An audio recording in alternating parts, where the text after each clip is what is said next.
You ain't got time for dueling? World War battle, we coming full throttle. Sanctuary. You do now, where you going? To show our metal. Coolie crew and DFC. You ain't got time for dueling? Chosen few. Fire of the night. Well, you better make Thursday time. Night, that's what we do.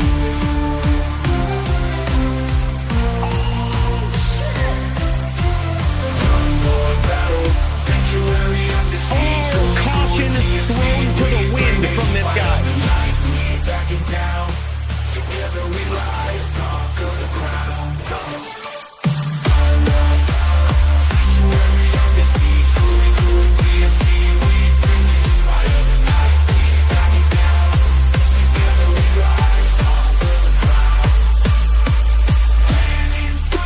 And that's what these two guys are doing right here. Clicking and holding against one another and trying to whittle their opponent's life total down to 0. Jeep off doing it. Oh my God, huge comeback from 1.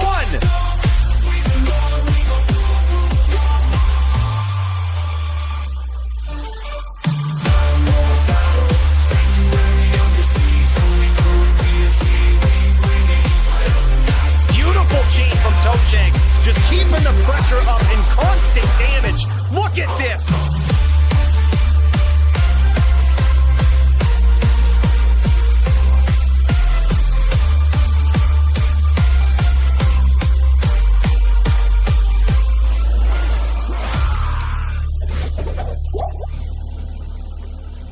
We got some more lates in to do, boys.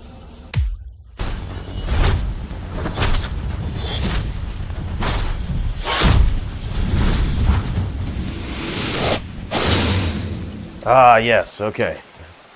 There's one right over here. Aha. Kind of tucked away right in the corner. Good. You'll never see it coming. Oh, hey. Don't mind me. I was just making sure that we knew where the wells were out in the Bloodmoor, so I don't accidentally hit them. Let's get back in there.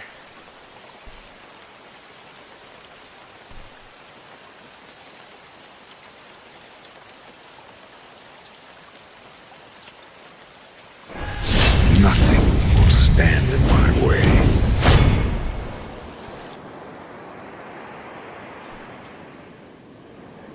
Come on in, fellas. It's gonna be one hell of a night. What up, Smulps? What up, Solus? Track Amp. What's going on, guys? Holy shit. Come on in, yeah. We're just getting ready to throw down, man. We've got one hell of a card here tonight. If you're in the Discord, you already know. It's gonna be pretty savage. There's gonna be some champions tested this evening, if you will. Myself being one of them. That's why we gotta make sure we keep our glasses filled. We keep our nicotine tanks capped right to the brim. And we stay ready to enact high levels of violence. Let's get in there. Let's check out this card so you can know what I'm talking about.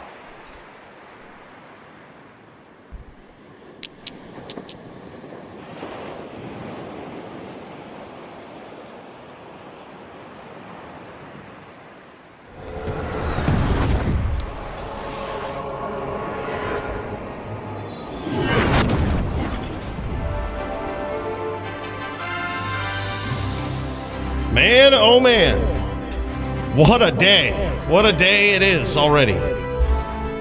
Good evening, everyone. What's going on, guys? What up, what up? Yeah, this card is pretty savage, man. This card is pretty savage, I'm not gonna lie. 2 fire druids versus trappers tonight. Hell yeah, man. We're gonna see how that one goes. It is historically a very tough matchup for those trappers, all right? But that's only because we have savages like Track Amp and Polytheist up in there, man. It's kind of wild. These guys, born on the Fire Druid, that's how they was born and raised, man. These guys are just insane on it. But yeah, let's check this out, man. We've got Dirty One, previous DFC champion. This guy comes in and just starts. He got off to a little rough start coming back, but this guy's been flatlining people ever since. And holy shit, man, tonight he's going up against Polytheist to see if he can reclaim the title from a legend once again. The last time this guy did it, he was on a sin, and he took down the great Toe Shank to grab that title. So we're going to see if he can do it tonight versus Polytheist. That one's going to be epic. And then we've got Nate Fizzle trying to hold on to that title tonight versus Alex. This guy's been tearing it up on the Amazon in the Melee division. And holy shit, these guys finally meet at the tippy top. Will we see another Amazon champion in Melee? We'll find out tonight, man. It would be the first in a very long time. And then, holy shit, look at this. Look at this guy. This spooky guy. Party every day. You're damn straight, man. Holy shit. Look at this absolute barb legend just dropping in here with 100 bones. Jesus Christ, murder.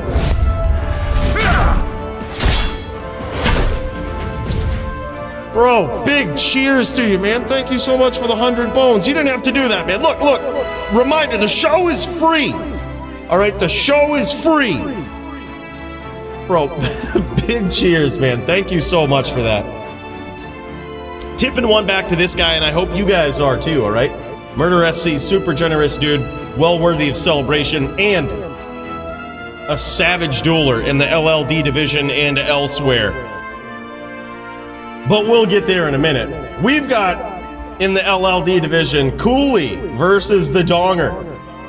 I'm going to be trying to hang on to this title, boys, but they're not making it easy for me. I thought for sure with the first title defense, they'd give me, you know, fucking, I don't know, GVN or something, or fucking Icy, or, you know, thought it'd just make it wicked easy for me. But, you know, apparently, they're not going to do that. They're just throwing Donger my way, and we are going to do a Libby v. Libby matchup. It's actually going to be pretty crazy, man. Not sure how it's going to go, but I'm prepared, man. I've been getting my ass beat savagely in the last couple of days. I may not be on it today, guys. I may not be on it. I'm going to try to dial in, try to lock in. We do have our secret weapon. We might try it out. But then we've got, oh my gosh, I can't wait for this, man. Guess who's back? Guess who is back on the Sork, man? Your power is no match for mine. None other than Lamp the Champ. And this guy is going to be having a Blizz v Blizz throwdown versus Doombringer. Lamp the Champ is finally back, man. So happy to see it. It's been a long time, and I think this is a very interesting duel. Everybody has wondered for the longest time, who is the more savage Blizz Sork player when it comes to Blizz v Blizz? And man, this one is just gonna be wild. It's like the student meets the teacher, right? Doombringer just being the ground-laying player for all Cold Sorks, and even giving Lamp some help early on. Lamp going on to achieve the DFC title eventually, and here these guys are to meet once again. Gonna be a savage one, man. And yeah, then we've got Havito versus Alpaca. These guys have the option to bring a couple of different things to the arena. Havito on a barb or din, either one looks really good, man. Alpaca on Sork or neck. I bet we'll be seeing Havito on a barb, man. I think he's trying to get those reps in there, trying to make them really count, you know? So I'm pumped about it. I can't wait to see it. We do have a team bout, Maddie and Joby versus somebody and Stu. There was an erroneous sign-up, which made for an erroneous match. So now this one's in limbo. Who knows how it will go? I hope we get to see it. Always fun seeing Maddie and Joby up in there. We're really looking for someone to give these guys a hard time, you know? And then also in teams, we've got Poly and Doombringer versus Jaw and Enigma later on. That one's going to be epic. We've got Nimrod versus Riz. This one is going to be wild, man. Nimrod, he got some practice in there against one of the top Sin players of all time. Yeah, last week. I forget who it was. All right, but got some good practice in there. Now he knows, right? He got the reps in. Now he knows. He's ready to go up against Riz. I think Riz will probably be on hybrid. It's definitely it's a rough matchup, I think, for the Din, but if there ever was a Din that could do it, I think it's Nim. This guy is pretty insane, man. Riz, his hybrid is scary, but we've seen people do this before. It is actually a very fun back and forth matchup. Nim's got to be patient. He's got to get in there, look for his opportunities, and keep those hams a-flying. Or maybe he's on a smiter. Maybe he swapped it up. We'll have to see. Either way, gonna be sick, man. Sincor's got himself a couple of duels tonight. The one with Root, I don't think we'll see. I think this is gonna be something that happens during the weekend, which is unfortunate, because I think that could actually be a really fun bout. But regardless, it's gonna be Sincor versus Jits in some Necro v Barb or Din. Jits possibly on the Barb, man. That could be pretty exciting to see too. So yeah, let's cross our fingers, man. We'll see how that one goes. Whoever you're rooting for, may the best man win. And then this one is actually very scary, man. I'm going up against Sogi tonight. This guy is the best Din player in the world, man. We've never seen anyone better than him in the DFC. Sogi, recent DFC champion.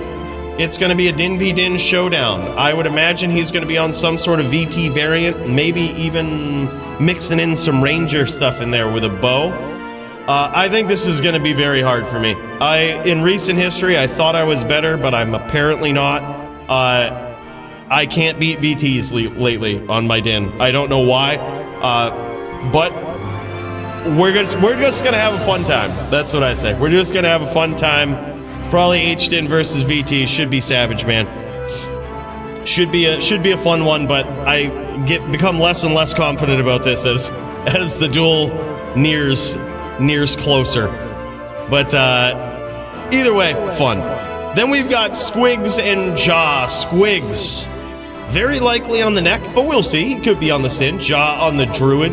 Classic NVD showdown, possibly, but regardless, it's going to be a nice FPK. If Squigs chooses the Sin, that could also be pretty sick, man. Interested to see that back and forth. We've got Stu versus Enigma. That one's going to be savage. Those guys are going to surprise us with what they bring to the digital arena. And then, of course, Stu on a Barb or Neck versus Jinshin. Hope we get to see that one. Jinshin is an absolute menace on that Zon, man. The type of guy that no one wants to go up against. He's got the skills on that Zon to put just about anybody down. And I hope we get to see it, because you really will see some high levels on play. At the highest level, man. This guy is very, very tricky, back and forth, and so quick, right? It's a very good study to look at that guy. Then we've got Track Amp versus 40 Ounce. Another big test for Track Amp here. 40 Ounce just climbing up the ranks and putting people down, man. That's what he does. An absolute savage Sin player. We're going to see if Track Amp has what it takes to take him down. Oh, no shit, dude. I can't wait to see it, Alex. I was wondering, I thought that had happened in recent history and it was a good duel. But you guys are just about ready. There's no denying it at this point, man. Yeah, that's going to be sick. Can't wait to see it, dude. And then look at this stacked LLD card, man. We've got AF50 versus Oppenskro. That's going to be sick. AF50 is going to bring a surprise to the digital arena here. Oppenskro is going to be on that legendary Din. He's so good on it, man. Going to be a nasty fight. DD on a Zon or Neck versus Murder SC on Zon or Barb. Maybe we'll see a Zon v Zon showdown. Murder SC has been loving that lately. That one should be sick in the LLD division. Absolute shootout at the highest level, I think, is what that might turn into. Then we got Green Lungs in LLD versus Jits. Jits, of course, on the build that made him famous, the class that made him famous, the Din. And Green Lungs on Sork or Drew. We've seen Green Lungs on Sork quite a bit. Be interested to see him on Drew. It's certainly a good matchup for a Din. However, there is a way to kind of cheese your way out of it. I've had a lot of overconfident people in LLD try to take me down on a Druid while I'm on a Din, and they get fucking embarrassed. They get embarrassed, all right? But it does take some special knowledge and know-how, all right? But it is really good. Regardless, gonna be epic to see that one. Then Murder SC versus Brandoom in some charge v charge action. Never gets old, man. One of my favorite matchups. That one is so cool.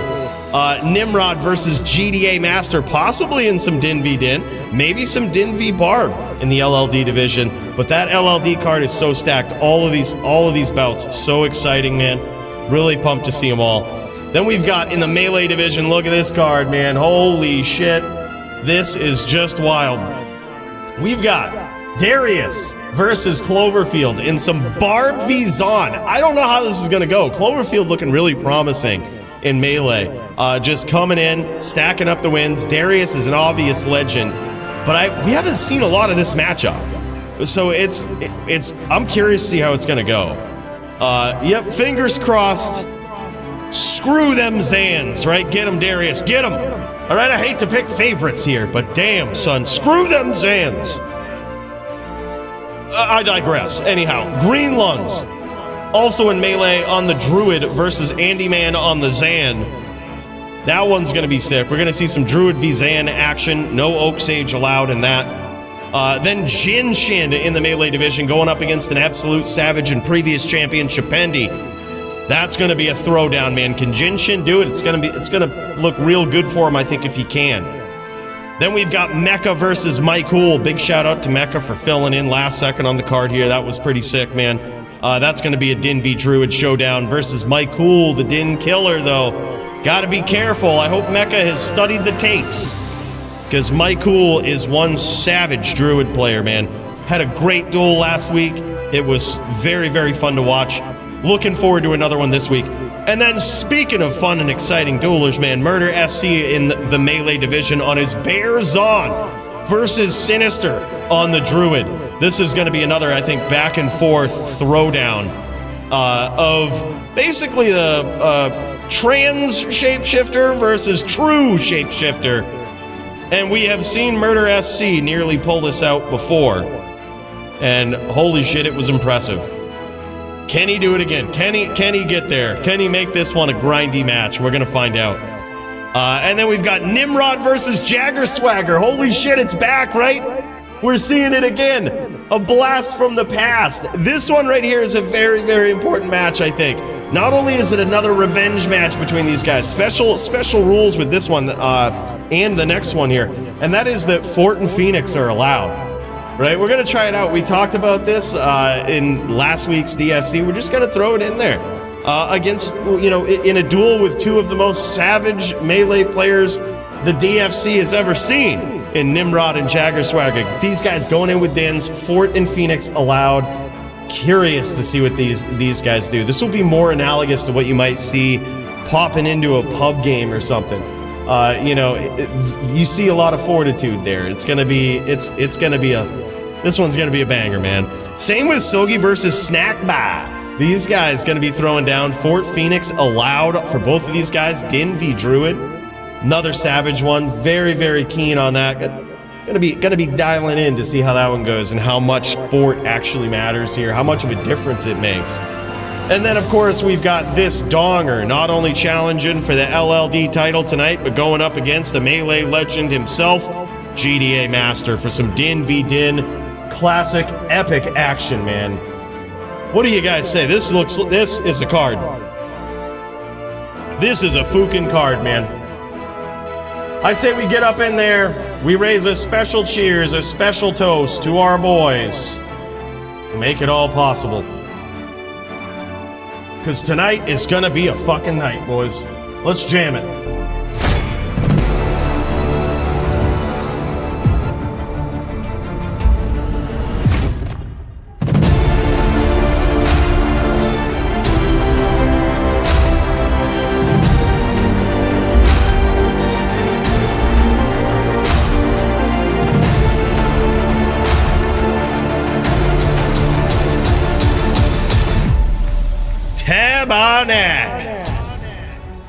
Murder SC, what a savage, man. Just wanted to come in, pay homage to your statue over here. Hey, Bruno, keep your... I apologize for Bruno's desecration of such a well-crafted statue of you, Murder SC, but... Anyhow, the point is, we're raising a big cheers to you, brother. Really appreciate you. It's gonna be an epic night, man. Let's all tip one back to this guy. A big cheers as we get in here. And it looks like Darius says me and Cloverfield ready to throw down. Oh, shit. All right, boys. Well, you know what that means. Let's get up in there and let's commence the violence, shall we? Let's see how this one's gonna go. Get ready for an epic showdown in the melee division, folks.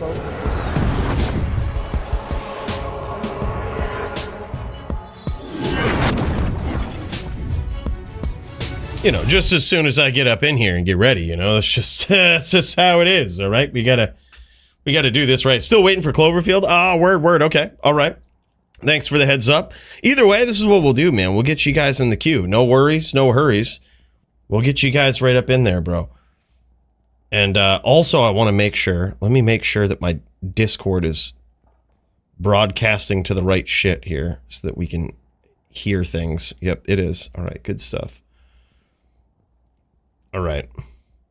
Well, that being the case, then, let's friggin' jam it.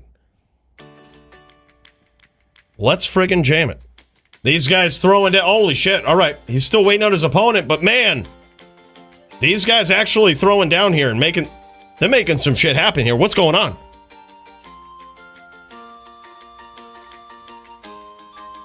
Your ping is triggering me. Luckily, it's melee, and ping doesn't matter as much in that division, I gotta say. That is, it's a little more forgiving with the ping. I also see Murder SC up in here. Oh, that's what I'm doing. I'm bringing up my notepad here. Take some notes about the queue. All right, let's get this, man. We've got Murder SC. Murder is up next. And we got to take some notes for Fight of the Night, of course. We got to keep that list fresh. We got a lot of things to keep track of, boys. It's going to be a savage one. Hell yeah. And actually, while we wait for Cloverfield here, why don't we peek into Murder SC while we're still waiting? I also have... Yeah, Donger says he won't be on till later. Wrestling with the kids to get their dinners and nighttime routine. Hop on around 9 p.m.-ish. All right, fire, man. Awesome, good stuff. All right, Murder SC. Also, yeah, I just see him stop sharing his screen. Okay, no problem. These guys still funneling in, getting ready to throw down, which is good. I need to get myself ready, bros. You know what I also need to do? I would really appreciate this. While we wait here as well. If there's any savage VT players in the chat, please let yourselves be known, alright? And if your name is Joby, I don't believe you. That's... LOL. Icy and I got something special tonight? Oh man, I can't wait to see that. That's gonna be sick. Yeah. Long as it's under 200, yeah, true. About the ping. By the way, what's up, Brandoom? Just catching up with chat and all this. Ping is always trash on Thursdays. Yep. Yeah, I don't know about Joe. Yeah, I don't think he's good enough. I don't think he's good enough of a DIN player. I don't think he's good enough of a VT. It'd be way too easy. I need real practice, all right? Real practice. I'm gonna get in here. I'm gonna swap accounts real quick. Yeah, I mean, I want real DIN players, not fucking Jobies. Fucking LOL. Jesus Christ. Man, oh man. Let's get ready. Let's get ready for some high caliber skill training, man.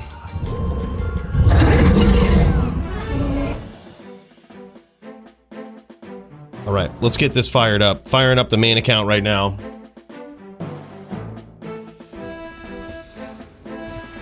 Where's Marvel? Good question, dude. I think I would be very impressed. Marvel is an interesting one because I feel like Marvel is overkill. I don't think anybody's capable of playing like Marvel. So I think it's almost like It's tough, you know what I mean? It will get us used to the aggression, that's for sure. I'm gonna be in game Jack1 password 1 with the gem on. If anybody wants to join up, this is non-ladder. And yeah, I'm not 100% sure on what I'm gonna go with here. I may need to make a swap. I may need a different ring. Yeah, I think I do, actually. I need to go find this. Hold up. We need to make... Oh, nope, this is it. That's the ring. I think I need this, so I can go... Cham Bear. That's it. That's it.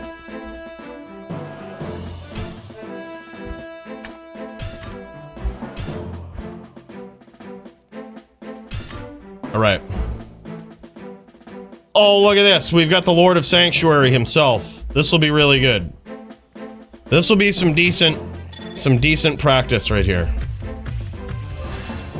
I think Sogi, I don't want to be caught with my pants down again, but I think Sogi will probably bust out the bow against me, and if he does, we've got to be ready. We've just got to be on point.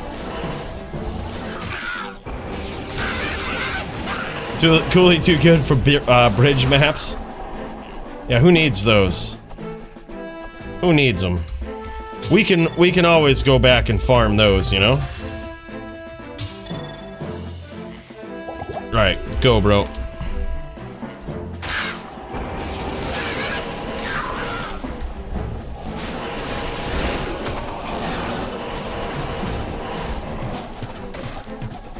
I can't.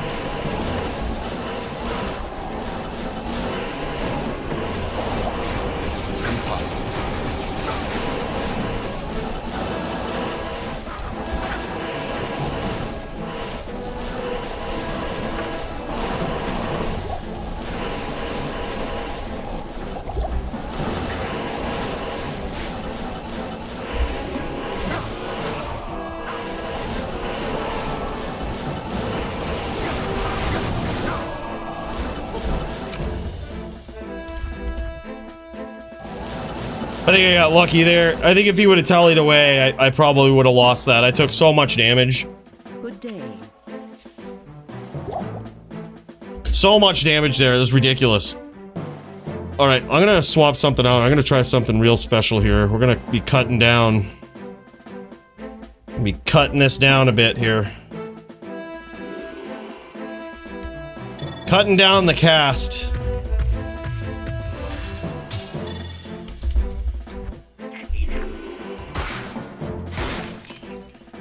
Alright, let's sham this.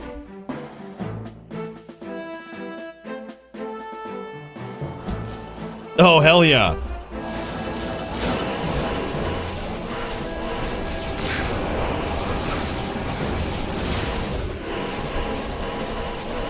Impossible.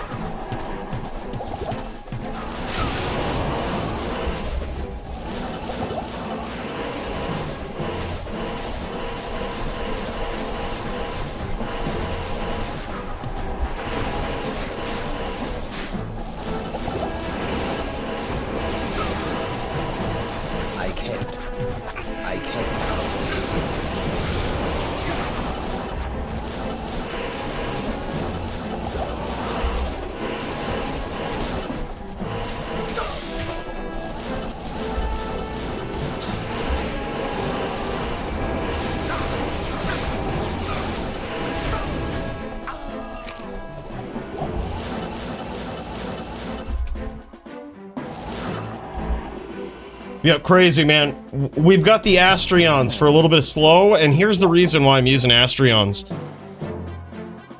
I think Sogi could bust out the bow, and if he does, we gotta punish him for it.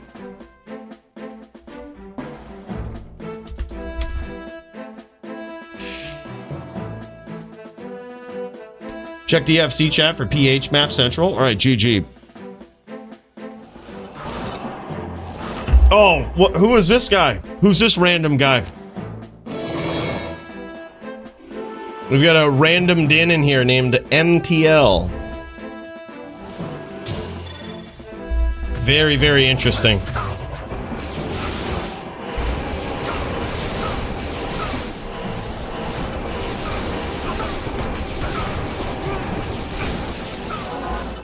Yeah, look at him. Look at him BMing. I just smited his Merc with my bow gear out. Just had my bow gear. He tried to get me bow in here. That's a very... Looks like a really trashed in. I'm not gonna lie. I'm not sure who this is. Just appears... I hope we don't have like a one-trick pony trashed in out here. Go MTL.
Oh, I think my bow ran out. My bow ran out. I think that was pretty bad because that was pretty much all FOH, which makes me want to retoken my entire character. I can't carry anymore. Because that's what I was afraid of. I actually put extra points into this, but I think I'm going to token right now. Just going to token right now. I don't really think it's the smart thing to do. I think we figure it out without that. I just got my fucking shit pushed in with the FOH alone. And it's like, FOH is so fucking gay in this. I hate it so much.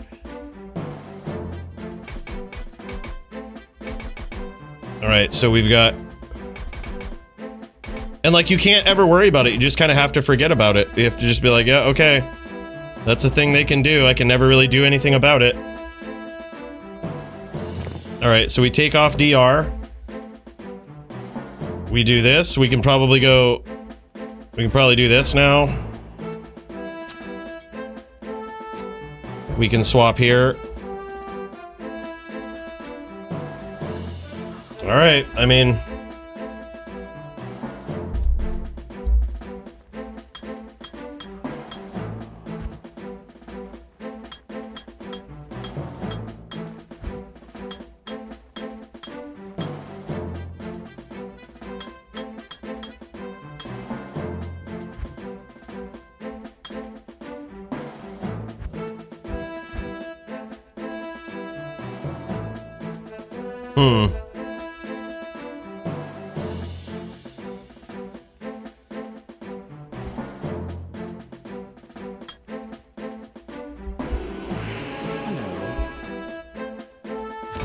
Alright. Well, let's try this. We won't have Oak Sage now, but that could be a problem. I guess we'll see. I guess we maybe swap back out to Hodo. Do we have 125 here? Yep.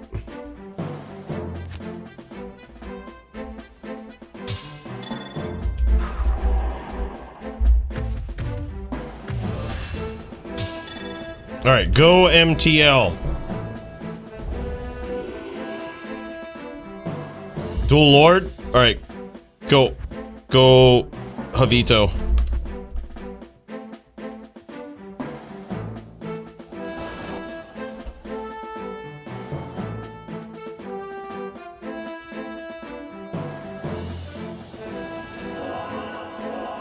The fuck is a druid doing up in here?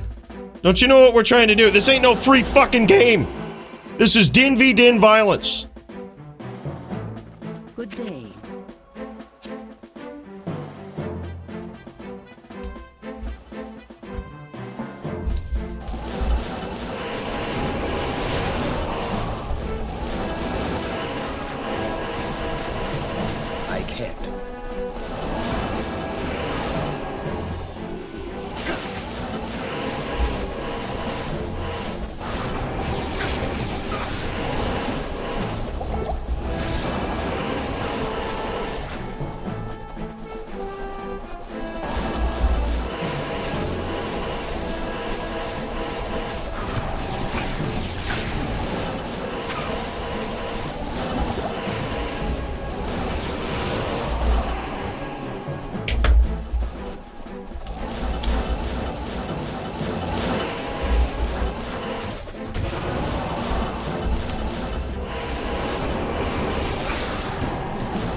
I can't. I can't.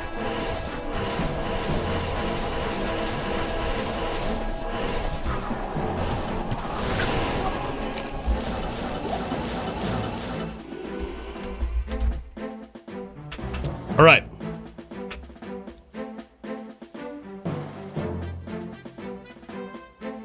So if you go with a pure hammer build, stupid, max light res aura, ditch T-gods, and put Wisp instead, that's exactly what I just did, and I got fucking eaten by FOH. I could put more into it and go 15 Wisp.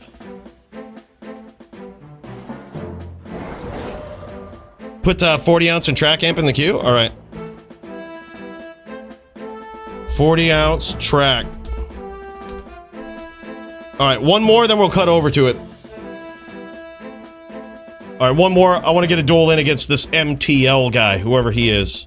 I want to get this. I want to get one more practice run in here. See how much different T-gods is. Alright, go MTL. Oh yeah, Havito and Alpaca. Havito, Alpaca. Hey yo! Is Joby too okay after getting roasted on your video? I don't know, man. I'm not sure how he is. I haven't heard from him since, you know? And by the way, D2R DGen, thanks so much, man. Really appreciate that. This is actually Joby right here. We're trying to piece him up as we speak.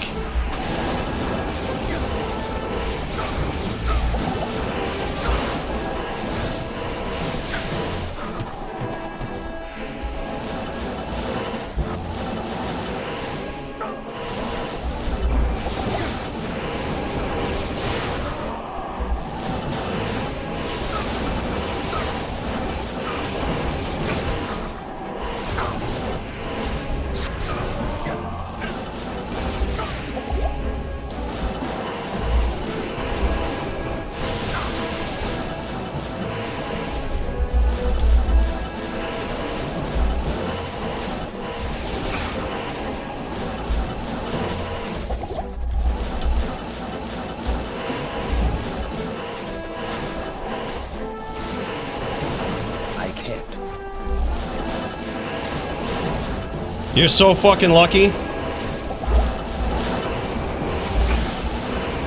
You're so fucking lucky.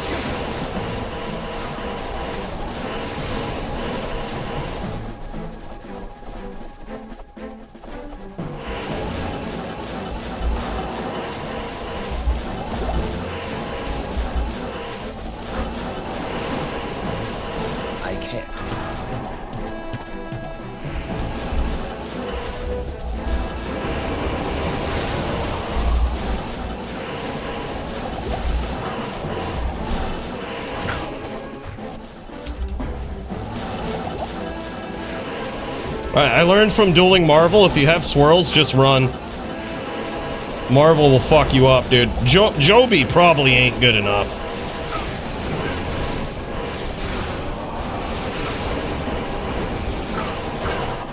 Oh, you lucky son of a bitch. He says easy. Easy. God damn it. Yeah, I think that's how it's gonna go versus Sogi. I think the more I play this, I used to beat VTs all the time, but I think collectively, just the entirety of D2 VTs has just gotten a lot better. There's just a lot more of them out there. I've never lost to a VT in my life besides Joby. And then, yeah, and now it's been like 3, 4, 5, 6, 7, 8 of them that have beaten me. And it's like, I'm either getting really bad on a, like I've progressively got worse over the years, which I doubt, or just VTs have gotten pretty insane. I think that's probably just what it is. These VT players these days, they're just on a different level, man. It's just what it is.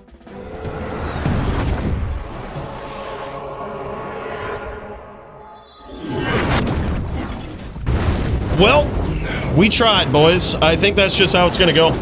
It's gonna be a bad duel tonight, man. I'm gonna get aced. Yep, it used to be so easy, but here's the thing. You want to know why it used to be easy? Because nobody was ready for the bow. I think this is really what it is. Nobody was ready for the bow, and literally the fact that I'm going in and I fully understand Sogi might have a bow tonight, and it's kind of scary, and I'm trying to plan around it, just shows you how much the meta has changed. We single-handedly brought Widowmaker into PvP, and it's changed the entire fucking game. Now VTs are good. They never used to be good. Always trash. Always a trash build. Never were good.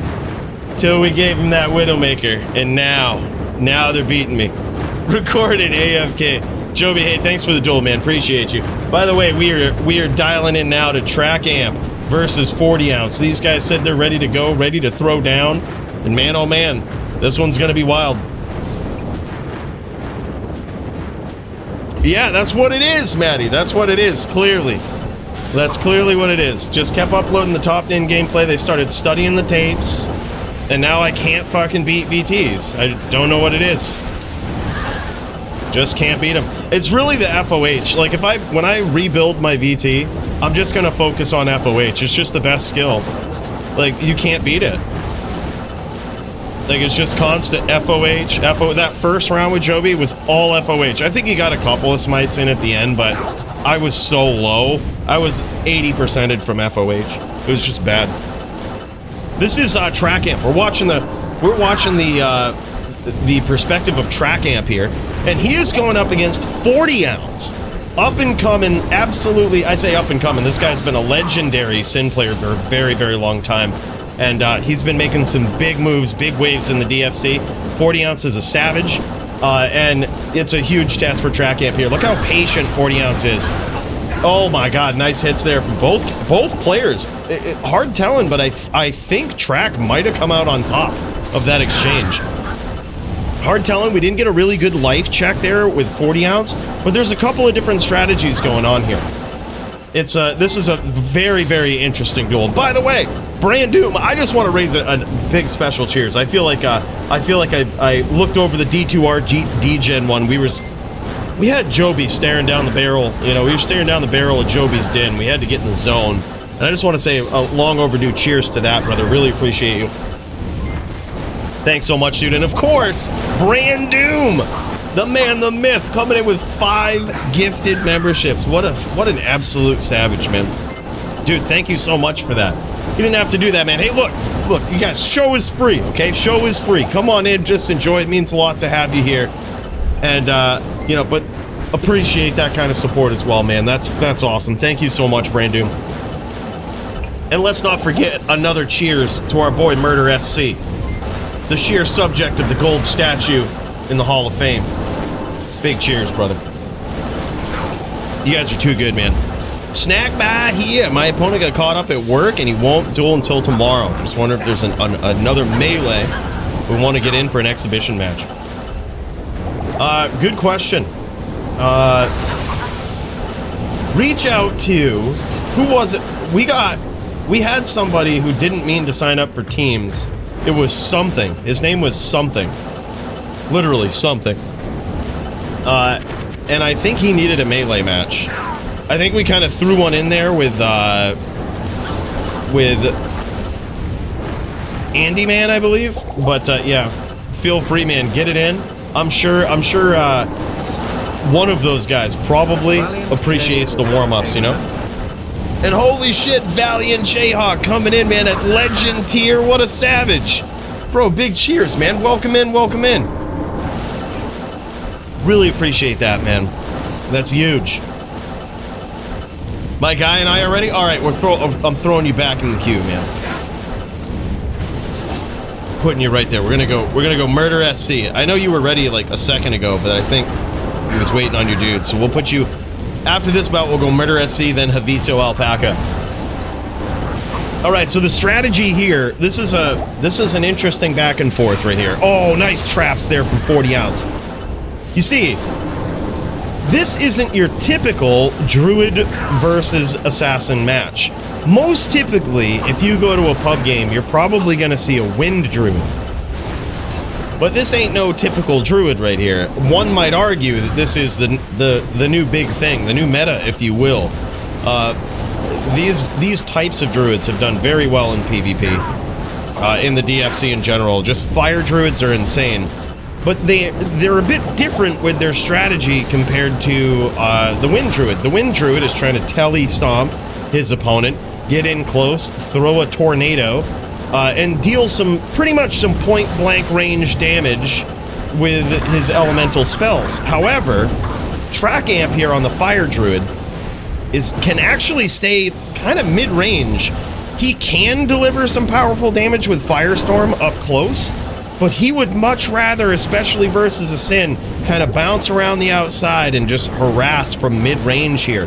He has Volcano, he has Fisher, he has, of course, the random Armageddons that are coming down here. Those are huge.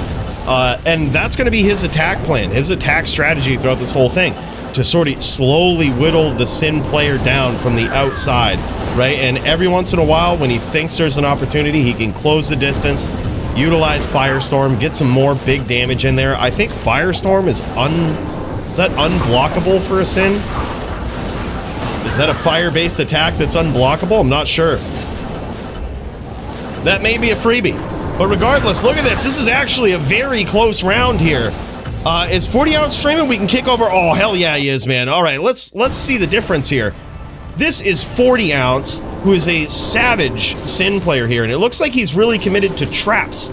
He has gone on the Trapper for this matchup, and his strategy is to essentially keep the distance, wait for Track Amp to come in here and to deliver some damage. But you notice when Track Amp gets close, 40 ounce no longer does this walking around that he's doing right here. Right now, he's trying to hide his traps, right? He's trying to hide these traps. He's trying to make it very difficult for Track Amp to know where they are, right? He's trying to hide them a little bit, get him to really kite him into his traps, right? He is a very methodical type of character to play this, right?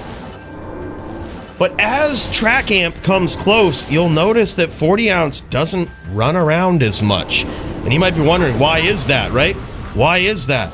And that's because the Sin, the Assassin, has one of the most busted defensive skills, I think, in all of D2. And that is weapon block. If she's wielding 2 claws, she can block just about any attack in the game. Even things you wouldn't think you could block. Like that Armageddon right there just got claw blocked. You know, a meteor falling out of the sky. Something that you couldn't block with regular block. You know, she can block with her dual claw. It's crazy. And by the way, D2R Degen, not only with the generous 5 spot, man, but the legend tier membership. What a savage, man. Really appreciate you, brother. Big cheers. Big cheers, man. That is awesome. Good to see you, dude. Good to see you.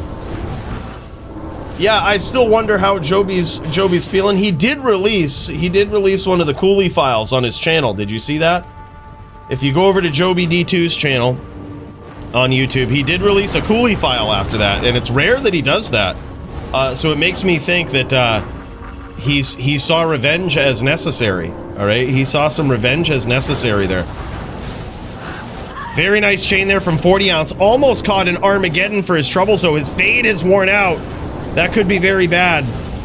Not only is fade great for resistances, but it also gives you damage reduction, which that is not dead in this matchup. Oh man, big hits there.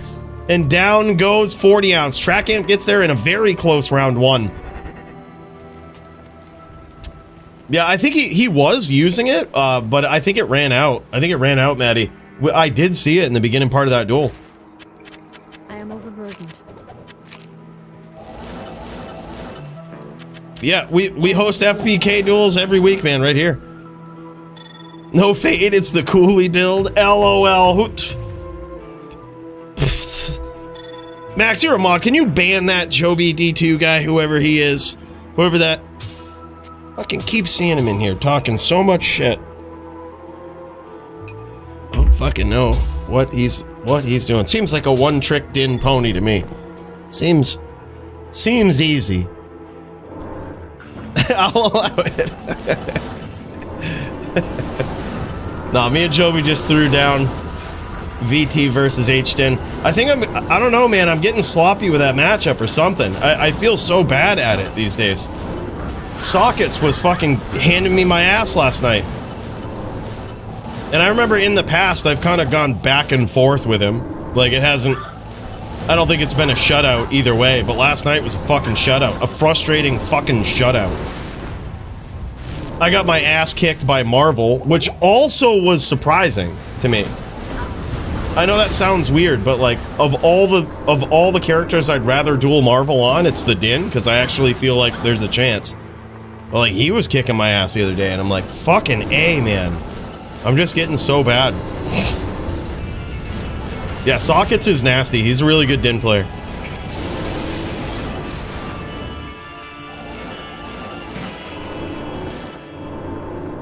Oh, hell yeah, man. Hell yeah. I have no content, but it's coming. Hell yeah. That's sick, dude. Did I like the cows? What do you mean?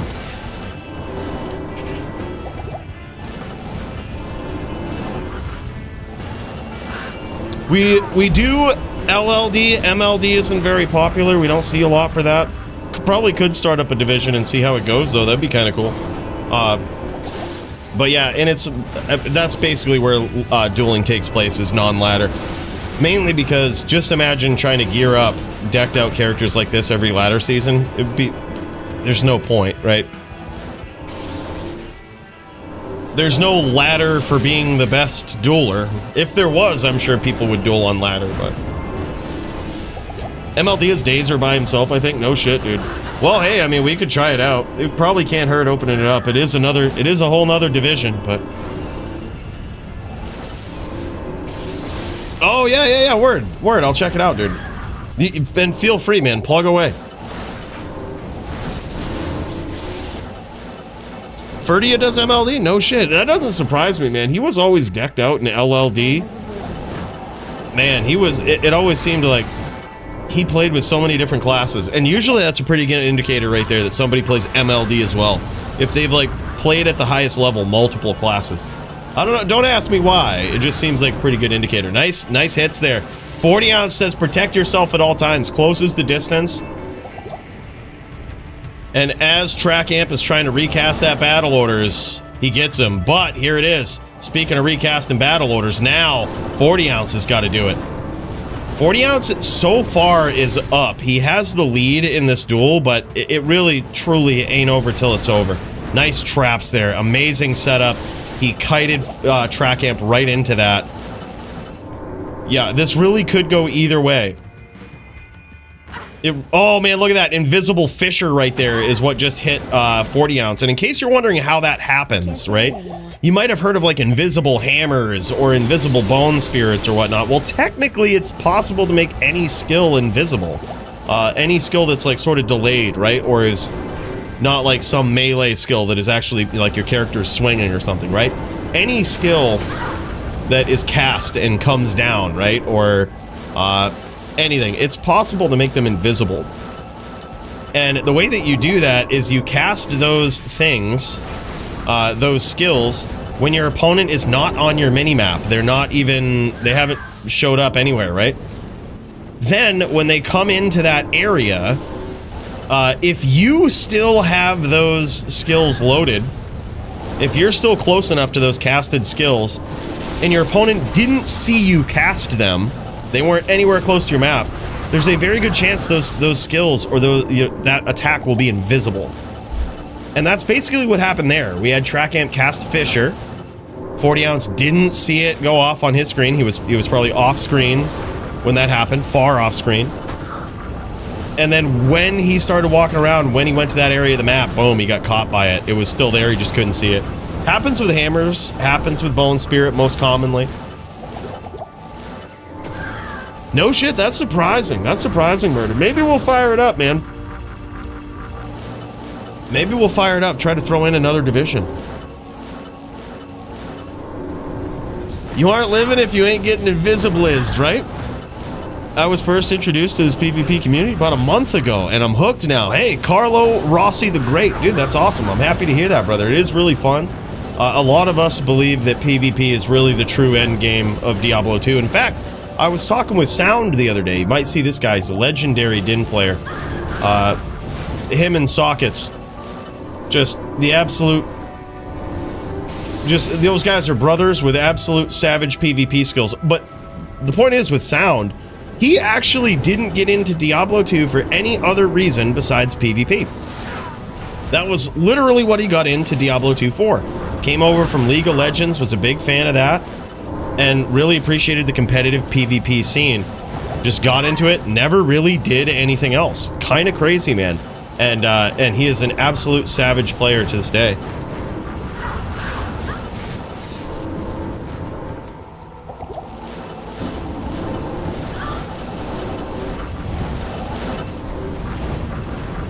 What are body loot duels? I've never heard of those.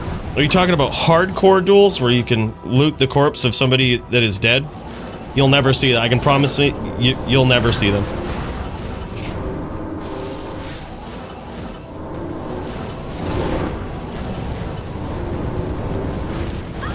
And it's not because people aren't brave enough, it's just because nobody would... There's not enough players. There's not enough people doing it. They just don't do that, you know?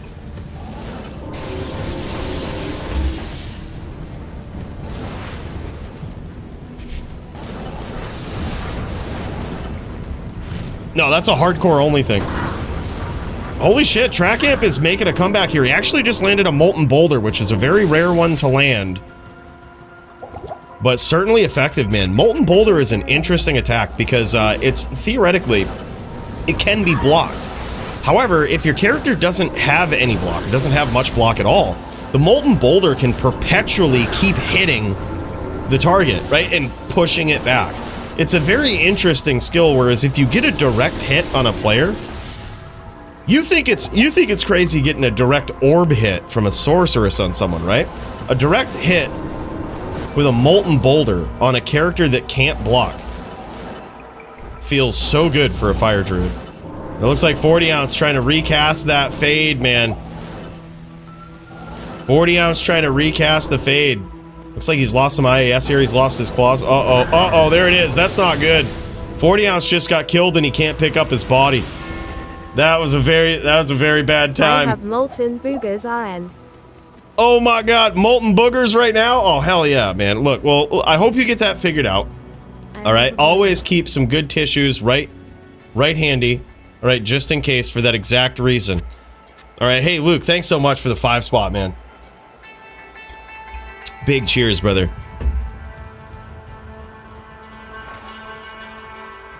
LOD never had that option, Old School Echo. Never had it. It was a hardcore only thing.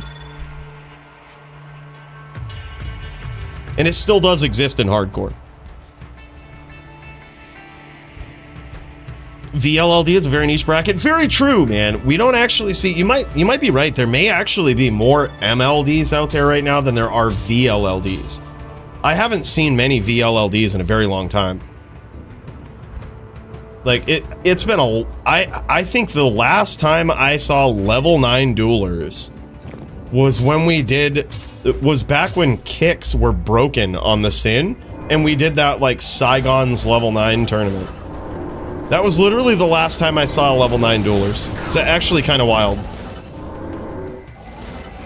All right, right now it is 2-1, or 2-0 in favor of Track Amp.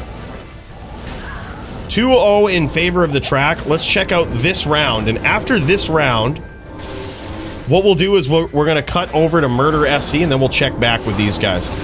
This round right here is going to be a very important one for 40 ounce. Can he kind of figure out the cadence of track amp here? Can he get under him? Can he avoid the vicious fire spells that track amp is so good at laying down, man? He has landed some really good ones, some tough ones to land here. Molten boulders, some Invisifishers. This guy is all over the map, just casting the most devastating shit. And right now, as you can see, 40 ounce sort of has this propensity to walk away from these traps. I see and recognize this because I do the same thing. Ever since I realized that you can cast traps and just leave them, that you can literally walk to the cold plains and they'll be there, I walk way too much on a Sin.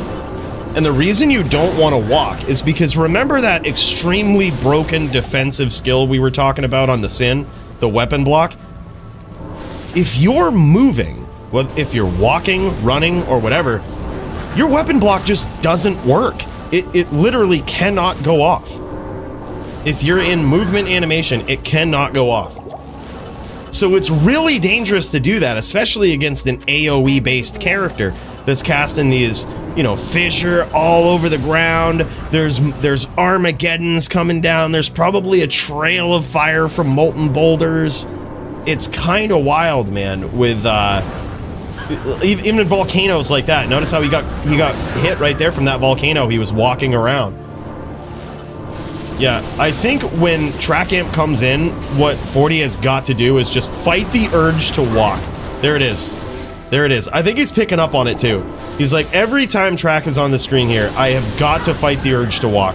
It's costing him a lot. It's cost him a lot of hits in these first couple of rounds. Now, granted, you can still get hit when you're not moving, right? But at least you have the chance to block it. Usually about a 60% chance. Sounds like Sins need a weapon block buff. Call Blizzard. They'll do it after the Amazon treatment, I'm sure. Oh, I bet they would. I bet they totally would. I would bet probably Blizz devs don't know that that's the modern Blizz devs. They probably don't know that's the case. And if they heard it, they would think it's a glitch. They'd be like, oh, well, that's not intended. But truth be told, it's always been like that since LOD. So yeah, it's certainly strange. I think it's a nice trade-off for being able to literally block anything in the game. But don't tell it to New Blizz. Don't tell it. Don't tell them. We got to keep it. Some things aren't glitches, but they will think they are.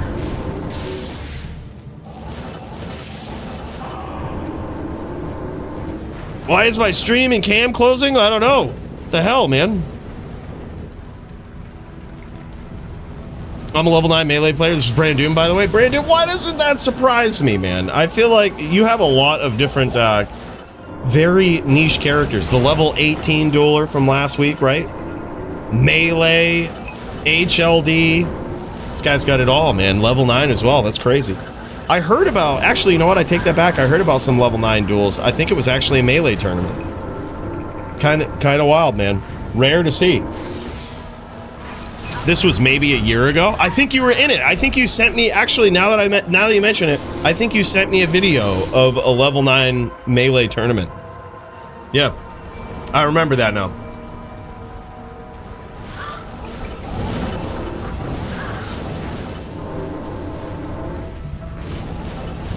And yeah, old school, it was toggleable in hardcore. It was never, ever, ever, ever, ever toggleable in softcore. If you only played hardcore, you might have thought that that was in the game. Like, oh wow, this is just part of the game, but it was hardcore only. I played this game since it came out, bro. I didn't just start playing yesterday. One would say the historian expert, you know?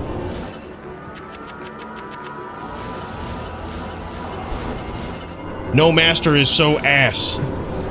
Master is a really big problem. It is that was one of the rule changes in PvP that I think nerfed the assassin more than anything. The assassin used to be one of the most savage almost borderline unbeatable in PvP classes.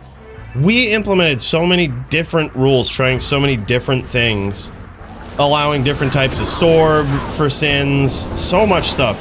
But it wasn't until we limited Shadow Master to be only usable against certain matchups that the sin significantly dropped in rank. And it's like, you know, it feels bad, but at the same time feels good. If an AI pet is so good that it's just literally making or breaking duels, it probably just shouldn't be a thing, right?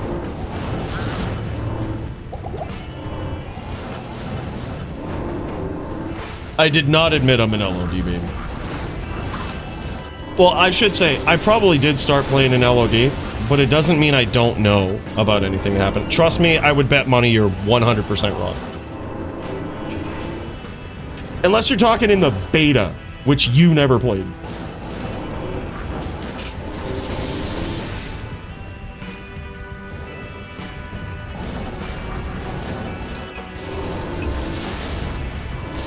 Yeah. That's right. Willie D knows. Ask him. Ask him. Close duel the other day, though, man. I am as a virgin.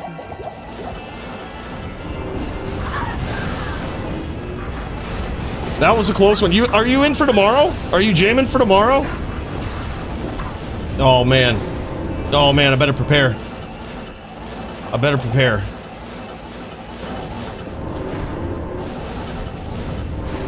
Yeah, chip gems used to be a thing.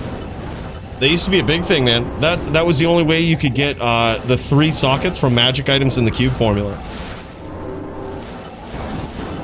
Yeah, it was a crazy time. There it is, the fade. I'm glad he put that back up. This is getting close. This is getting close, and Track Amp is just getting accurate, man. He's getting accurate with these hits here. Track Amp has made a lot of progress on this Fire Druid. This is something that when he came in, right, when he was green on this build here, you would be like, all right, you know, it was like the Poly at home. You know what I mean? It was like, we don't need Poly, we got Track Amp at home. But now this guy is a serious contender. I mean, making some of the same big moves, intelligent plays, and it is just wild, man. He's so good on this. This is a very close round yet again. It is extremely hard for a Sin to finish here. I think 40 ounce just has to be patient. He has to rely on that life rep, and he has to make Track Amp come looking for it, right? Track Amp's got to come looking for it.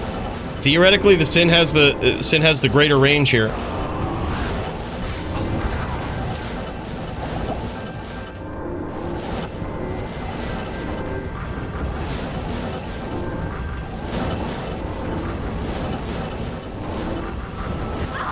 Oh, nice hit there from Track Amp again. He's whittling him down.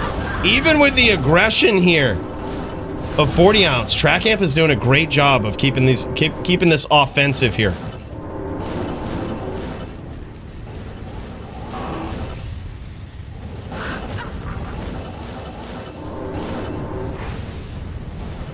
Damn, all of these are so close. Track Amp is very low too.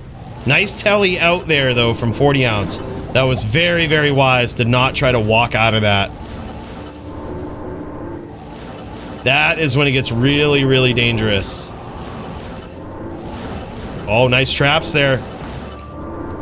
40 ounce now is trying to make Track Amp play his game.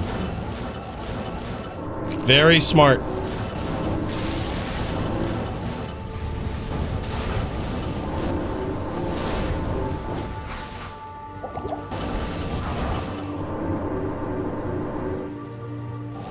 And holy shit, man. Bro. Rhythm is a dancer. Murder SC with the 50 spot. What a savage. Are you ready, bro? We about ready to pop over to you after this round, man. He says rhythm is a dancer, and also, just as a reminder, let's tip one back to this guy if y'all are sipping on anything right now, man. What a savage, bro. Thank you so much. You don't have to do that, man. I appreciate your support. You ain't got to do that, man. We already invested in a new PC, all right? Because of your generous donos, all right, bro? You ain't got to do that, bro. Big cheers, man. Thank you so much. That's huge.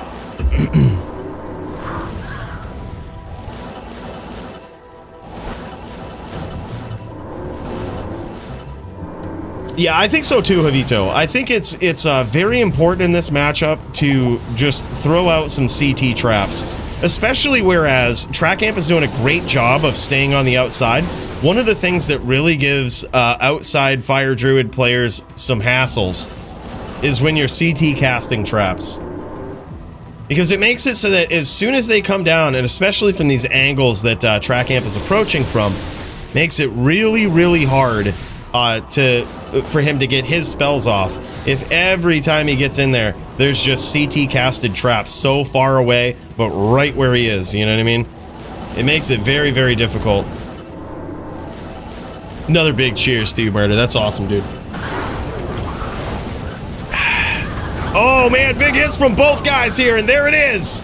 40 ounce gets there, gets a win on the board, and now it's 2-1, still in favor of Track. The order welcomes you. Track Amp got in there, tried to trade, but claw block, weapon block for the win, man. Very nicely executed there. Great patience, even in the heat of the moment there from 40 ounce, knowing, even though this is a very uncomfortable spot, do not move. Like, do not run or walk out of this. You gotta jam it.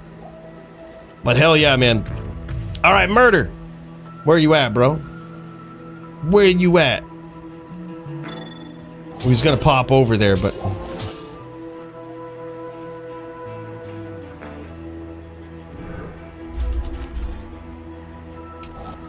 He's gonna pop over, but I don't see the Murder. All right, there he is. He's in there. He's in there. We about to pop over to Murder. I think he says he's ready to throw down. Murder's got a number of fights here tonight, and many of them super exciting. All of them super exciting. Let's be real, man. I mean, look at this guy. Look at this guy. How can you not be excited with this guy jamming, slamming, Alabaman, man? God damn, son.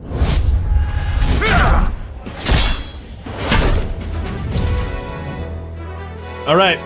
He's trying to get this. He's trying to get this fired up. I think I see what he was talking about, though. He was mentioning earlier that his shit keeps dropping. I think I see it. I think I see it, man. Weird. Try just firing up the game instead of the game first and then the camera. Try that. Maybe it's like a priority thing. Who knows? That's so weird, man. I'm gonna keep an eye on it as we pop back in here.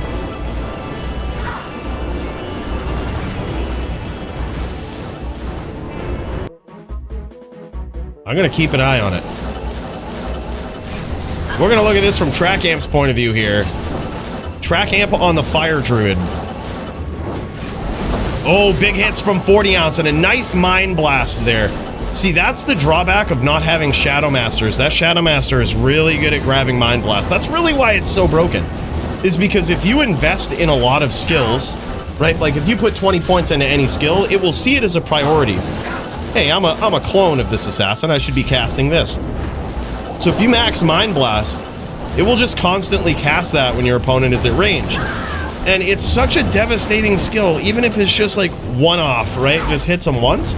That stun is really something. Knocks someone out of that teleport animation.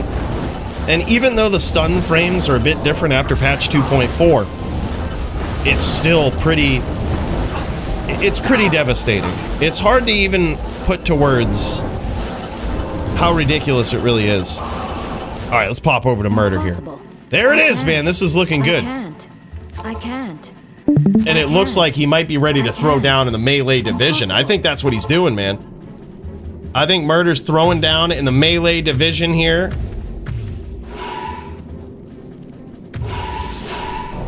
And this one's gonna be savage.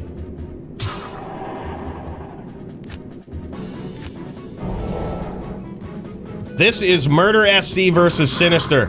Murder SC on a bear Zon. You might be looking at this and being like, wow, he is on a druid. He's in bear form here.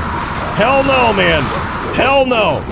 This guy is on a Zon using the beast rune word to morph into a bear. And last week, he had a pretty epic throwdown. Very close match. And he's trying to do it again against Sinister here today.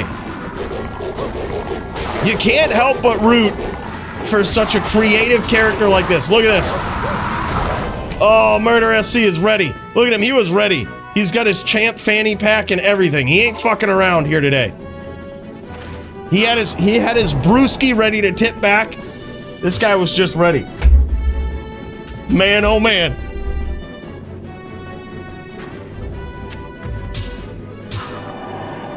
Hell yeah.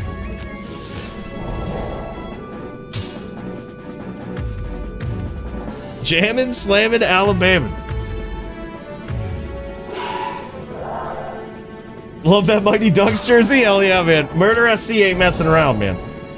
I mean, when you see someone hovering over their keyboard like this, do you take that for someone who's fucking around? I certainly wouldn't. Oh man, big hits here from Sinister. Sinister is off to a savage start here so far. And damn, son. All right, 3-0 in favor of the Sinister Thrall himself. Wow, whatever he has brought to the table this week is certainly a new challenge for Murder SC.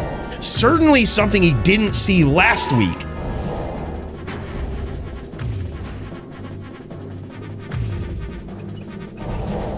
Sinister has to, Sinister can't use Oak Sage though. Yeah, Sinister has Oak Sage up, and in this duel you can't use it.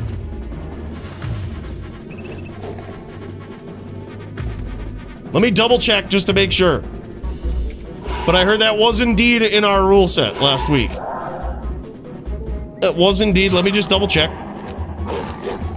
Melee duels.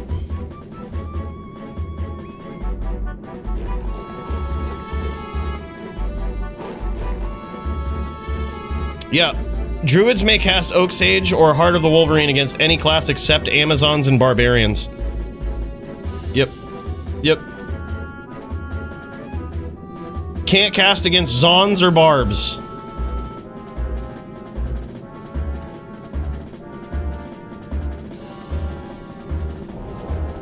We'll allow it though. We'll allow it. It looks like Murder SC might have also, but we'll just redo the last round. All right. We'll just redo the last round. We'll call it 2-0. We'll call it 2-0. Because it looks like there was some confusion among the players here. That's okay. That's okay. We'll give them a couple. We'll give them a couple.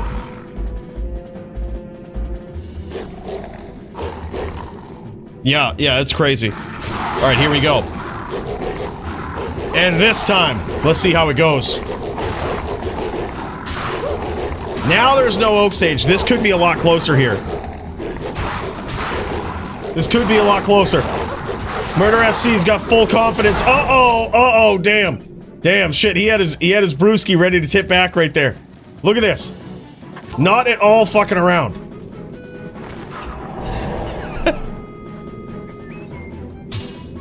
Basically, it's just a lot of these rules really specifically in class-specific matchups, they're there to make the duels winnable for either class. It's just because with them, it's so lopsided. So in the spirit of diversity in these matchups, those rules exist. Otherwise, people just would stop playing the classes. And we wouldn't get to see epic shit like this. Murder SC trying to get there. Oh. And there it is. You heard it. I think we saw a little bit of glitch in there, but now he's tipping one back. He's tipping one back every time. 3-1 now. Overburdened.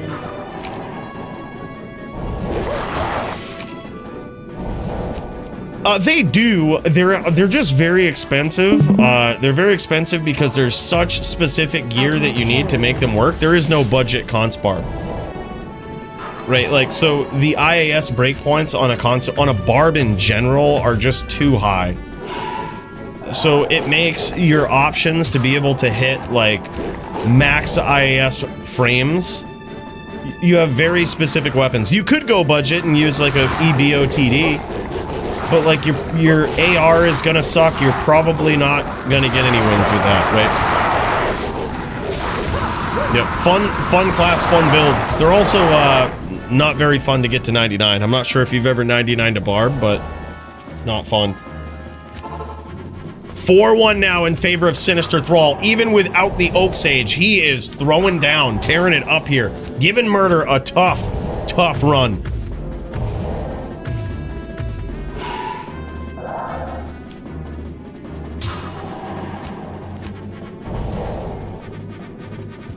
Like my kid's soccer team, unless the refs add more rules, they're gonna tank my 401k. Right? It's exactly what it is. It's really, any rules that you see is just in the spirit of, like, diversifying classes that people can play. I mean, that's PvP in general. That's why there's rules. And also for, to make duels not absolutely boring as shit to watch. Wow, man, another very close round, and Sinister gets there, now 5-1. Very curious to see this setup here, because whatever he has done, he is now giving Murder a run for his money here. I think Murder might have expected to be further ahead than he is right now, but you can never count this guy out. I think even last week, when we did this, when we saw this duel going on here, Murder SC actually came from behind with a huge comeback. Uh-oh, dropping a little bit of frames here. Uh-oh. This is crazy, man. Sinister barely hit, barely struck at all in that round. He must be really focusing on his defense. That's what I would guess. Or something. Maybe he stacked up his AR, knowing that the defense of the Amazon is really sus. It's, you know, it's really hard to get it up to an adequate level as an Amazon player in Melee. He could have focused his build around that, but so far, no swaps from the Sinister. He's very, very confident in this build, and he's off to a savage, insane start versus Murder SC's Bearzon, who has done well in this matchup before. Uh-oh! Here it is. He could be pulling ahead here. And there it is, man. He tips one back anyway, but he barely just got beaten that round. Even Murder shaking his head, wondering what's going on here. He's been in these high waters before with these Druid players and still was able to pull it out. This is really, really wild, man. I would bet Sinister Thrall was really taking some notes in Murder SC's matchup last week, noticing how close and how tight it was versus in his last duel against a Druid player. And he probably made some adjustments and said, all right, I think this is the way. And look at this, he's hitting like an absolute Mack truck. That, or he could have a pretty massive amount of crushing blow. His hits are really, really hurting. He just about almost half-lifed Murder SC with that first hit there. That was crazy. But Murder SC making a comeback. He's making a comeback, and he gets there by the skin of his teeth on that one. And there he is, man. He's tipping him back now. He's double fisting it, man. He ain't fucking around. He is ready to go. Holy shit. 7-2 now in favor of Sinister Thrall.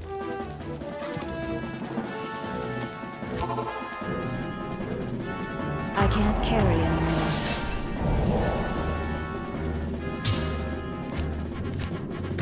No, it's only red when the Zon is bowing. So when he's casting battle orders, when he swaps back, his armor will be back on.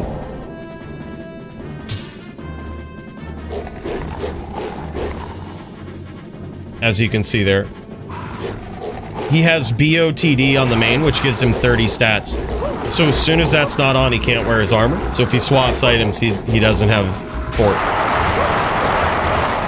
Very, very common for that to happen during bow setups. Murder SC is ready. He's ready to take this win here.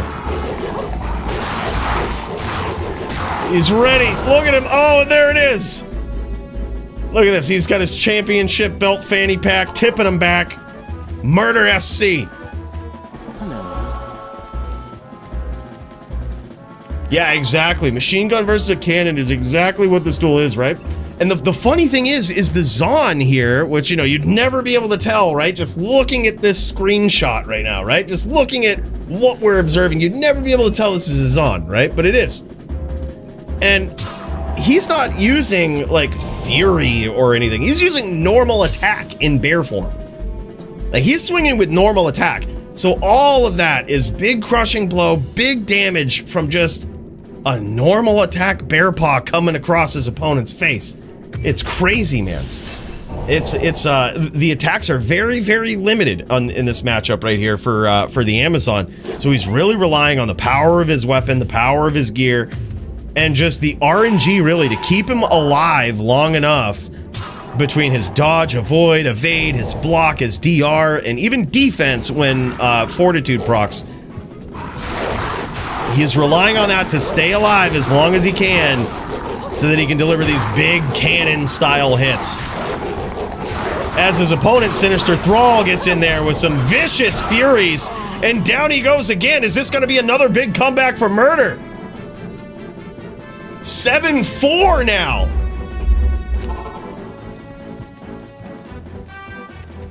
Does it give a defense boost? Does it? I know it gives a life boost, right? Big life boost. I wouldn't be surprised if it gave a defense boost. It does give some sort of buffs. Life being the one that I know.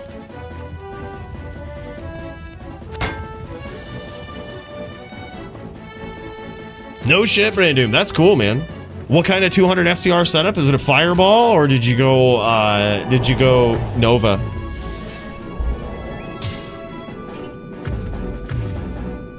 How much percent-wise? Good question. I don't know off the top of my head. But we might be able to figure it out after the battle orders, right? It looks like it's about 60+%. Big bonus. He went from 3.2k to 5.5. 50%? Yeah, that makes sense too. Yep. That's about closer. Oh my god, close round there. Now 8-4 in favor of the Sinister Thrall.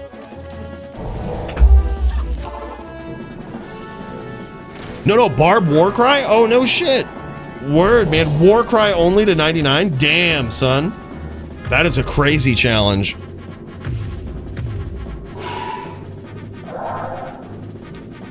It's funny you mentioned that, Monster Space. Check out GDA's channel, Ari at Summit on YouTube. He actually just did a breakdown of Santiana on his channel in his Hall of Fame series that he does. I was honored, man. He did a breakdown of Santiana, the skills, the gear as she currently is.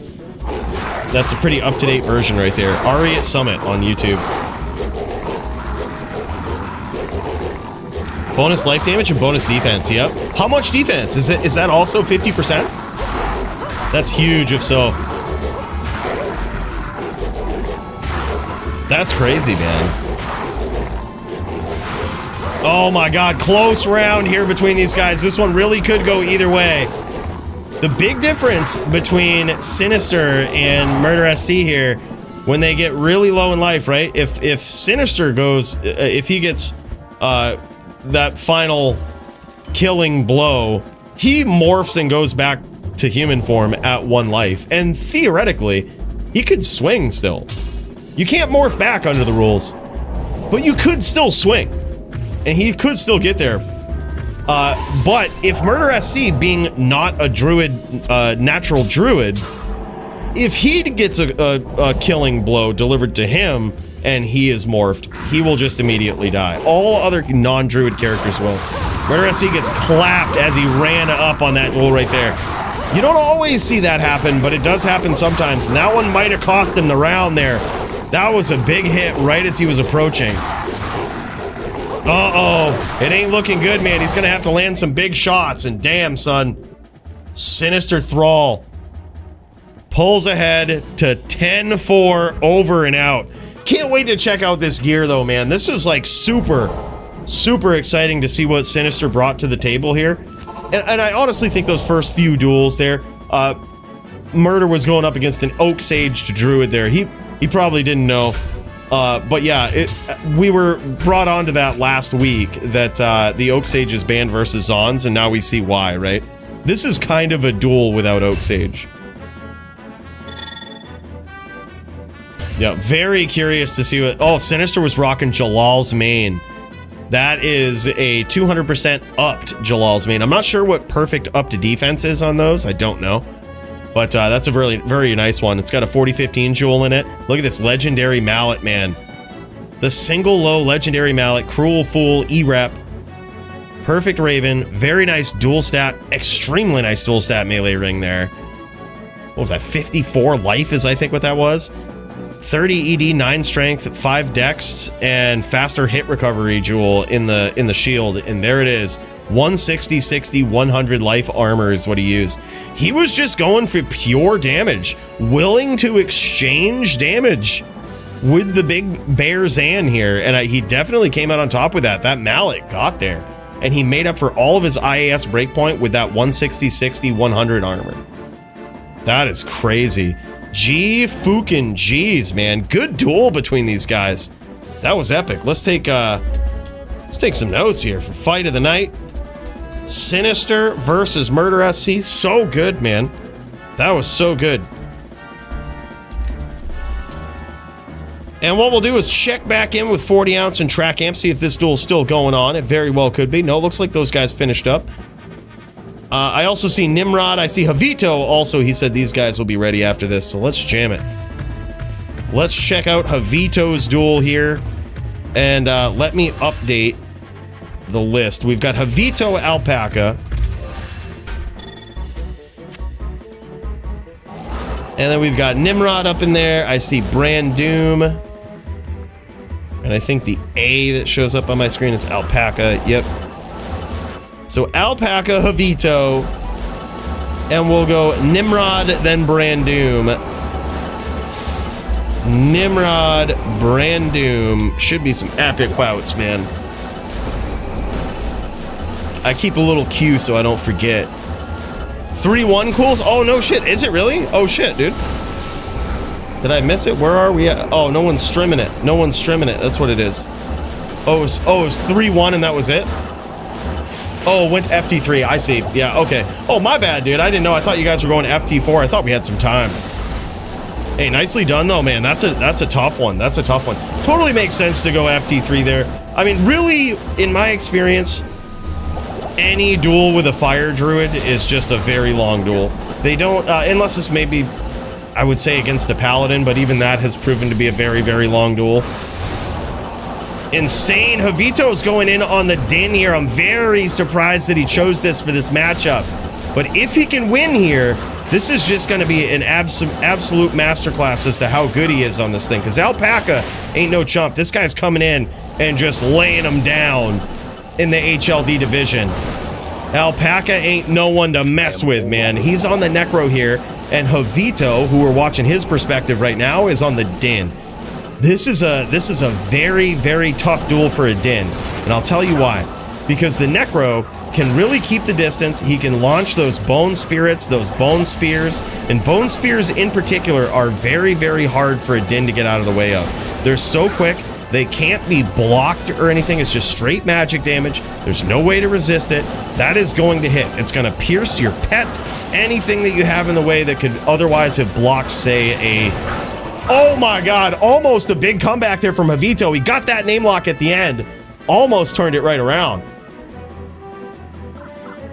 But yeah, that is just straight magic damage, and those spears are so quick. It really forces the Din player to get in and get a name lock very quickly, capitalize on the distance that he is closed, or be punished severely with those Bone Spears, man. It's a very, very unforgiving duel for a Din.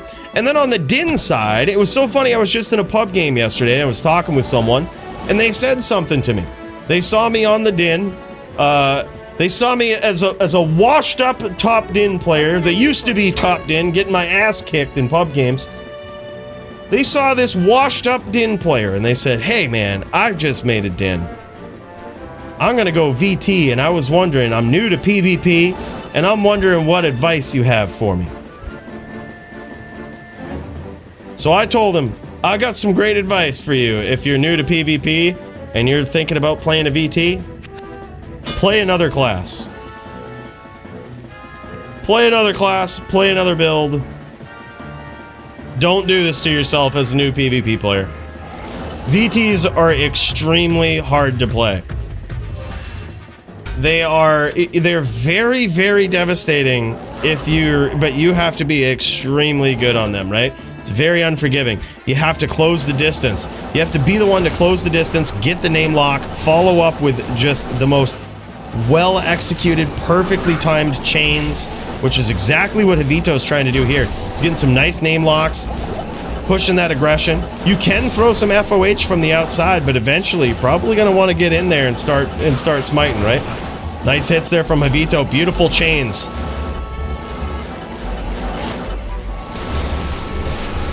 Joby, I think that's the nicest thing you've ever said, man. I appreciate that. Big cheers to you, brother.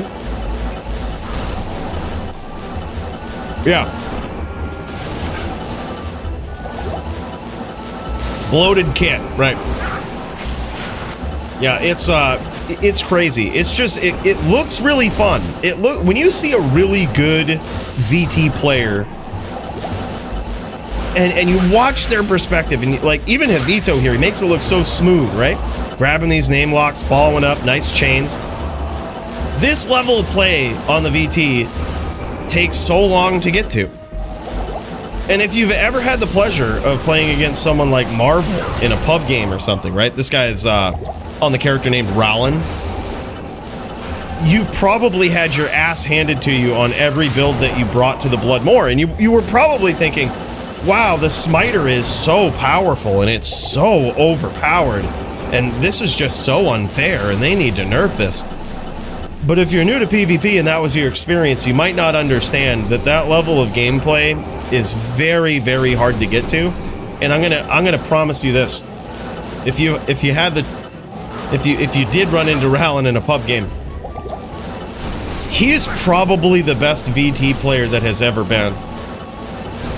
He's really, really good, very aggressive, hard to escape, perfect with the combo.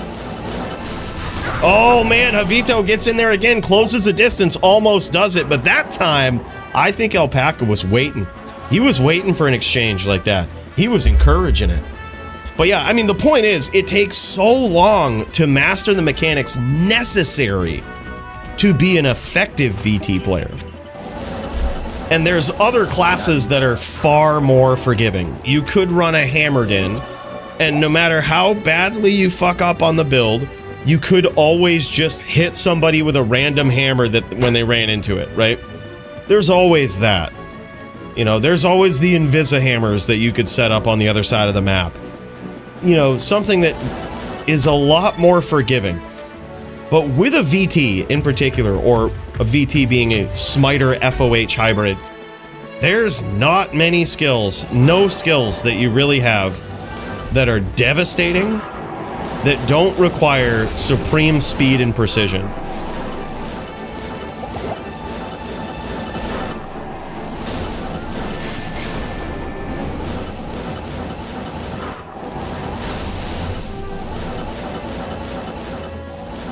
They did fix desync. I'm not sure if you've played D2R and seen Hammered-ins, but I wish we had desync. As a Hammered-in main, really wish we had it.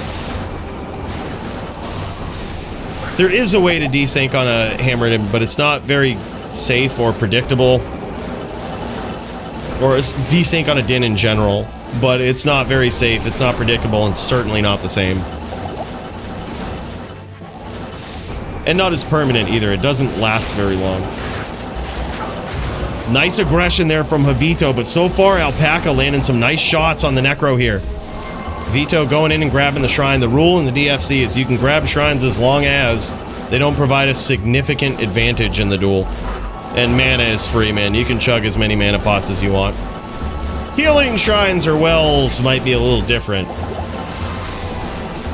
You know, maybe if you were getting pieced up versus like a MTL or something, we might allow it. But it's very, very situational. You know, if you were on a din called Coooley, dueling against MTL, and there was a well right there, we'd probably look past it. We'd probably allow it. Yeah, never heard of her? Yeah. Just a random Din player. Probably not too good. Type of player that would probably try to make a grief inside of an armor, you know? One of those types of guys. I can't carry. Oh yeah. If you haven't played since Thundercharm, sure, you probably would. You might not have realized or known that. Oh man, big hits there from Havito. That might have actually cut his opponent open and might actually drain him to 1 life. Very possible that could happen. Looks like Havito's trying to get in there and possibly finish with FOH. I actually like that game plan. It really forces Alpaca to start picking his shots better. Because right now he's just kind of staying back, getting caught, you know, trying to catch Havito in those Bone Spirit trains, which is how he's done a lot of this damage. Yeah, he's probably pretty low. He's keeping his distance here. He's dancing from the outside. Havito connecting. But it doesn't appear as though his opponent is FOH PK, but that's okay. The psychological trick that it plays on your opponent when they're low on life and you're a VT hitting them with FOH, it puts them on a clock and makes them close the distance. Now, will Havito be ready for Alpaca to close the distance is the question. You know, or will he get surprised?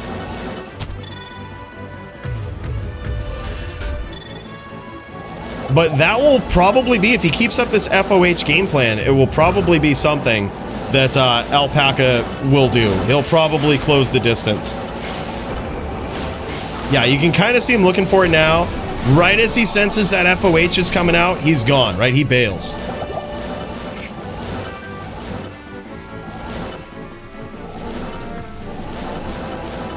Grabbing mana shots on my full ES sword. Now you see that would give a significant advantage, right? Because mana is not allowed on an ES sword. Or I should say, not allowed on an ES sword that has over 80 ES. Oh man, nice hits there from Havito. That one might be enough. That one might be enough. He caught some punishment going in there, but he's still alive. And his opponent is almost certainly cut open. If he faded the open wounds in that last one, he almost certainly didn't on this time. So Havito's going to try to piece him up here a little bit. He's going to look for that FOH finish. Wow, it looks like he did fade the open wounds. Lucky SOB here. He says, you lucky SOB. Oh, nice closing with the distance there from Alpaca. Very nicely done. This has been crazy so far. Certainly a big test for Havito here. Very tough. Very tough, man. I feel you. Wins on Dins are really hard, man, but I gotta say, of all the classes, the wins on Dins feel the most rewarding when you get them. Because, as most people in the PvP community know, it's not fucking easy. It's not easy on a Din, man. It used to be a little easier if you knew how to desync an LOD. But you don't have that in D2R, so even wins on Hammer Dins are very hard. Hammer Dins are one of the worst dueling classes in D2R. Their Dins just in general are they're only out worst by Barbs, right? Like if it weren't for Barbs, Dins would be the lowest ranked, worst performing dueling class. Crazy to think about, man. Oh, how things have changed.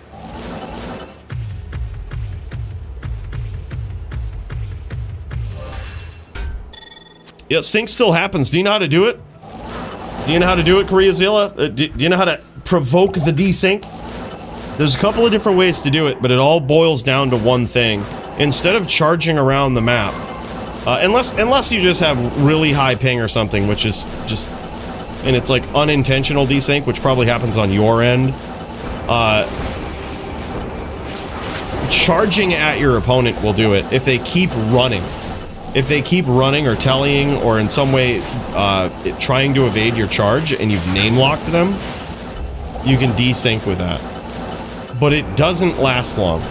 It's a very, very quick thing. Nice hits there from Havito. Follows up with a nice chain.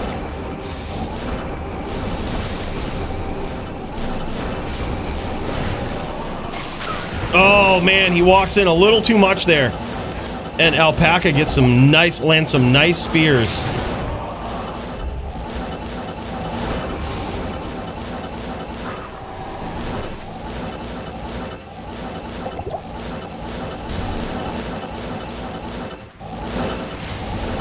They sure are. They definitely make up for it in melee, Alex. That's for sure. Blizz is the hardest class troll, lol. Yep, Blizz. Yeah, Blizz, so skillful and hard. And actually, there is kind of a lot of build skill to it.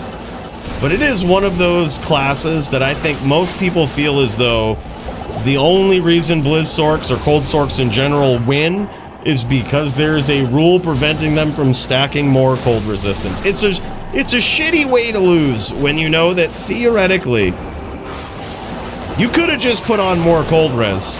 Oh, nice hits from Havito. And a beautiful chain attempt there. He almost had that.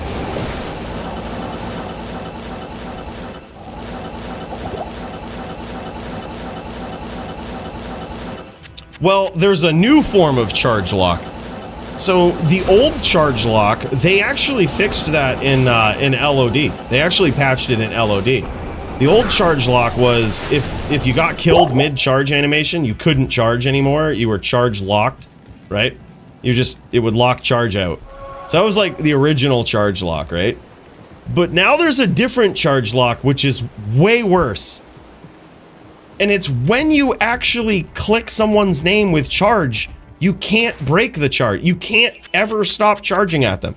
In LOD, if you name lock them and you were charging at them and then you decided, I probably don't want to keep doing this, you could just charge away and that would be fine, right? Like that would work. But it doesn't work like that now. Unfortunately, you're stuck until your character connects or tries to connect at point blank range with the target that you clicked on. Yeah, so it's like a whole new form of charge lock, which is really, really bad. And by the way, we've got Brandoom that we're dialing into right now. This guy is next up on the list. I'm also going to update the queue here, throw a couple more people in. I'm going to check back in with Murder SC after this. I know this guy's got multiple duels going down here tonight. So we'll check back in with him. We've got Andy Man as well. In fact, let me check in with Andy Man first. This guy. Let's go Andy Man, then Murder SC. Andy Man's got himself a couple of duels tonight as well. Oh, Nimrod too. Nimrod is at the top of the queue. My bad. It looks like Brandoom might be waiting on his opponent here. So if he is, let's pop back over to Nim. If that is the case, we shall throw down. Oh, look at this guy. Look at Nim. What is he doing up in here? We've got Nimrod. And I believe... Is he going up against Riz? Is he going against Riz? He's on his way? Oh, hell yeah. Dude, look at this. I think Nim... Oh my god, what is this? He's got... This dude, he looks like a melee Zealer here. Oh, I know what he's doing. He's going up against... We've got... this is a special duel, right? This is some crazy shit going on. He's got himself a Grizz armor. He's going to try to punish Riz in the strangest way. He's got Grizz...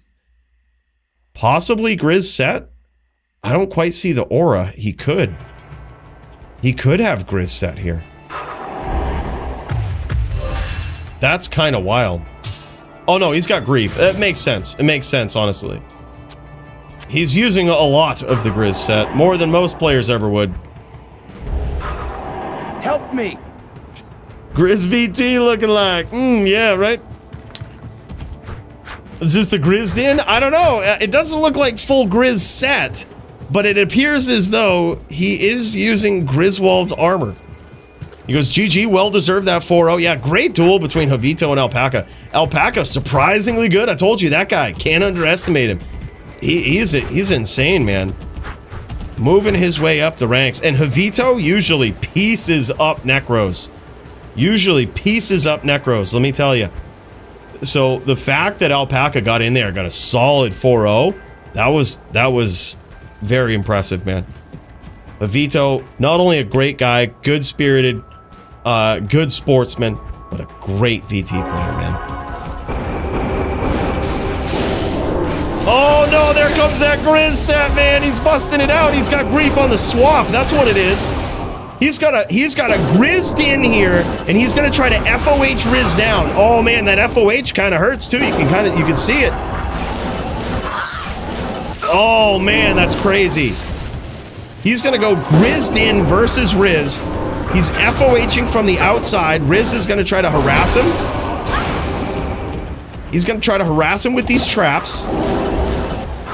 And so far, Nim has actually landed some big damage. Oh my god, he trapped Riz and got him! And a win for the Grizzed in, man, just like that! Holy shit, the violence is real.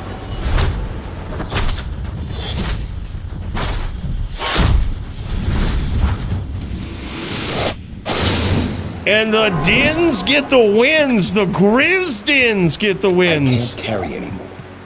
I've always said it, Sound. Life total is overrated, all right? Just don't get hit. Just don't get hit. I know now that advice doesn't sound as good because I am a washed up Din player. No longer good, fucking trash Din. I live in a trash bin on my Din now. But trust me, I'm like an old man on the corner near the trash barrel talking about the glory days of being a Din, all right? For what it's worth, life total overrated, just don't get hit. Bottom Din. Fucking washed up bottom Din now. Don't let him bully you, son. Right. Don't let him bully you, son. All right, we're just gonna get in there next round. We're gonna kick him in the head. Boomer Din. Yeah, I don't even use 451s anymore. Fucking, yeah, just washed up. Apparently I'm a bad player.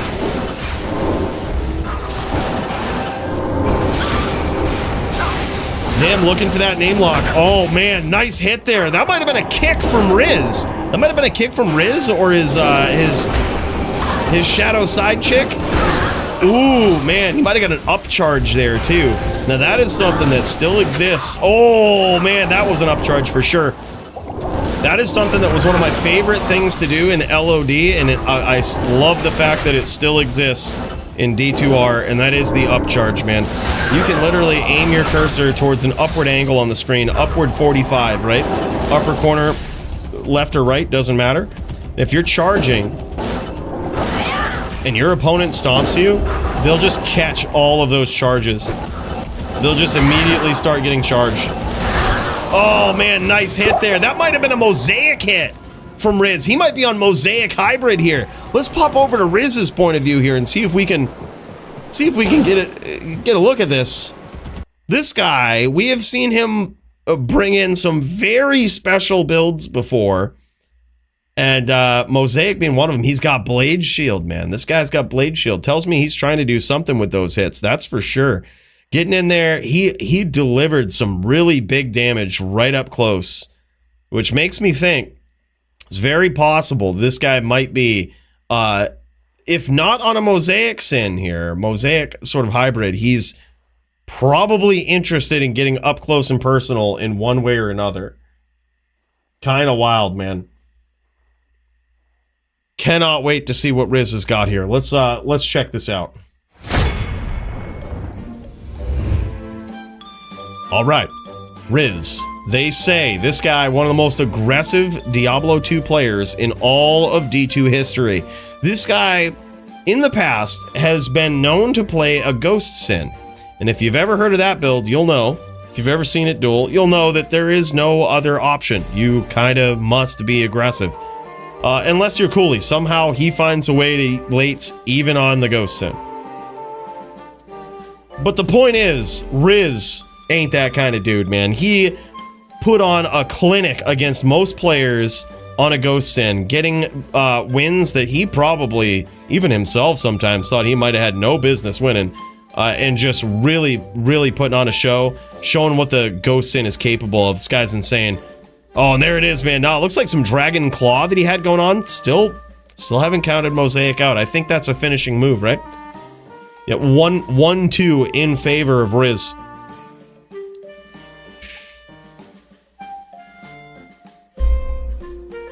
Coolie, underrated top dueler. I appreciate you, man. Look, I still think I'm a trash din washed up by the dumpster. Keeping his hands over the fucking dumpster fire that is his din skills. Trying to stay warm on the streets. If that's what you mean by underrated top dueler, I appreciate you, bro, because we're on the same page. Hell yeah, big cheers, man. Pretty sure he's got Mosaic, at least one, yeah. I really love that there's some players like this. We first saw it, who was it? Who came in and had the first Mosaic Sin kill ever? Who was that? It wasn't Stu. It was, why is his name? Steez, yeah, that's who it was. I was like, it's ST something. Yeah, Steez. Ever since then, man, it's been very, very rare, but there are certain players who make it happen and sort of work Mosaic like into their builds in one way or another. We've seen it used in a very fair sense of trying to get a charge up on a pet or something like that, and then just utilize the function of always hitting your opponent. That's kind of what happens when you have a charge up, is that there's no more blocking, there's no more dealing with AR. The kick will always hit. So that's big for these types of duels where your opponents can stack up some pretty vicious defense. Uh-oh, Riz getting in there. Riz getting in, trying to get up close and personal with those kicks, but I don't think he can afford to anymore. He has to utilize these traps now because Nim has got him down pretty low. Oh man, he gets in there, and that time you noticed he got in close. He's charge locked right now. Nim is desyncing. Nim is going to desync, but Riz knows he's kiting him through those traps. Kiting him right through it. That was a great escape right there. Very nicely done.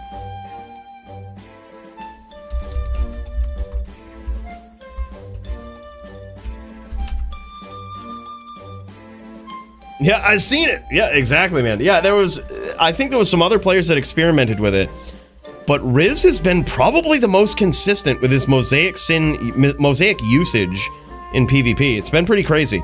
But you'll also see him here. This is interesting. Even though he's very low on life, Riz, he's closing the distance, and it makes me think that his blade shield is a big piece of his attack. It's a big piece of the damage on this build here, and that these traps might just be a big distraction. It's got me thinking that, or at least like way weaker damage. Now Nim going back to that FOH, I kind of like that. No, there it is, man. Those traps can get there. They definitely can do something. Way weaker damage, but the fact that he's closing the distance with his blade shield up tells me that that is a very significant piece of how he plans on getting it done in this duel. It's now 1-3 in favor of Riz. I would imagine that there's going to be clones today. Again, the TLD, the Last Dynasty server, those guys do it pretty religiously on Thursdays at 9 p.m. Eastern, so I wouldn't be surprised if there's some clones today. I think that was Steez, Hen. I think that was Steez. That was, I had it in a clip, I think, on this channel where we kind of broke it down a little bit, and yeah, Steez was like, Steez is always just one of the most creative D2 players, creative and effective players of just these random weird builds. He's got the skill set to pull it off, right? It's creative and effective, which is a very rare combo, especially when you're stepping out into the realm of running a Mosaic Sin in PvP, right? Like, or when you're stepping out of the realm of, I think he even brought in a summon druid at one point. Just wild and crazy shit, right?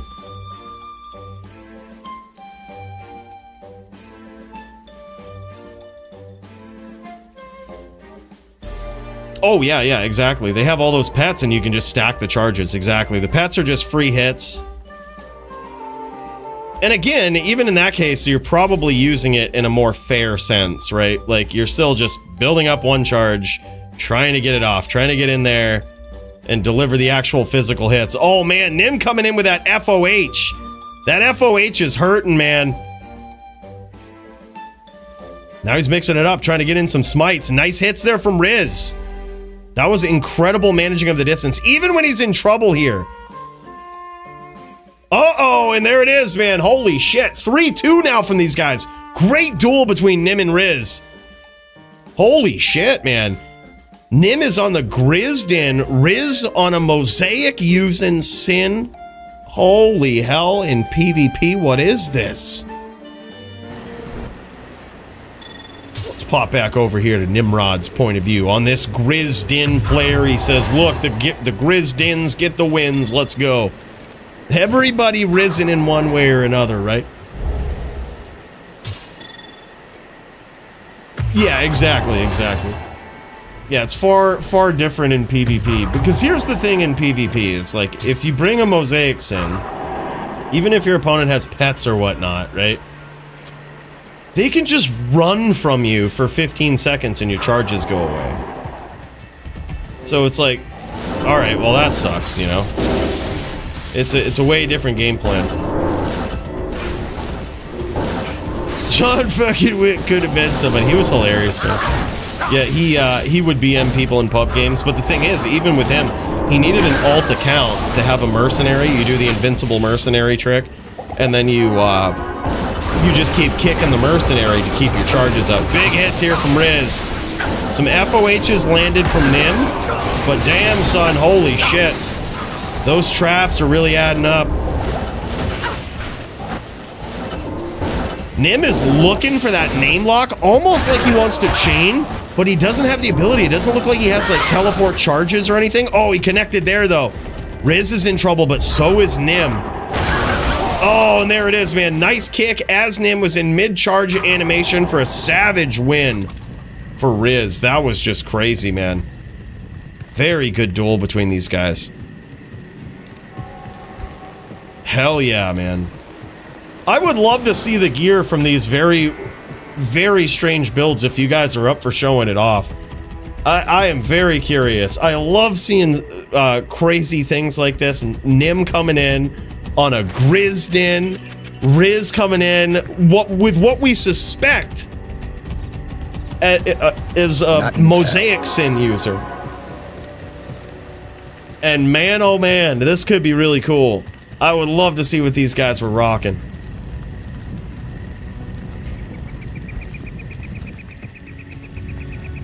Hell yeah, man. These guys showing it off. Thanks so much, Nim. Appreciate that, Nim and Riz. We'll get to see it here, boys. We shall get to see it. Yeah, it looks like some big jewels there. I think it looked like those were facets in there. Nim really trying to punish that light res. He had a grief swap there. And there it is. Mosaic, dude. Dragonflight, Blade Shield, Lightning Sentry, and another Mosaic. Holy shit. Light Sentry, Mind Blast, and Weapon Block. Very nice Mosaic Runic Talons there. And some incredible 220 MA gloves. And a Ghost Sin helm here with a 40-15 and what was it, Cham in there? 45 Lifer Traps and Shadow GCs. A perfect Wisp. 100% perfect Shadow Dancers. And look at that Ami. Rep Life, All Res 14, 220 Sin Ami. Beautiful 6-point ring that he's got there as well. Yeah, these are facets that he's got in this gear. Really trying to punish that light res of Riz. Along with the grief swap. I think that was really cool, man. That was a very, very interesting duel. Very unique. You don't see that every day, man. You really don't see that every day. That was super cool. Wow, and thanks for showing off the gear. Holy shit, man. Wild. All right, boys, let's kick over to Brandoom. Then we'll hit up with we'll head over to Andy Man after this if Brandoom is still waiting on his opponent. Looks like he might be. Looks like he might be waiting. In which case, no worries. We'll pop over to the Andy Man in Melee. This boy's got some duels here tonight. Lycan is just smoking at the moment. Hey, ain't no worries, man. Ain't no worries at all. Hell yeah, dude. While he's doing that, what we can do is pop over to Green Lungs, man. I see Green Lungs up in here. Let's just do it. Let's do it. Is Green Lungs ready to jam? I'm going to throw him in the queue regardless. Green Lungs looks like he's chilling. Oh, he's the smoker. Oh, yep, my bad. My bad. Andy Man's like, oh yeah, he's the one smoking, but He's the one smoking bud. Ain't no thing, man. Ain't no thing. Well, look, this is a good time to remind people of prizes. We've got the same old commercial, but a bit of an update, if you will. Have you or a loved one been involved in a violent duel to the death? Then you could be entitled to a Fight of the Night bonus. Show up and put on a show, and one of these pricey prizes could be yours. Brought to you by Mooches, Hall of Fame phenom and timeless champion of the DFC. Show up, show out, but most importantly, show off those PvP skills. Boom, baby! That was like Brad Pitt and Troy right there, baby.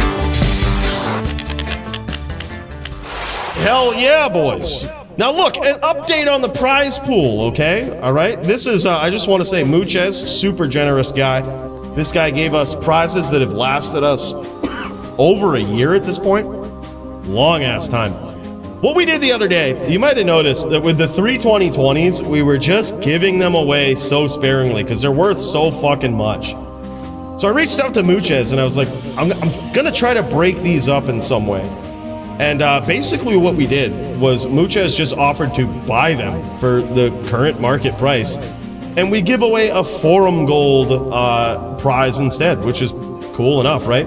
So instead of like 6 3 2020s that we had left, which is just really rare that we would give them out, instead we can give out 5K prizes for Forum Gold for Fight of the Night, which is way cooler.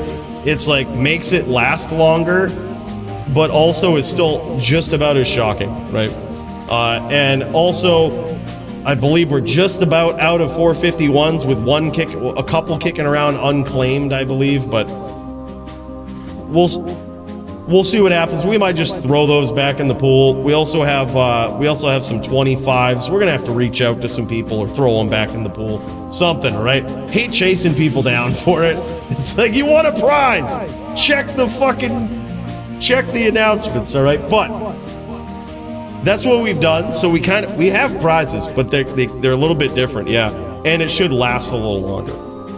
So 5K instead of 3 2020s now is the grand prize. So it's basically like we have 9 grand prizes instead of 6. Pretty solid, man. So big shout out to Mooches, hell of a dude. Let's get in there, boys, for some violence.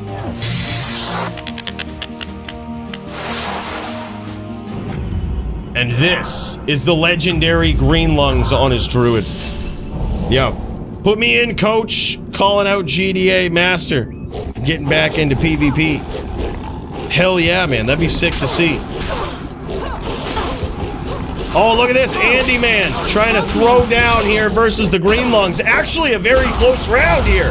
Holy shit. Andy Man almost had that one. And it appears as though our boy green lungs cut open here. But he must have Metamorphosis, because he is asking. He is just asking over here to get PK'd after that round, which means he's probably got the Metamorphosis.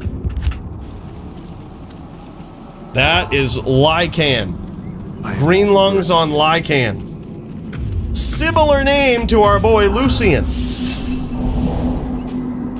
Brandoom and I already? Alright. We'll check in right after this, brother. Right after the Andy Man fight, we will be throwing down Murder SCV Brandoom. Hell yeah, dude. Can't wait to see it. That one's gonna be sick. That's charge v charge, right?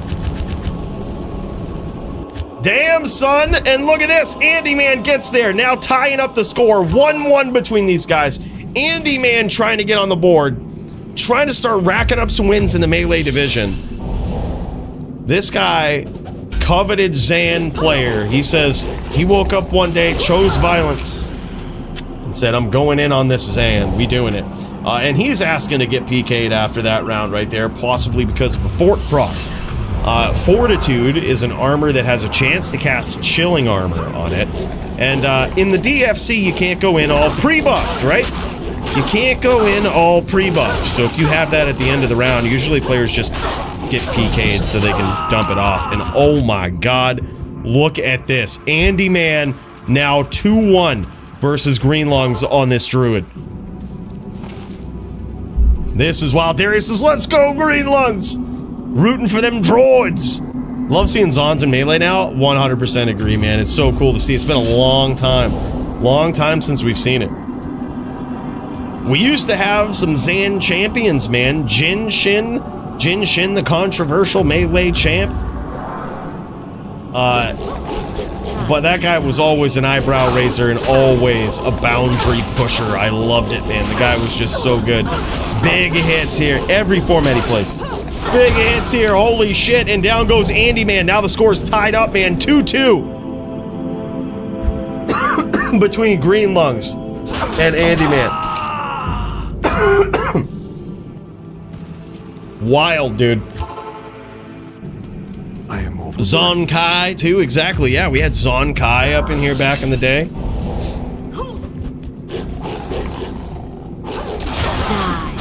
Just want to give a shout out to Darius for clapping my Zon tonight off stream. Time wouldn't allow us to wait for the stream fight, but it was GG in his favor tonight. Damn, son. That's crazy. That is crazy. I was a little worried. We saw you just laying him down in Melee, Cloverfield. I was like, this guy is a savage. That's impressive. Darius got there. Absolute collapse, he says. That's fucking wild, man. That is wild. GG. Man, I wish we could have seen it.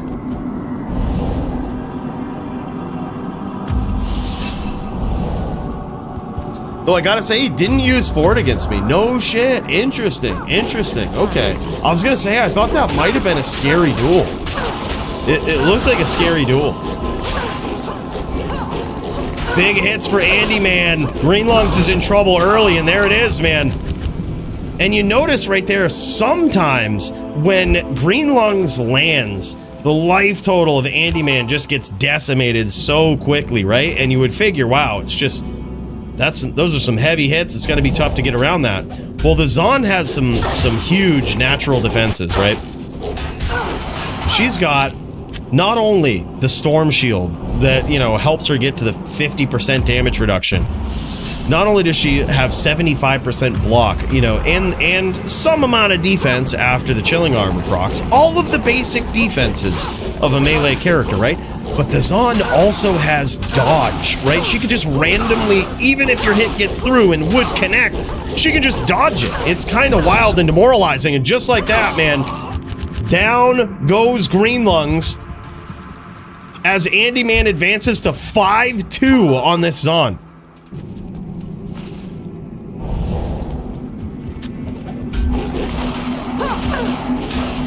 Really, Cloverfield? That's so crazy. That is so crazy. Yeah, and you notice that Green Lungs has taken off Metamorphosis there because if he hit his opponent with Metamorphosis, he would then be pre-buffed.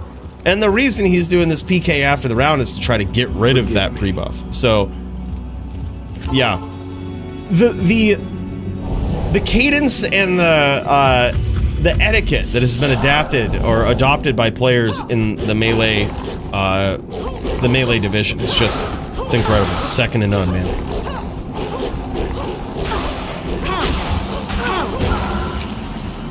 Damn, son. Now we've got Green Lungs trying to climb his way back up here.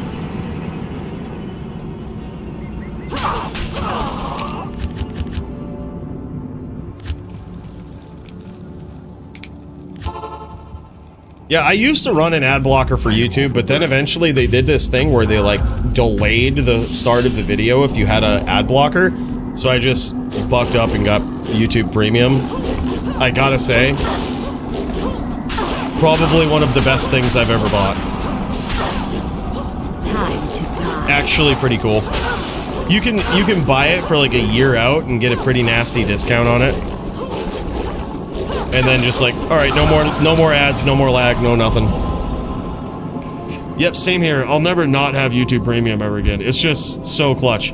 I mean, they were fighting back against ad blockers for the longest time, like, and I think they finally won. They won so bad, I'm pretty sure a lot of people have uninstalled the ad blocker or stopped using it. And how do I know? Because I still use it, and it's stopping working on other sites, which means they're probably not keeping up with it.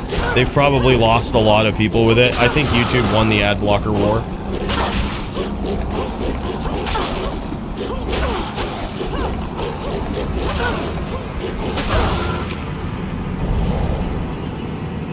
Who knows, man? Who knows? We'll see. It wasn't like we made it up. Like, it was something that was pretty well known. Was pretty well talked about. Although when I talked about the last update video, I did not mention anything. Just, that was just, call that one wishful thinking. We'll call that wishful thinking. I didn't mention anything I might have heard or known. Because I just didn't want people commenting.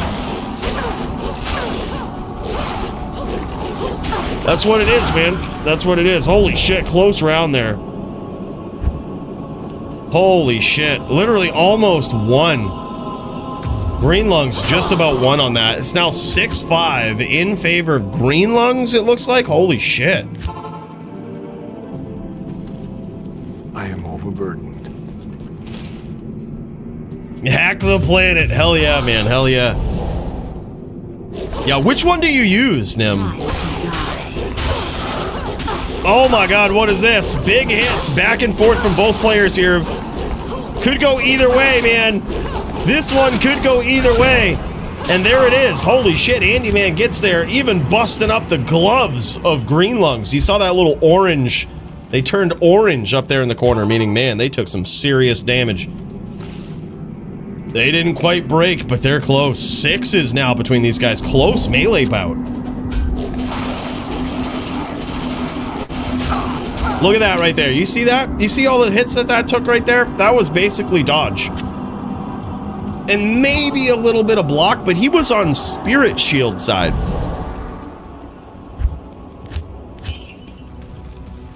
No shit. All right, good to know, dude. Good to know.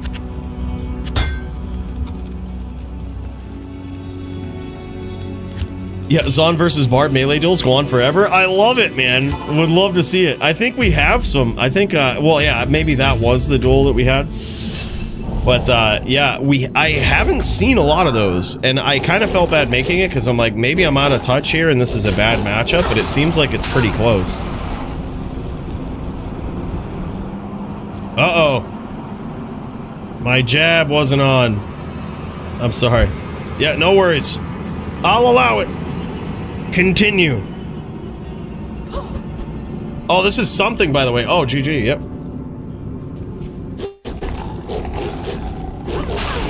Something has popped into the game. Hell yeah, man. Oh, big hits here from Andy Man. But some return fire from Green Lungs. And there it is, from the brink of defeat, he comes back. 7-6. Returns to having a very slight lead here. Damn, man.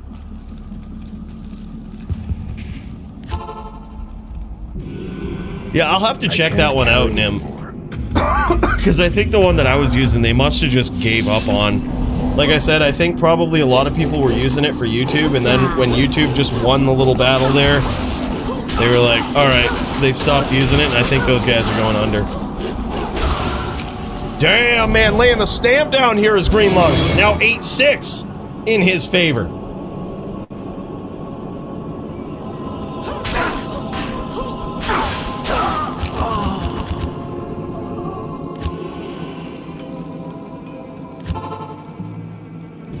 Oh yeah, that shit happens, man. That they have to like re-update that all the time.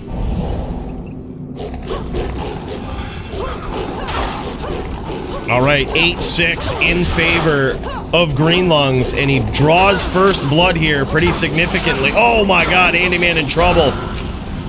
There it is, 9-6 in favor of Green Lungs. This is not looking good for the Andy Man. In the late game here, Green Lungs has really pulled ahead. He has really pulled ahead. GDA and I are ready. All right, bro, I got you up. I got you up next. We're gonna, if you don't mind, let's pop over to Brandoom and Murder, which is gonna be an LLD, then we'll pop right over to Nim. I am overburdened. We'll go Brandoom, Murder, LLD, switch it up a little bit. That one is charge v charge, and I don't imagine that one's gonna last long. Brandoom is on a very, very interesting build. I cannot wait to see it. He is on a hoplite build. I think this is the first hoplite build we've seen in LLD. He calls it a Throger, a throw charger, but it is actually a hoplite is what they call that. And there it is, man. 10-6 for Green Lungs. GG's, man. He says, fine small charm of venom. Oops. Oh, no worries. It happens, you know? A Poondin, right? Yeah. A hoplite is what they call it. A good old hoplite. And if you ain't rocking a hoplite helm, you're doing it wrong, right? You gotta have the hoplite looking helm, which is a full helm. You got to have the full helm, man. Look at this. Green Lungs coming in with that EBOTD. Looks like 160-60, 100 armor there. Metamorphosis. Of course, the Gores and the High Lords. Some nice melee stat lifer rings. And the Dungos, of course. There it is, man. Yeah, 160-60, 100 armor. Beautiful armor there. 39 ED, 15 IAS Storm Shield. Beautiful melee rare rings there. And perfect double-upped Blood Fist. Even 88 on the defense roll. Look at this inventory, too. Matching 45 lifers. With max AR lifer small charms to boot. And Andy, man, coming in. Look at this, man. He actually has himself a nice helm here. 15 IAS, 100 attack rating. 2 Zon skills Vizzo helm with dual stat bonus. That's insane. Very nice there. He's got himself some sick Stygian Pylums. And perfect in every way that matters with the Fortitude there, the life roll. And damn, 40-15 in the shield. I think he won that for Fight in the Night in the DFC. And he's put it to good use. That is sick, man. Good to see it. Good to see it. And he's also using that new meta tech with that string of ears, man. Upped string of ears. New meta. People doing some crazy shit in the melee division, let me tell you. Let me tell you, it's getting wild up in there. People trying different things. String of ears now taking over. All right, boys, let's pop over to Brandoom. This guy, look at him. Look at this guy on his little Poondin slash Throger slash what it's really called, the Hoplite. He's going to be throwing jabs and charging. Curious to see how this one's gonna go. It could be epic. But regardless, it is gonna be a fast-paced throwdown. Let's fucking do this, boys. Let's do this.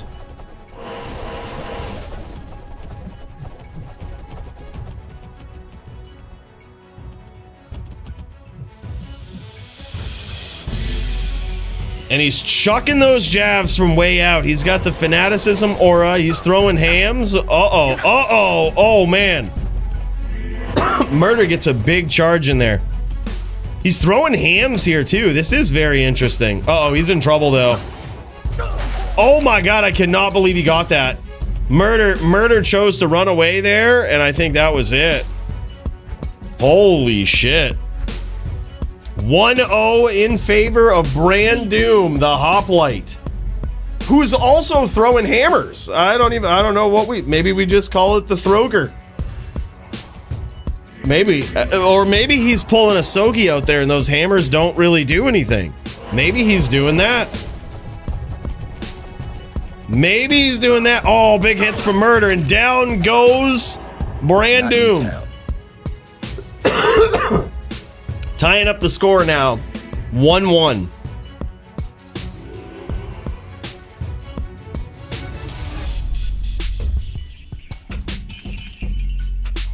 I thought we got rid of that Joby D2 guy, whoever he is. I thought we banned him. What the hell? What is he doing in here? Gosh. Friggin' guy. Oh, big hits from Murder. Murder getting in there with some savage charges now. Yeah, and you see, that's the problem right there with the Hoplite, is if your charger opponent gets super aggro, it's pretty tough. But it can be done. And the strategy is that you want to catch them coming in with a throw. Their block is going to be 25%. It's very likely if you have adequate AR, you're probably going to hit them. And if your jabs have amp on them by chance, there's a chance you could proc amp and it gets really bad. What you don't want to do too much as a throw-in is run or charge unless you're really sure that it's going to connect, or as a hoplite. You want to really pick and choose when you charge, and especially versus a charger, is as lack of intuition as this might sound, standing still sometimes can actually be beneficial. Standing still and trying to time your jabs and charge them as they go out, right? And then otherwise you're standing still, right? They charge in, you hit them with a jab coming in. As they charge out, you charge them. And then once you connect, you stand still, right? It's a really weird cadence for a hoplite. Really, really weird.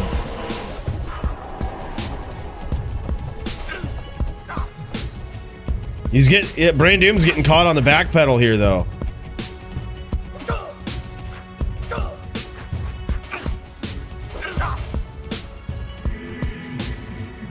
Oh, there it is!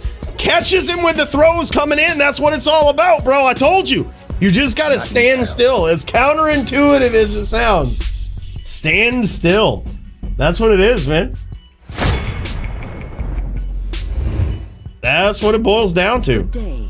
Sometimes you just gotta stand still versus the chargers. Now, the top din charger would make you move, alright? We'd make you move. We'd make you move those feet. But most people wouldn't. Put me and Stu in the lineup? Alright, gotcha, Enigma. Enigma, Stu.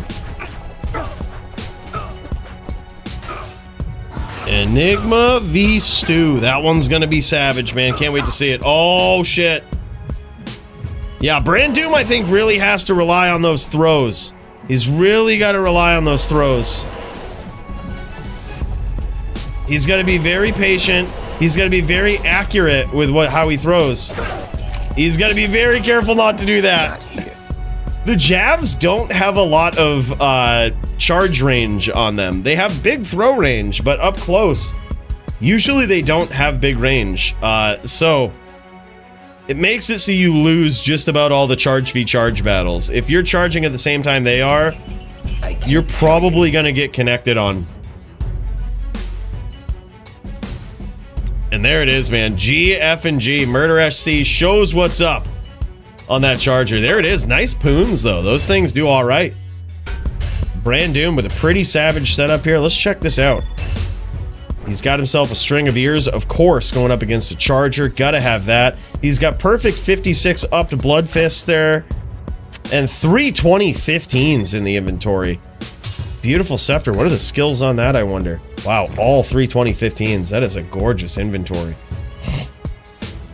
Really, really gorgeous. He's not showing anything, though. He's not clicking on it. All right. All right, we've got the IK set. We've got... Ooh, yeah, there it is. Murder SC with his gear is pretty savage, man. I'm more curious about this throwed-in, though, man. What was this stuff? That charger gear, that is the gear that Murder SC has put down many a din with. Conviction, Fist of Heaven's meditation on a 15% superior divine scepter. 60% G-toes, or 60 ED G-toes. Beautiful Din amulet. 65 108 Spirit Akaran. 230 22 open socket Din helm for LLD. That was incredible. 192 harpoon damage on that. That's what I was wondering. That's very nice. No added elemental damage or anything. Those are really cool. I love this, man. I gotta say, love this setup. That was really cool, man. Great duel. Let's kick over to Nimrod. This guy ready to throw down. Let's see what's going on. This guy's super creative. Well, let's see what he's got in store for us now. Nimrod on Diablo in the LLD division here is ready to throw down versus GDA Master, it looks like. Oh, man. Oh, yeah, GDA on that barb. Murder's got to be Nimrod's got to be very, very careful. He's utilizing that FOH, and he's trying to trick GDA. Oh, nice hit there. That was really good. Ooh. Oh, my God. He's getting that is crazy. He isn't afraid to get in there, close that distance, and deliver those charges. But, man, it can be punishing. And by the way, Canadian Dab God, bro, thank you so much for that gifted membership, man. Big cheers to you. Elliot Dillon, welcome. Welcome to the champion arena. Just make sure to wipe your feet before you come into the Hall of Fame. Make sure to pay some homage. Tip one back to the Canadian Dab God himself. Absolute legend, man. Thanks so much, dude. Almost finished my drive back to the crib. Put me and Sinor into the queue. Oh, just seeing that too. My bad. I'll throw you in there above Enigmans too. My bad. I saw you see that. You said that first, Jits. It's the Jits versus Sinor. Hell yeah, man. That'll be a fun one. Glad we actually got that going. Mooch has sent a message earlier. He was supposed to go up against Jits, and he says, my bad, I forgot to not sign up. He forgot to not sign up, boys. I'd rather have it that way than the other way around, right? Oh, shit, I forgot to sign up. Can you give me a duel? Long story short, no. Big a hit there from Nim. Oh my God, huge hits. Right as GDA goes in there, starts doing some leaping, trying to dodge those. Nim gets in there with some big cracks on that charger. Now this is actually a really tough matchup. This is level 30 duels, in case you didn't notice this. These are level 30s that these guys are dueling with here. Same as in the last duel that we saw. And it's a very tough life for a charger din versus a barb here. I really do like the ability to address a barb player from the outside with FOH. Now it doesn't look like GDA is teleporting at all. Oh man, he's going for that big damage just like that. It can all be over just like that. All the barb's got to do is whirl. All he's got to do is whirl, man. And it just hurts. It's so hard for the charger to get in there. You gotta play the mind game. You gotta address him from the outside with something like FOH. I've even seen hoplites be pretty effective in these duels. You know, being able to address with poons from the outside, something that actually does physical damage and can hurt a barb from the outside. It's really good. But yeah, it's tough because the barb, theoretically, if they're just always whirlwinding, it's gonna be really hard to connect on them. I love what Nim is doing here. Now what Nim is gonna try to do here is very, very interesting. I see the plan. But this is tough to pull off. This is very tough to pull off. He could just be using Insight to regen some mana. That's very possible. Whereas if he runs out of mana charging, he regens his mana. Makes total sense, right? But there's also a secret trick he could do here on this LLD din with that Partisan. And that is he could actually outrange the barb. Oh, there's some big teleports there from GDA and some nice angles. And just like that, he gets in there. Holy shit. 1-3 now for GDA. And the trick is this. If the Barbarian is whirlwinding away from you, it's very crucial that they're whirlwinding away from you. If they're in that whirl away animation and they just turn it into, hey, I'm just going to keep whirlwinding because I don't know if you're going to charge. What you can do is bust out the Partisan and charge behind them. And it doesn't always work. There's a chance you could get connected on, but I'm going to say like 7 times out of 10, they can't hit you and you hit them because you outrange them. It's pretty wild. GDA going in there, pushing the pressure. Nim's going to try to catch him, I think, with the two-hander. He's got to be quick, though. He's got to be quick and unpredictable. And damn, son, there it is. He goes, nope. 1-4, he says, gets in there versus a very savage dueler in so many different divisions. GDA Master. This guy, if you haven't seen him, would highly suggest checking him out. He is Ariat Summit on YouTube. This guy does not only videos in English, but also has a Russian channel where he makes PvP-based Diablo 2 videos. Man, it's so cool to see. This guy, multifaceted, multi-talented, and certainly skilled in many different divisions of PvP. Put DD and I in the queue. Oh man, I'm so pumped about that one. DD versus Murder. Holy shit, boys. I got Jits and Sinor up next. Are you guys ready to jam after this? After these guys are done showing off the gear? Oh yeah, he's Russian, man. Crazy. Yeah, we've got Jits and Sinor up next. If y'all are ready. If not, no worries. We can cut over to Stu and Enigma. And then it's DD and Murder.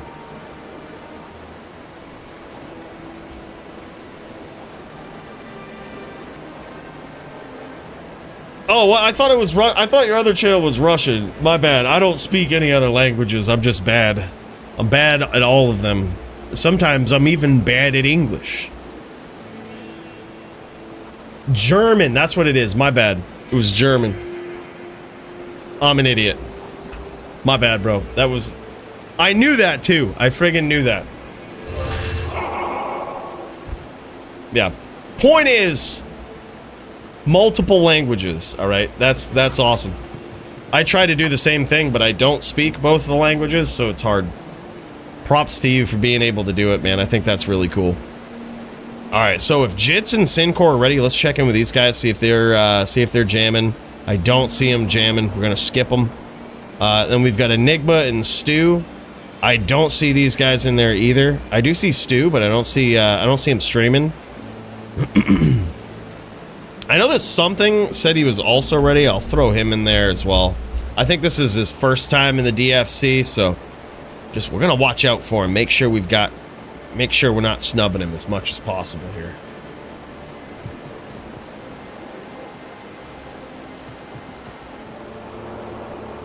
Dude, hell yeah, that's what it's all about, man. Oh, I know, you ain't gotta be, man. It just means a lot you're here, brother. Yeah, crazy. All right, well, hell. I say we just cut right over to DD and Murder in the LLD division. We've got a stacked LLD card here tonight, fellas. This is crazy. GDA v Nim was pretty sick, man. LLD, just really, really good duels here. And then we saw Brandoom before this. Brandoom on the Hoplite versus Murder. Damn, son. Murder just doing what is living by his namesake there. He's almost home walking his dog. All right, yeah, no worries, no worries. All right. Well, here it is. We've got Enigma. We've got Enigma firing it up. He might be live and ready to go. I also see Andy Man. He has multiple duels here tonight. I'm going to throw him back in the queue. It might be Andy Man versus something. So we'll throw those guys in after DD versus Murder. We might even just be able to check in after this. Could be any time. But we're going to check in with Enigma and Stu first. It looks like these guys might be ready to throw down. Hell yeah, man. Hell yeah.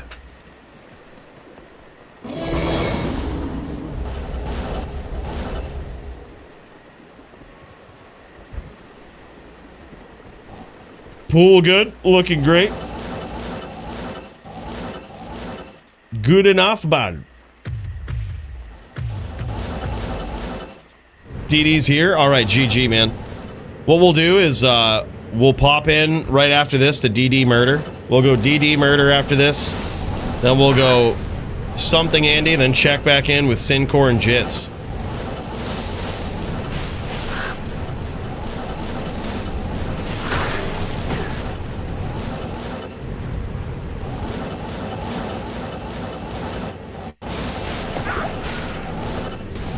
I'm pumped for it, man. I think that's going to be sick. All right, so this is An NVD matchup right here. Someone was mentioning FPK. This is an FPK match right here. This is Doo-Doo versus the Necro. And holy shit, one would say...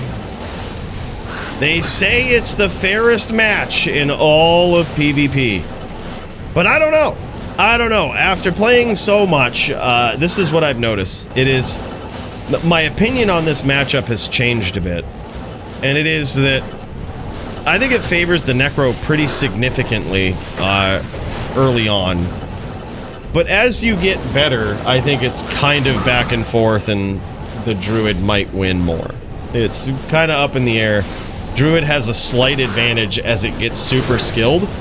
But I think other than that, the Necro, it's like, it can go back and forth. Like, you know, it really all depends on the skill level of the players. But assuming all else is equal, the Necro always just has the option to spam a Spirit Train, get in front of it, and look for the spears, right? That is just a winning combo that your opponent has to solve, right? Nice hits there. Nice hits from Enigma. This guy showing the prowess on the doo-doo.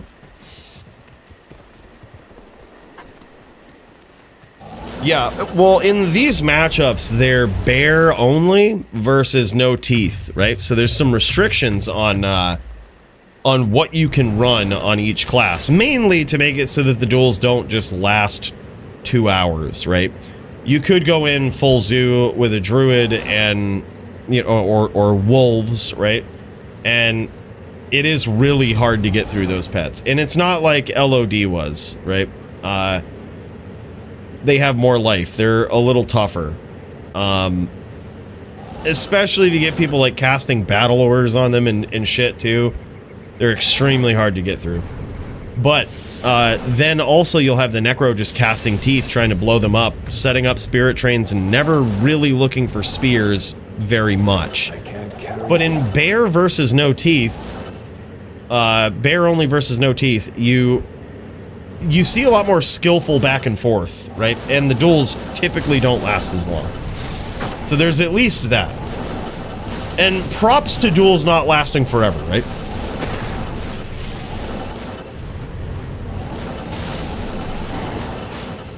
Coolie versus Lamp? Yeah, I'll get my Wind Druid going. We'll do a Coolie versus Lamp. I'll get my Wind Druid. I think that would be a fun one. Definitely fair. Gonna be a tough one versus Lamp with that, I think, but very doable. Very doable. Yeah, that's the fight people. Yeah, of course. Yeah, it would be very, very hard. We'll get the Wind Druid out. We'll bust it out.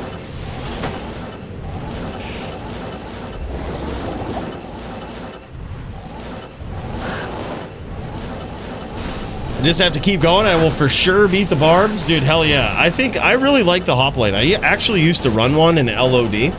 And the jabs that I would use, though, were amp jabs. Because in the rare event that you proc amp and you're a charger, they are definitely dead. Right? There is no, like, low rolls and shit. They are definitely dead.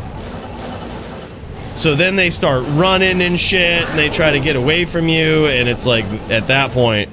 The only defense that anyone really has is the barb, who will just keep whirling.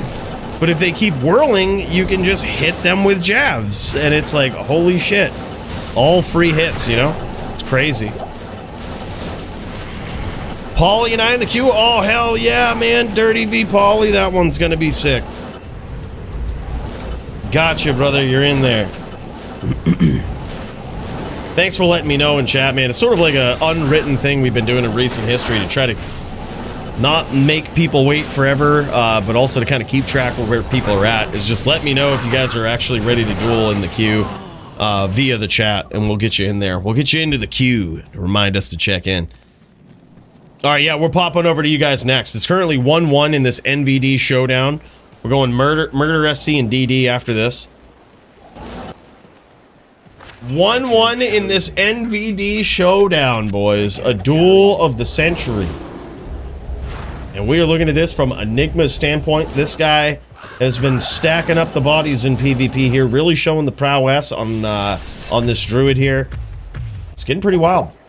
Will anyone be able to stop him? Well, that's what we're going to see here tonight. If Stu can do the job on this Necro, man, let me tell you. It's certainly a tall order.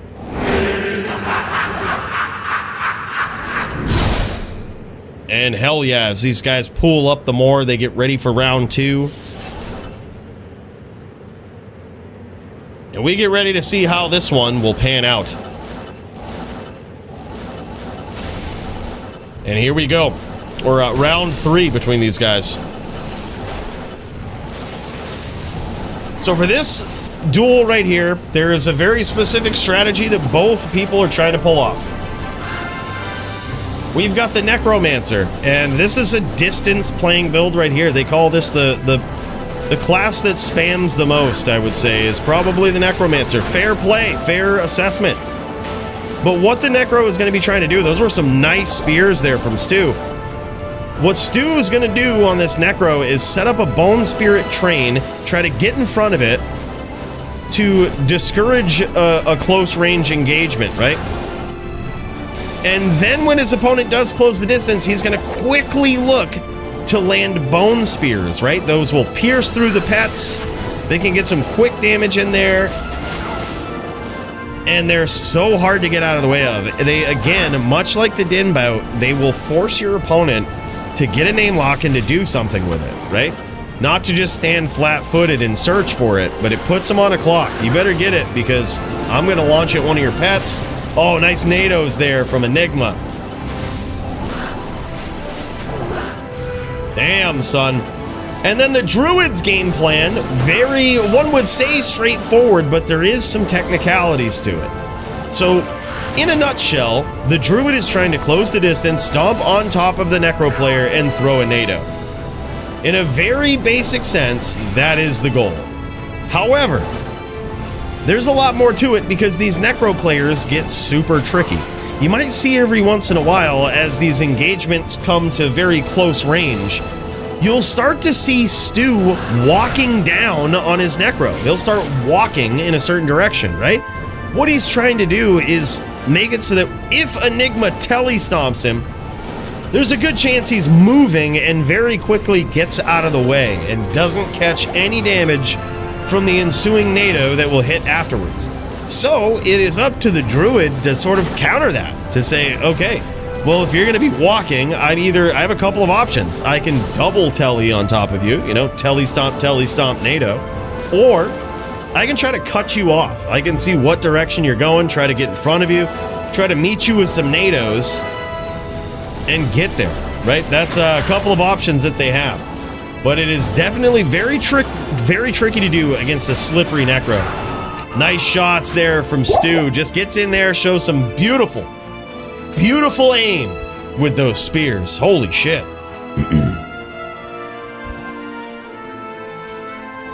True. It is a very, very old duel. I gotta say, I kind of liked them in LOD more. They might have been slightly longer duels, but I gotta say, I love the wolves, man. Those wolves were really cool. All right, the wolves were really cool. Seeing the wolves, seeing the teeth, I gotta say it was dope, all right? It was pretty sick. They just certainly don't look like they used to in LOD. They certainly don't.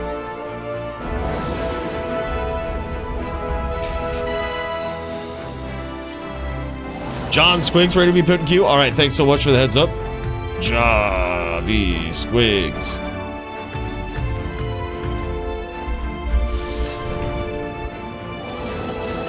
Squigsickles.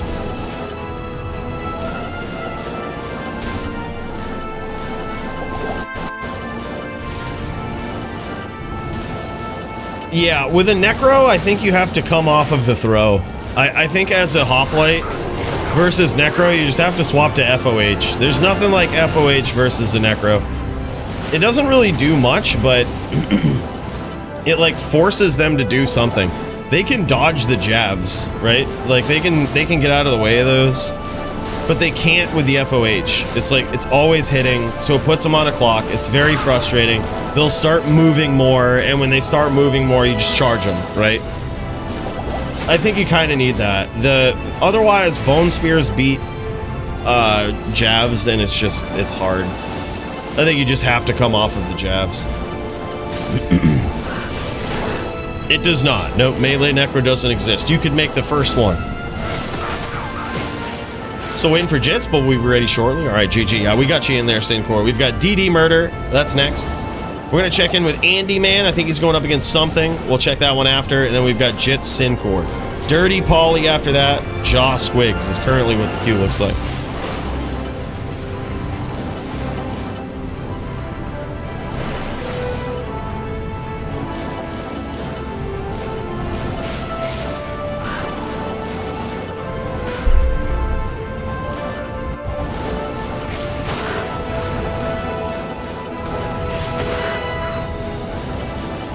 With like 110 versus Neck? Yeah, it's a tough one.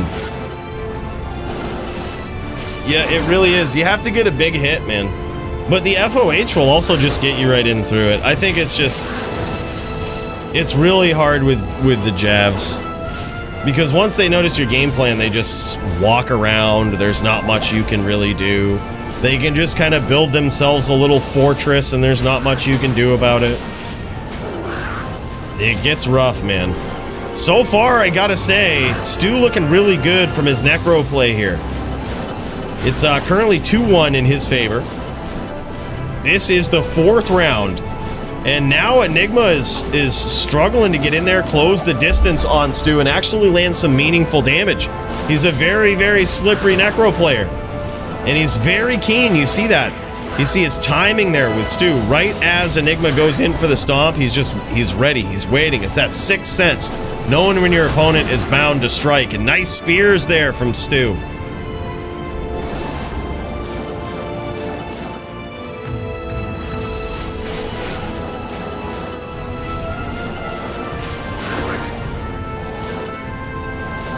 Enigma's going in with some very linear stomps here that Stu has figured out how to avoid. And I think for these rounds here, what Enigma's going to have to do is switch up his attack plan, try some cuts, try some double tellies, right? And really keep Stu guessing in these later rounds. Because so far, Stu has figured out the cadence and he's landing spears very nicely.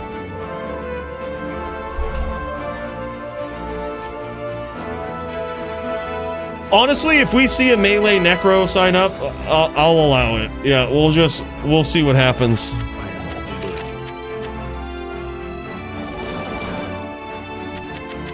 can't carry. Yeah. Well, they shouldn't be recasting Bone Armor, that's for sure. In LLD, they shouldn't be recasting it. If they're recasting it, they're cheating.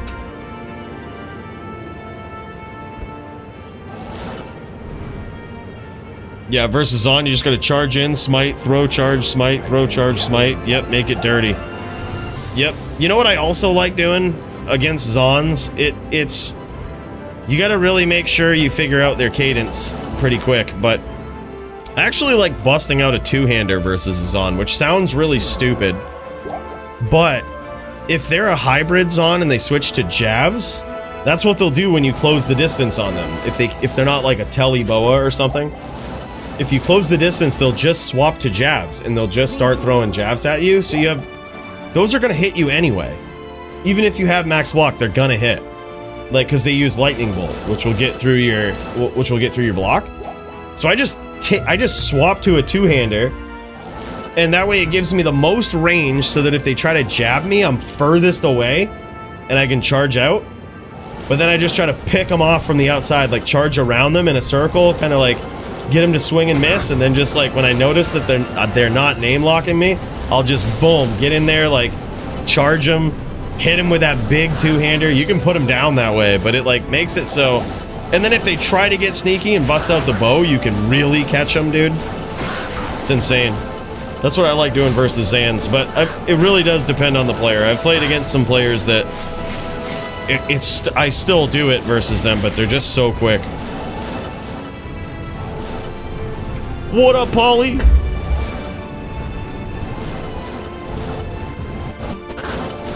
Yeah, I like that, man. I like that. I would love to see that, dude. I would love to see it. Will he do it? The Willie D himself.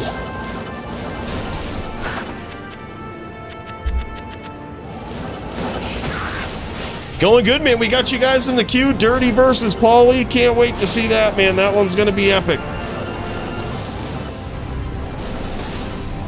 That one is going to be savage.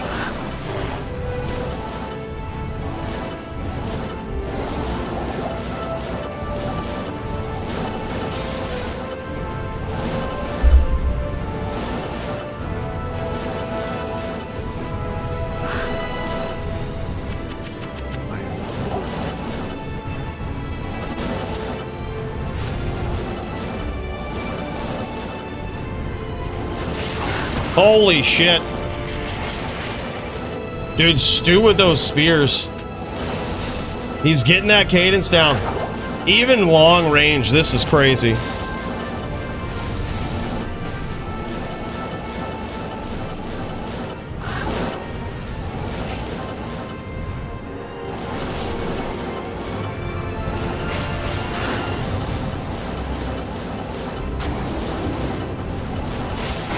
It's looking as though Stu is pulling ahead here, and he has a pretty dominant lead in this match so far. It's currently 3-1. And in this round, he even has a big lead. Oh, looks like we're dropping some frames here from Enigma. This ain't good, because he's in that firing range just like that. I think he lagged there a little bit. As you can see, a little bit of pixelation. Oh yeah, caught a spear. He caught a spear. Stu says, fuck it. Yeah, a lot of pixelation here. Yeah, no worries. No worries. It happens, man. That's on our end, not yours. No need to adjust your television sets. I can't carry. Yeah.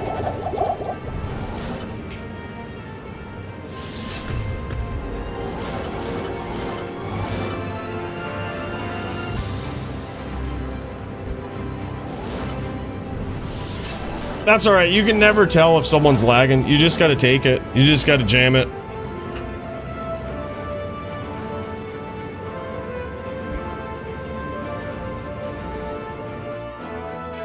And the pixelation still hasn't recovered. Uh-oh. Uh-oh. Yeah, look at his ping. Look at his ping up here. 1300 ping. Look at this. This is crazy. Alright, now it's back to like 125. Wow. 141? That is so wild. I can't carry anymore.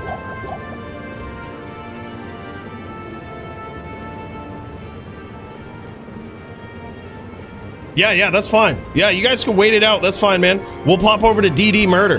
Yeah, no worries, man.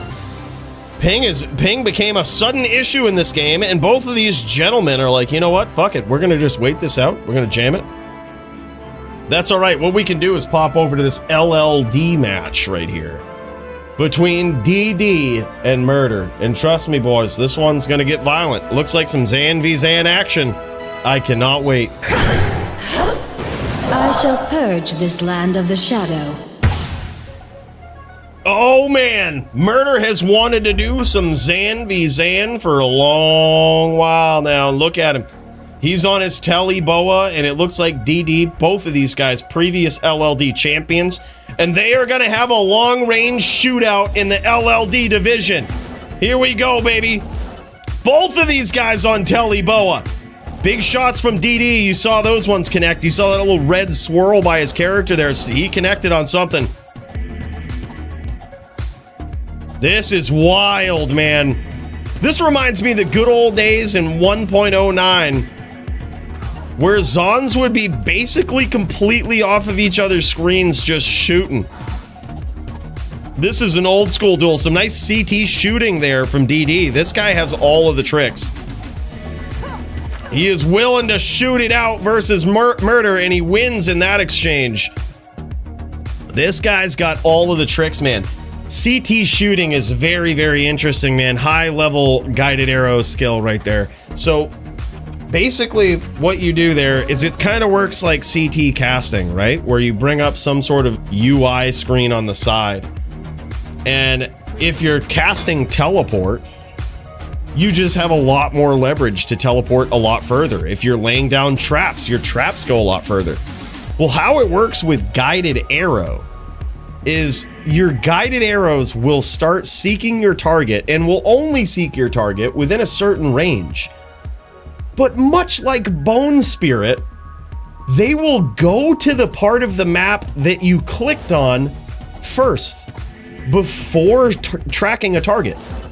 So if you click far out, knowing that those guided arrows only have a range in which they'll start tracking something, you basically set their range with CT shooting to a bigger circle that's far away from you. So they'll start tracking way further out on the screen.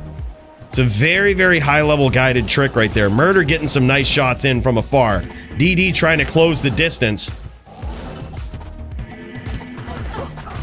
Look at this, DD trying to have a big shootout here, and he wins it. Closes the distance and engages in this close range shootout. He's got himself an insight here. Very interesting. He's got himself an insight, and he is so, yeah, he is pumped about closing the distance and having himself a shootout. Holy shit.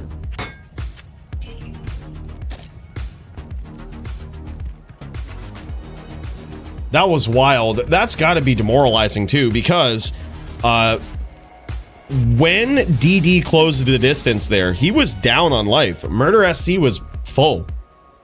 And DD had caught a couple of cracks from arrows from the outside for Murder.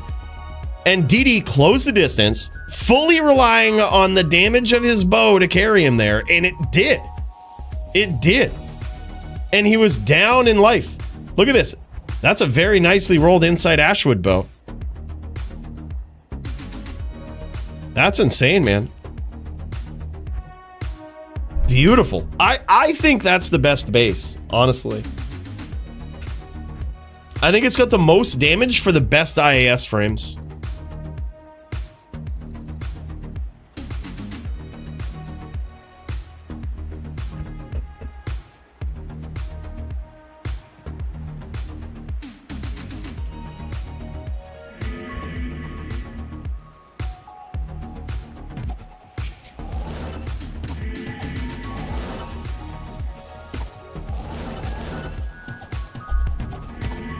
Yeah, interesting, Brandoom. I don't think I ever put a guide together for one. I kind of fucked around with it for a little bit, but it was always just... Oh man, Murder's in trouble early. DD notices it. Oh my god, dude. He caught him with something early. Murder was trying to catch him on the way in, but DD teleporting behind him like that. That was so clutch. DD with an early lead in this low-level dueling Telly Boa shootout here. 3-0 in favor of the most recent DFC previous champion, DD. Yes. Felled only by your boy on the Din. The washed up trash Din player now that lives in a dumpster and lights the trash on fire to stay warm during the winter months. That's me. That's your boy now. Trash Din. Trash can Din. Impossible. Washed up. Used to be top Din. Now an actual trash can. Number one. DD really is a savage, man. This guy has got to be probably the most well-rounded, if not best LLD player. Like, definitely most well-rounded. Arguably best LLD player. Like, he's really good. You gotta figure I beat him in recent history to take the title, but he literally used... I can. He literally used a fucking cracked belt. Impossible. It was actually a cracked belt and a cracked armor Impossible. with like 2 sockets. It was wild, man. Yeah, he was at a disadvantage, one could say. All right, boys, we're gonna kick over after this to something versus Andy. Let's pop into that real quick. And I gotta go blow my snout, man. Let's pop over to the Andy, man. This is a melee duel right here. These guys ready to throw down, and I shall BRB, boys.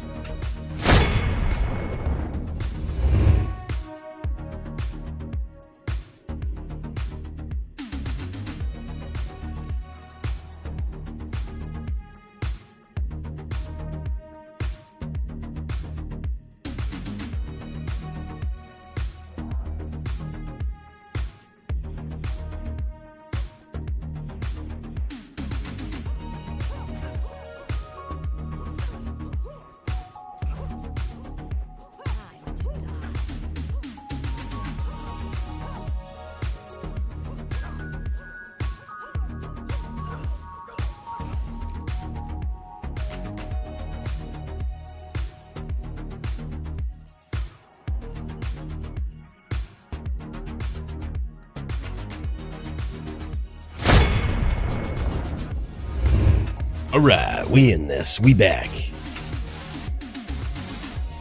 This is Andy Man versus DFC newcomer something. And here it is. Looks like Infinite, aka something, is off to a lead here. 1-0 possibly. That's true. The cracked sash was not named, which could be a thing.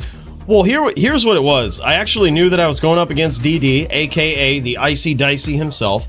I knew how good he was, and I knew that there are certain things that he could choose that would just straight beat Charger, right? Like he could be on, was like anything, right? And I was like, there's certain things that he could choose that would just beat my Charger, like a Barb. You know what I mean? It's just not. When you get a good player on a Barb, they're gonna beat the best Charger players. It's very rare that you'll beat them. So I was like, I'm gonna go in, fully clocked, ready to go. I'm gonna be ready. No matter how this shakes out, I'm gonna be ready to take down any character on my best, most well-rounded, low-level dueling Din. And I think, I don't know if Icy Dicey was used to seeing me on a Libby like that.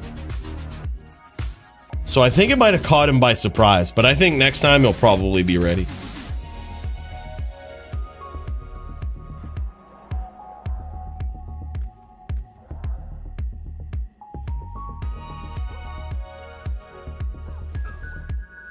Infinite is the guy who sort of got the run walk toggle thing popular? No shit. Interesting. Interesting. Damn, son, he's off to a good start here. 3-1 so far. And something is straight. Let's pop over to his point of view here. 1 frame per second.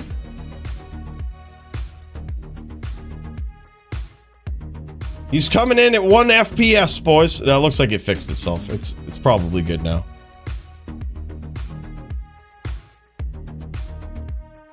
Oh, man. Big hits for the Andy Man.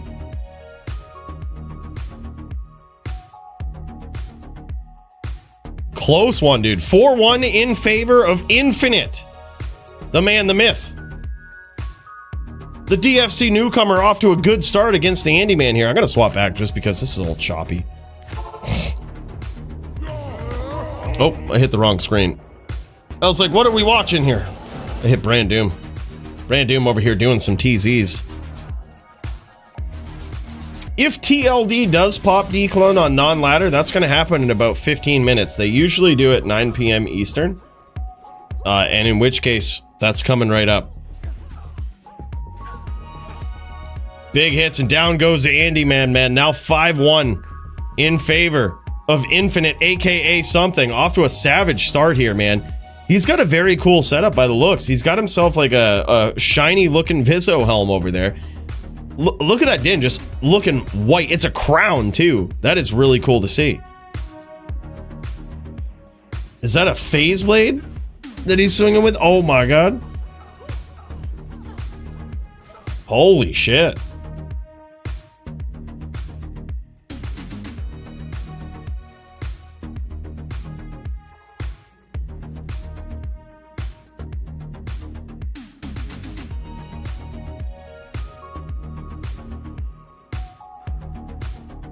Cruel is less than fools. He says, well, actually it looks like some sort of mallet. Now that I see it, it's like a blue mallet, which might have cold damage on it, which is changing it blue. It could have a proc on it. It'd be very interesting. This guy is hitting like a truck though. He's making them count. When he gets in there, man, that's what you got to do, right? Like as a Din player, you got to make them count. That's what they do. Din is definitely the #1 melee character, I think. It's very hard to beat those Dins, but wow, Andy Man is now becoming quite seasoned. And damn, son, something coming up, putting on a show here right in the beginning. He's got vigor on his guy. That's very interesting. He's got vigor. That's not usually a skill that you see statted on a melee character, just because it's kind of a waste of a point. Yeah.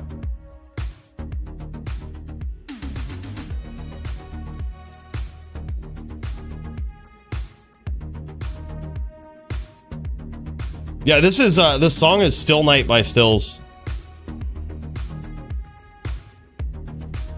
Oh, he could have Vigor on his bow stick too. Actually, I didn't think about that. That's smart. Make him run a little faster in between town. That's slick. That's literally a guy that has built his din around just massive efficiency, getting to and from the dueling arena. Oh my god, another close round here. Andy Man is getting very close with these. Every round, it seems, has been extremely close. But so far, something pulling it out here. 9-1. Looks like Andy Man wants to switch sides. He wants to switch sides of the arena. He says, all right. That's enough of that bad RNG down there. It's time to turn this around. If he does, this would be the biggest comeback in DFC history. If he does, but he's got a mountain to climb, that's for sure. He's got himself a mountain to climb, but this is how it starts. One win at a time. Just like that, man. Now 9-2. He's trying to pull it off. He's trying to take Nim's record. Nim started out 9-2 in a title bout once versus Lucian. 9-2 is what it was. And he came back to win the thing. And I think it was 12-11 or 13-11 or something. I think that's what it was. It was crazy.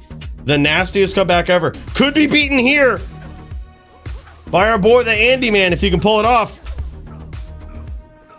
He's got the setup.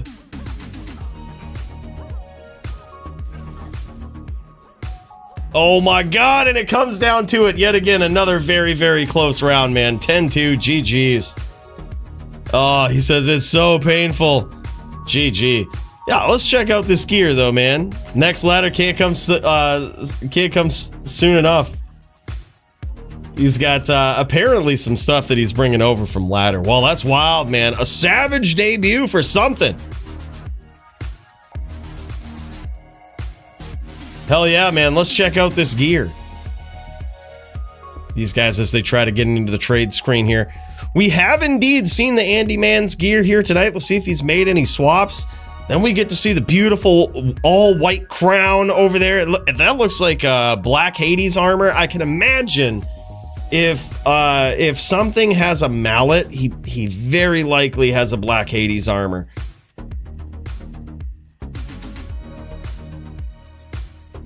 Yeah. And if he does, it's likely that his mallet probably doesn't have IAS on it. Look at these. Interesting. 220 martial arts gloves with E-Rep and godly E-Rep gloves. 2484 defense on the Black Hades, 240 15s and a Zod rune. Love it. 40-15 in the Storm Shield Monarch, and there it is. The single low mallet right there. E-Rep, Cruel Masters, 1 to Barb skills. Yeah, and the proc. It was from the proc. That blue tint to it was the lightning proc. I knew it. I called it. Mecca Mike Cool ready too? All right, bro. We'll throw you in there.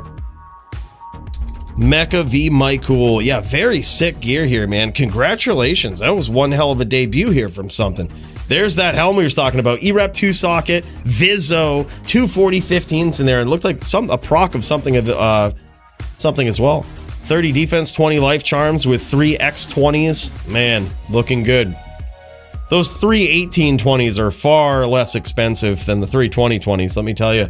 From someone who's in the market for 3 2020s right now, it's like, holy shit, they're expensive. 7.5K just about. You think you can get some for cheaper? But you gotta be real patient. And they're probably footballs.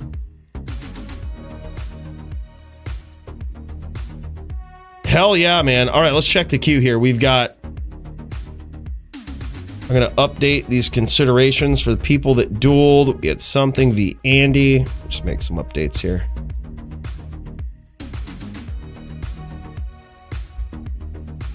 We've got Jits and Sinor up next, man. So let's get ready to pop over there. Congratulations to something on his debut. Andy Man is just a savage, but today, holy shit. Something got the better of it. Jits v Sinor. Let's see how these guys are doing over here. Jits v Sinor is gonna be a Necro V, Barb or Din, and it looks like yeah, it looks like he's on the Din. Oh, big hits there from the Spirit Train. Uh-oh, Jits in trouble early. Let's pop over to the Din player here. Usually the more aggressive viewpoint here. We did see a death right as we came in there. And it looks like Sinor gets round 1 on the Necro. Pretty rough, man. It's a rough life for those Dins out there. Let me tell you. Very, very rough life. I understand it. I understand it, man. Those Dins ain't got it easy, okay? It ain't easy out here. It ain't. We out chia on Dins.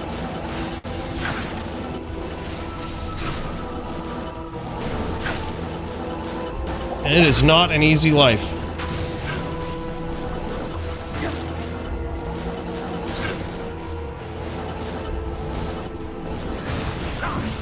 Paulie and I, the Q, you guys are up next.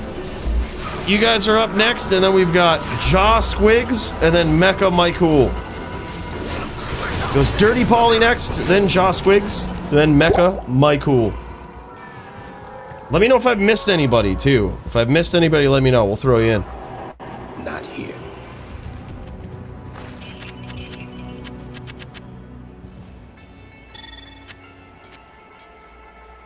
I also see Nim jamming. He might be getting ready.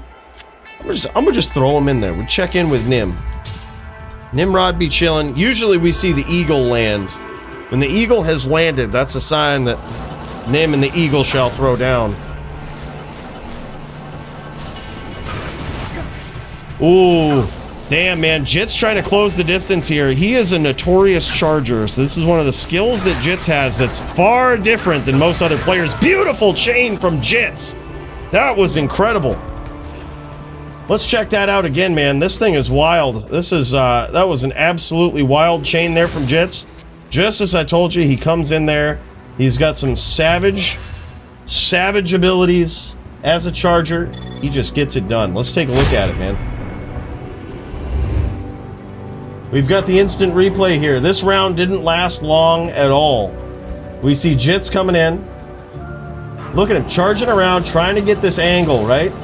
And as we see it, he gets caught with some spears. This whole round lasted less than 30 seconds. Look at this, though. Gets in, gets a charge, smite, gets the swirlies, and a nice chain lock finish there. That was incredible. As we pop back over to the third round here, let's see if Jits can do it again. As he gets a name lock, gets the swirls, goes for it again, tries to repeat history. But that time, Sinor escaped. Alex, all right, yeah, we'll get you in there, brother. Nate v. Alex. That one is going to be a melee banger right there.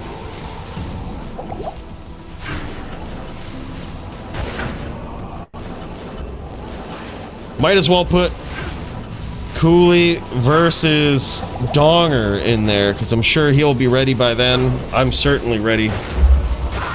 Oh my god, big charge damage there from Jits, and he gets there with a charge. And holy shit. That is crazy. Use Fools versus Dins and Barbs.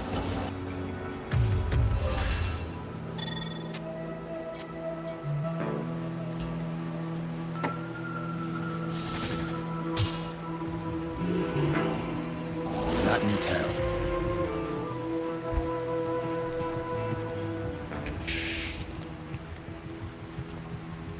Yes?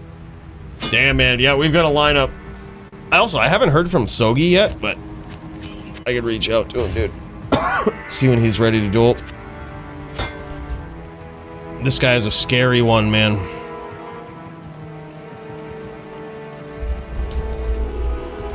Should I put us in the queue for some Din v Din violence?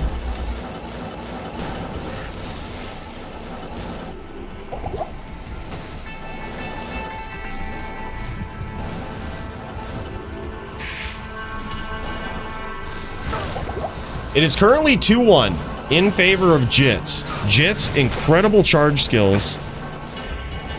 He is very, very skilled on that charge. You'll see him moving around like this. He is one of the only Din players that we know that is so comfortable moving around with charge. It makes him very unpredictable, especially in these close range exchanges. There's kind of a trade-off.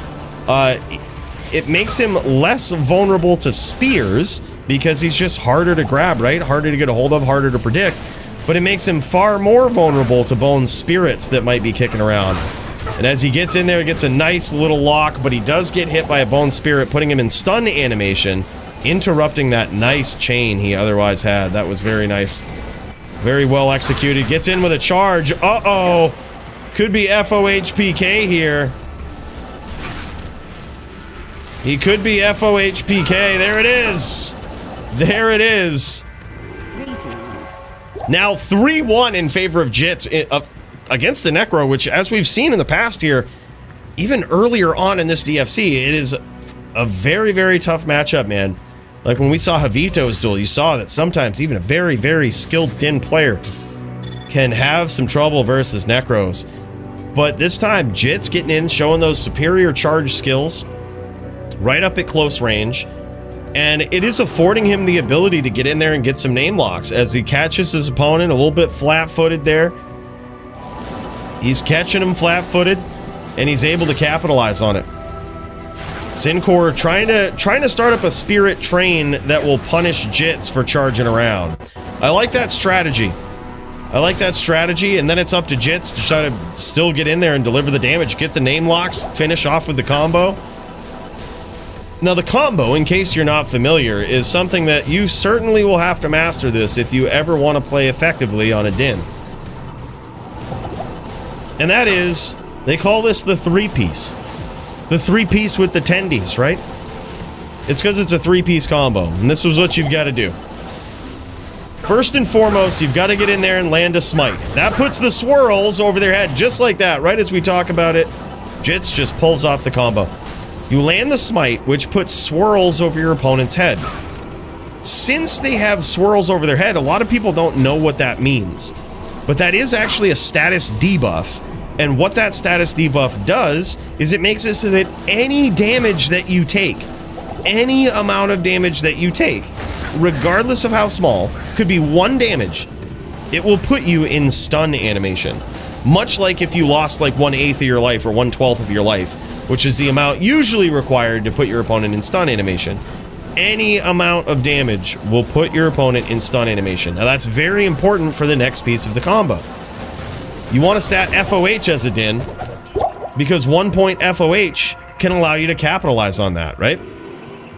You get the swirls, you put 1 point FOH, it's not going to do a lot of damage, but it will do enough to stun your opponent. And then the third part of the combo is the telly stomp, right? You hold that name lock, you get the swirls first, you cast FOH as they run away so that it stuns them when it connects, and since you still have the name lock, you can then telly stomp them, and they're stuck in stun animation for a second, right? Gives you an opportunity to get in, land a shot, but it is a very small window that you have, but it is there. And there it is. Looks like the first declone pop right at 9 p.m. on the nose, man. Must be the work of TLD right there. Must be the work of TLD. The last Dynasty Discord, and if I know what those guys do, it probably won't be the last one. These guys known for popping it just about every 10 minutes. Sometimes even more in recent history. Very, very generous guys over in that Discord. Responsible for so many anti-pops. So far, Jits is in a lot of trouble, man. The score might be, I believe, what is it, 3-1 right now? Or 3-2? I think his opponent is catching on to this cadence, not being as much so flat-footed here. Sinor teleporting around, being very, very slippery Necro. Very, very hard to catch. Teeth is banned in NVD, and it's just to make the duels shorter. It's not banned anywhere else. Just specifically in that duel so that the duels don't last forever.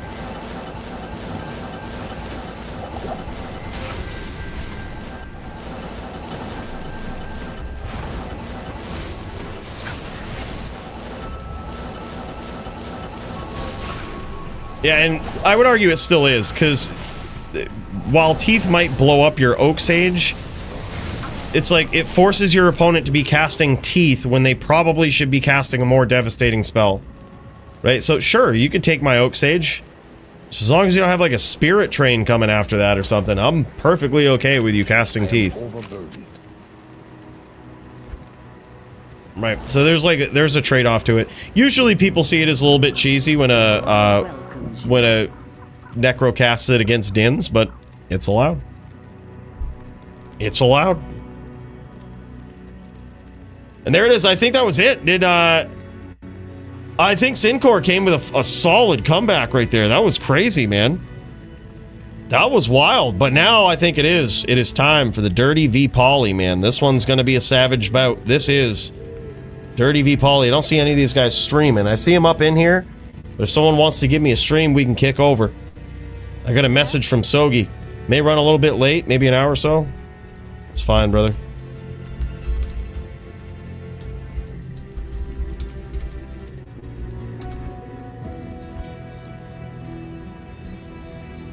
Hell yeah. All right, here we go, man. We've got Poly, the longtime reigning champ right here, and you guys know what time it is. This is the HLD title bout of the evening. But how will it go? Let's find out.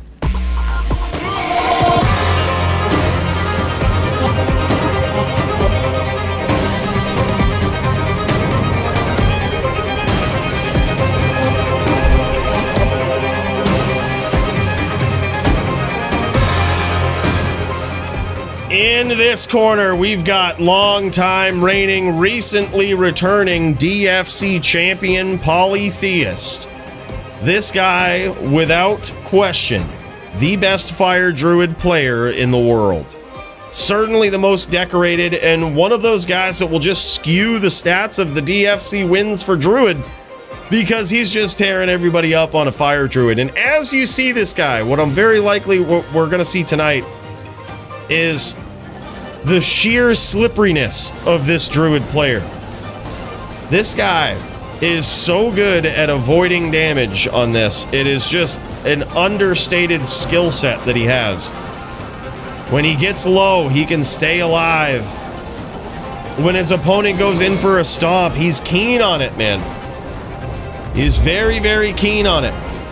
So be wary of that. Look at how quickly this guy slips the attacks and realizes where the traps are and gets real slippery. Now, title bout. Just a reminder, these things can sometimes go long, especially with the Druid v Sin. These things can be long, right? So just as a reminder, the Druid does have a shorter range here. This Donger became a member. And must push, right? Must push if it comes down to it. And by the way, Donger at the God tier. This friggin' guy. Holy shit, man. Big cheers to you, bro. This guy coming in with a God tier membership. I'm not going easy on you tonight, all right, Donger? I ain't going easy on you. That ain't gonna change a damn thing. Dude, can't wait for the Libby v Libby throwdown, man. That's gonna be so fun. Big cheers, brother. So good to see you, and thank you so much. Really appreciate that, dude. But yes, this is a duel right here. It will very likely be a real duel. And by that, I mean this could go on a while. And just in case, sometimes we like to swap over and check out other duels, so just be prepared in case we are in store for a very, very long duel. All right, be prepared. Next up on the list is Javi Squigs. So we can pop in and kind of check that out in between rounds if you guys want. But let's see how this one goes. It looks as though Dirty, he's certainly on a sin here. However, what kind of sin is he on? Is he going with Claw Block? Is he going with a Spirit build for the cast? What is he doing? What sort of approach is he taking here is the question. Is he trying anything different than Sin players have done in the past? There's been many of Sin players who have tried to take down Polytheist, but none who have succeeded. This guy gets super slippery as he gets low. He gets super slippery, but right now, look at this. He's showing a lot of respect here for Dirty. Showing a lot of respect. Still trying to get in there. Dirty laying some nice traps. Dirty actually just making him chase. I really like this. The Sin has the range. Dirty certainly wants to do this. He knows how powerful Polytheist is. Look at that sneaky Fisher that Polytheist landed at a very, very long range there. And it looks as though Dirty is getting in with kicks. It could be a Shadow Warrior that's getting in with that. Or it could be him actually trying to deliver some kicks. And if so, it appears as though Poly is... It doesn't look like he's on max block spirit.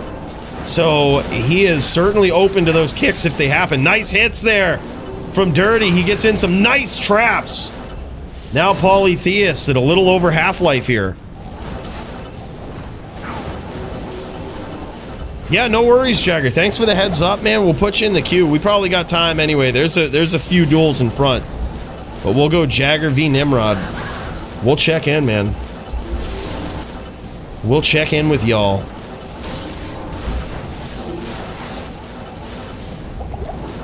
I can't wait for my duel with Donger, man. The DFC LLD title bout. That one's gonna be fun, dude. I'm a trash din now, Donger. I'm a washed up top din, so you probably got this. Been practicing on my H-din, practicing against VTs in recent history, and I'm just fucking washed up, dude. Can't beat nobody anymore. Washed up din player. Easy win.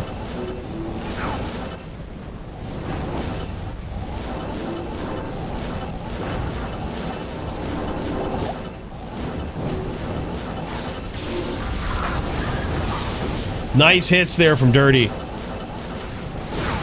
Beautiful traps, man. Love how Dirty is doing this. Did I see a shield there? I didn't quite catch... Let's pop over to Dirty's point of view, man. Let's just see what this boy is rocking here. Let's see what this Sin looks like. Oh no, he's on dual claw. He's on dual claw, which makes sense, because that's... If he goes shield... If he goes like Spirit Hodo... Sure, it will solve some problems for his resistances or whatnot, but he probably will still have to use Fade, unless he's going like some weird SS setup or something. But the point is... Oh, wow, I see what he's doing. Alright. I am overburdened. Yeah, he's going dual claw because it's just massive damage, man. It's a massive damage boost.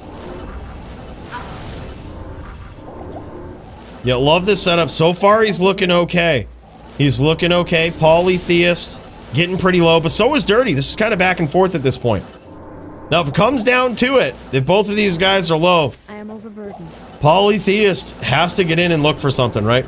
You can't just sit back and rep too much.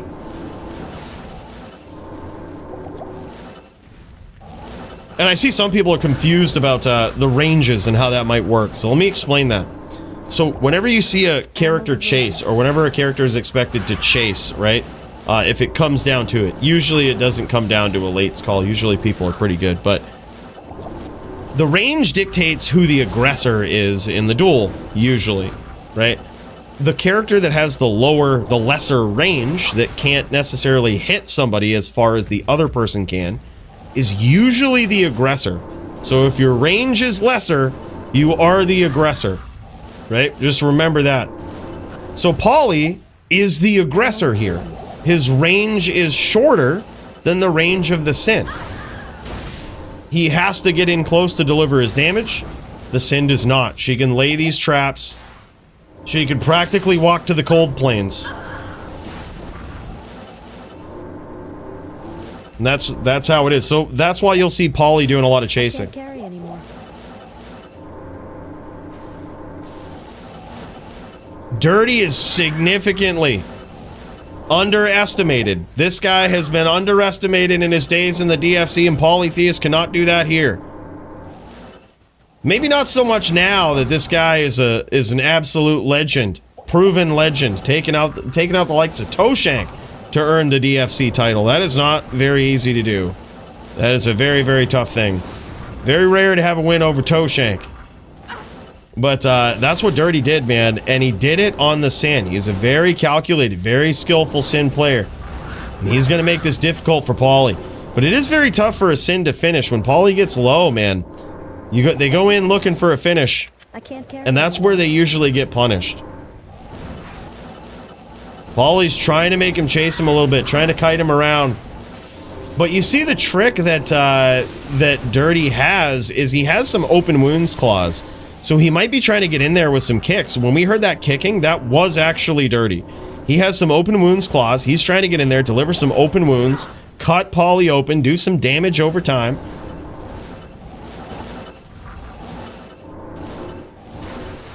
Hell yeah. As long as it takes, Koreazilla. As long as it takes. These are real duels. Not all duels have to be 10 seconds long. As long as it takes. Violence at all costs. That's what it is. These are real duels.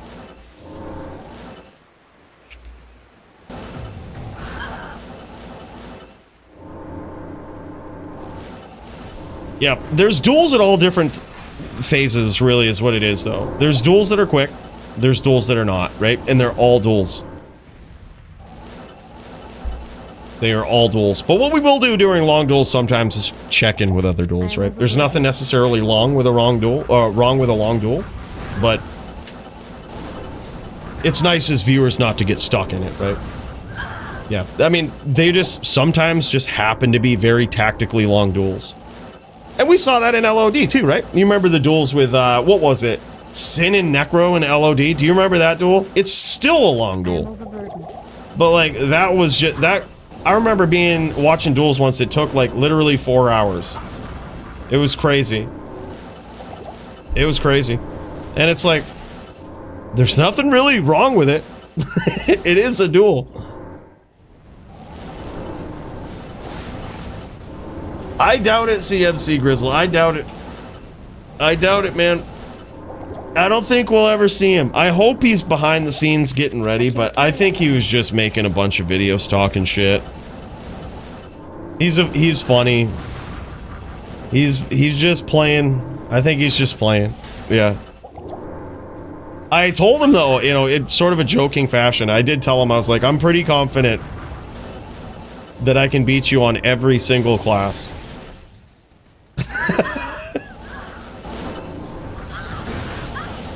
I would be surprised if I couldn't. I would be very impressed if he beat me on anything. Like, I'm not the best dueler at all, but I think compared to your average Joe, I'm a lot more experienced. I think compared to like someone that doesn't do PvP or hasn't really done PvP a lot in their life, I think I'd probably wreck them.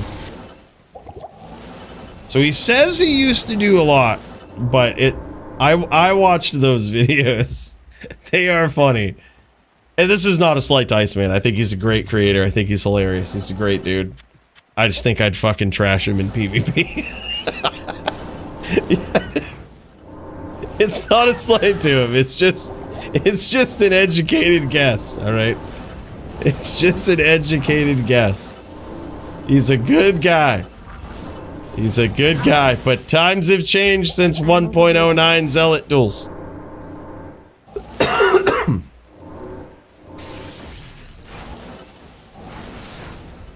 No, I think he's a very, very funny, very good creator, though. Very original. Yeah. Yeah, I remember watching his videos and actually LOLing about a PvP, about a duel for the first time ever. I can't remember if he was dueling on PD2 or what it was. He was dueling on something and he brought in like a summon Necro. And I just remember crying laughing because he's like, alright, it's time to go, fucking Toad! I'm gonna fucking Toad these guys! And he just gets fucking smashed. He's like, what the fuck? That was so good, man. It was so good, Iceman, yeah. Yeah, it was hilarious. I laughed so hard. Dirty not recast and Fade is triggering me. Yeah, dude, I'm telling you, it wears out, and it's something you never think you have to think about again. It's true, man. It wears out, and you don't notice it sometimes. Oh, man, and Polytheist is punishing him for it. He is punishing him, man. Poly's got to come in looking for it. I think he's probably bowing. He might be low, too. But I don't want to see any of this waiting, all right? If you guys are low, Poly, get in there and fuck him up. I've seen you do it on 700 life. Get in there and fuck him up.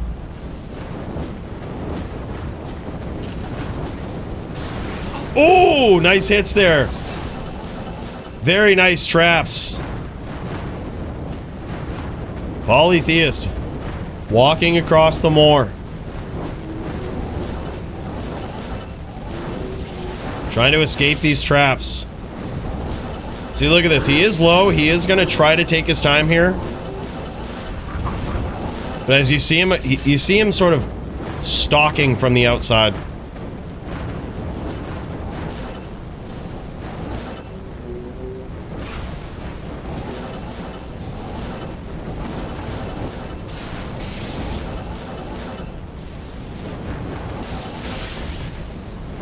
And look at this, man. Dirty trying to kite him into some traps. Polytheist very weary of this. Very weary of it, trying to work his way around them.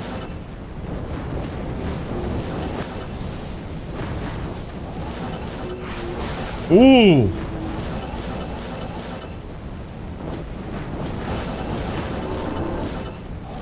Polytheist is looking for a very, very narrow window to try to capitalize, catch a name lock on Dirty.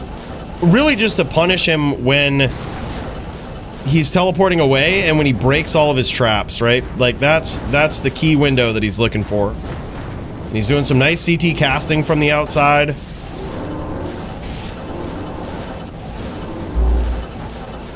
Look at how slippery Poly is. This is what I was talking about earlier.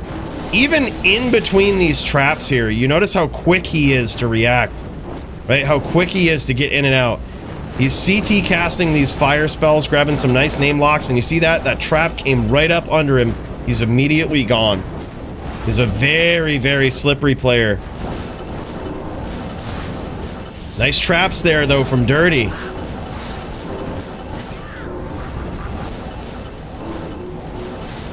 I love this use of Mind Blast here from Dirty as well.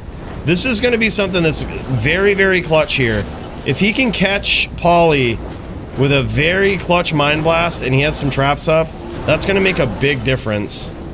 It's going to make a big difference in this round and in this duel. But unfortunately versus the Druid, this is one of the matchups where Shadow Bay is banned, right? So you got to use the Shadow side chick. So you really got to actually look for those name locks. Oh, and there it is, man. Polytheist gets in there, patiently stalking from the outside. And there it is, man. 1-0. Holy shit. Polytheist. Who's going to stop this guy, man? Who's going to stop him? He's a savage. That is wild. All right, boys. While this goes on, do we got Jaw and Squigs? These guys ready to throw down? We can bounce back and forth between rounds to sort of get the queue going here a little bit if you guys want to. We also might have a melee match we could check out. In Mecca versus Mike Cool. Why don't we do that? I see that you guys might be ready to jam. Let's do that one. Let's go. If you guys are ready, give you guys a couple of minutes here. We'll pop in. Just get ready. Mecca versus Mike Cool. We'll see that in between this duel. This one will probably go on a while. It's a real duel. This is a real duel, boys.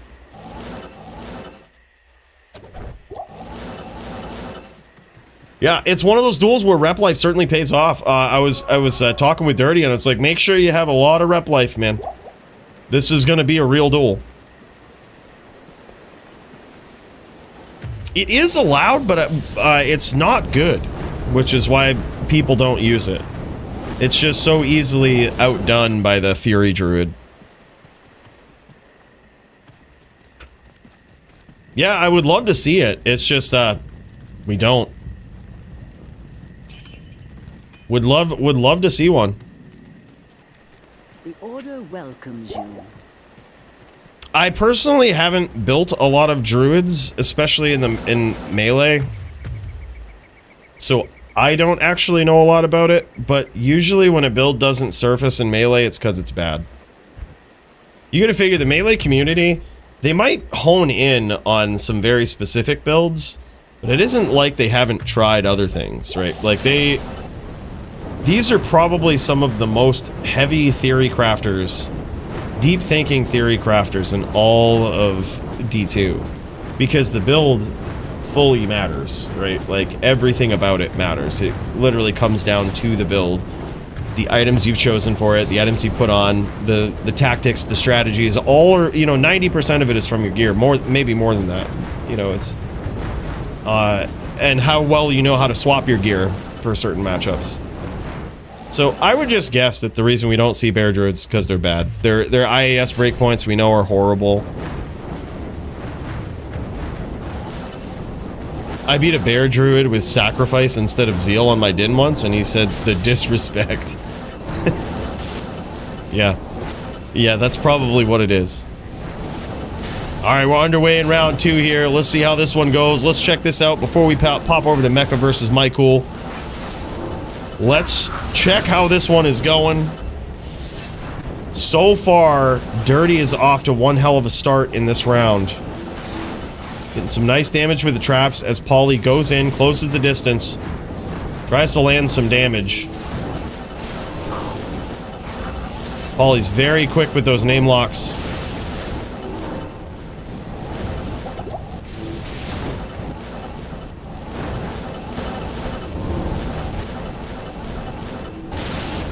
Ooh. Very nicely done there.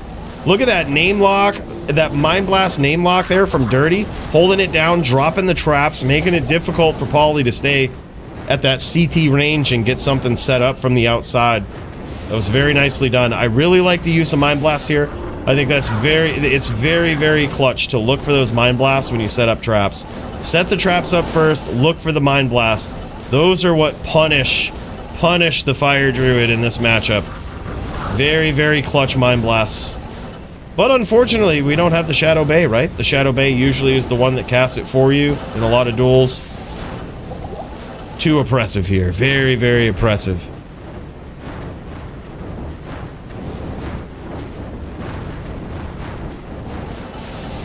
I heard Bear Din is pretty tough. Yeah, no shit. Weird, dude. Bruno was talking about putting something like that together. I'd love to see it, man. Yeah, I would love to see it. Not yet. No, haven't missed it yet, Smalls. This is the first title bout of the evening. HLD here. We've got LLD with me trying to hold on to the belt a little later versus Donger. And then we've got the melee title bout, man. Nate, Fizzle. Those guys are in the queue too, man. Those guys are in the queue. They're up. They're close. They're close. All right, boys. Let's pop over to Mecca versus Michael. I think these guys might be throwing down in the melee division. And here they are. This is it. We are looking at the stream of Michael here. And man, oh man, let me tell you something about this guy. Accidental misstep there from Michael, but that's all right. He's taking a beating, and he's okay with it. This guy, he might have fucked up here in round 1, but let that not fool you about his proven reputation. This guy, Michael, known as the Din Killer. That's what he does. That's the reputation he lives up to. And man, oh man, let me tell you, doesn't he live up to it? This guy, the Din Killer, Michael.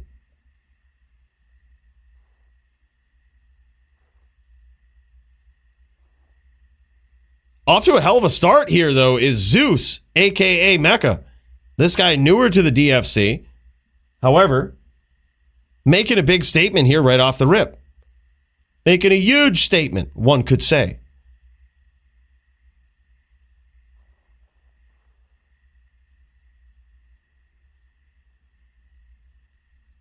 I was going to say, I was like, what's going on? Bill had the...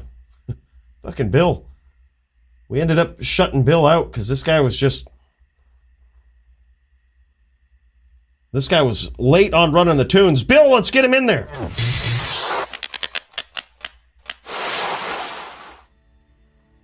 Hell yeah, bud. This is a melee matchup of the century. Zeus, a.k.a.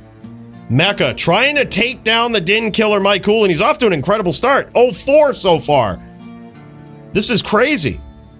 Especially with the given reputation of Mike Cool, this guy has setups, and when you get to see it, armors that are just built for this shit. And he's going into the stash for a swap here. Early does Mecca force him into his stash to make some important changes for this setup.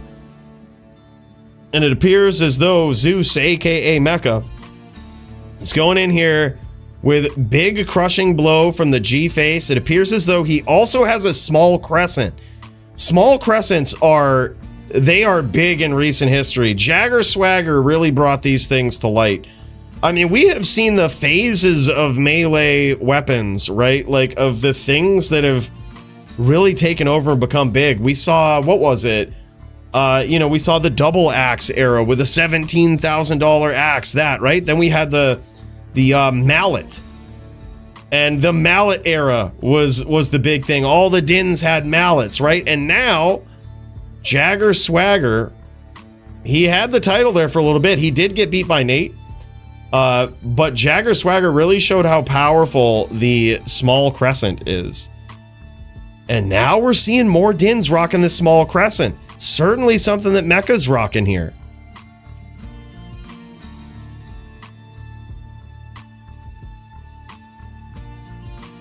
Yeah, I was going to say Druid is actually, it's hard to tell. The Din can stack up AR and defense pretty solidly.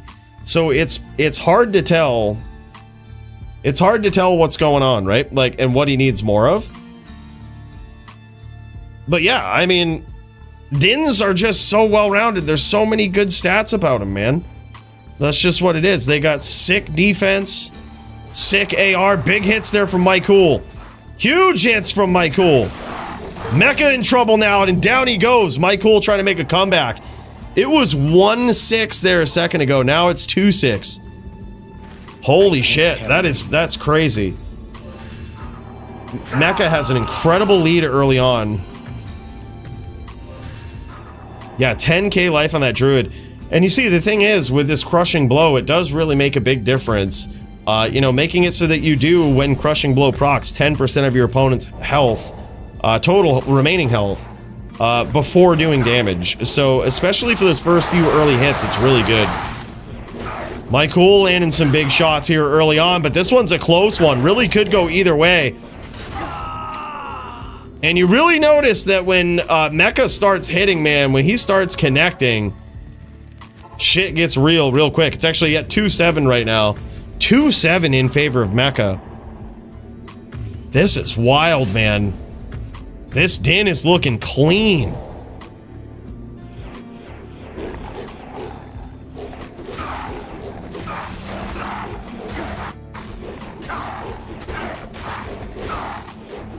And they do, actually. The mallets do have a damage bonus, an inherent damage bonus. And not a lot of people know these, but they're 1.1x damage bonus that a mallet is, just like it's a hidden ability on it. So they do pack more of a wallop for having slower attack speed. It is a very good weapon.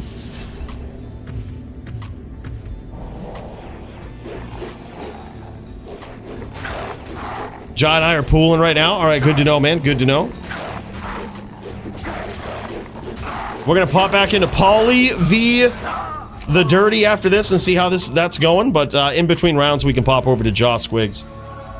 2-9 now, a dominant lead for Mecca here. This is crazy.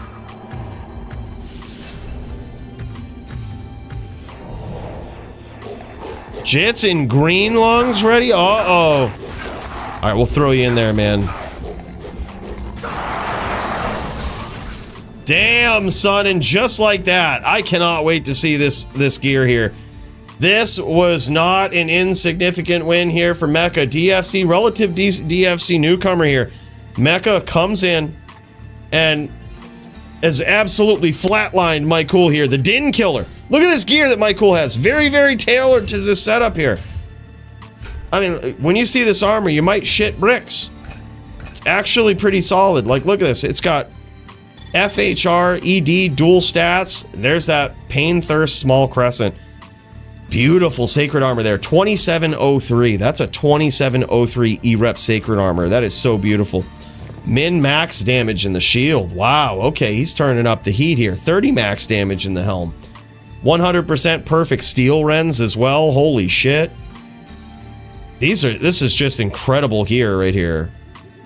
This is incredible gear. Yeah, this is the armor right here that just slays the dins, man. It slays the dins. Wow. Incredible gear, an absolute back and forth between these guys. And you can tell because of that armor. You see those two grand charms that are in Mecca's inventory? Wow, he's got some 320/20s too. Those are beautiful. Those are probably offensive aura grand charms. Or no, they're not. Actually, I'm surprised. He might hit all of his... He might not need them. He might actually hit all of his IAS because he's using a small crescent. Forgot about that. Wow, this is a beautiful din Mecca's got. All matching 320/20s in there with some 132/45s. This is beautiful. This guy's din is absolutely decked, man. Mecca is going to be a threat in this division, man. He might be new, but damn, son, you're going to wish you knew. That is some great gear. Let's pop back over to Polytheist here. Polytheist versus our boy, the Dirty One. Let's pop back over to Dirty's point of view. We'll see how this is looking. The title bout. Is Dirty using widescreen here? What's going on? We might have to make sure that is in the proper setting. I am overburdened. It's all right. We can check that in between rounds. If anything, it's smaller right now, or yeah, it's fine for now. But in between rounds, we might want to check that he's in the proper aspect ratio.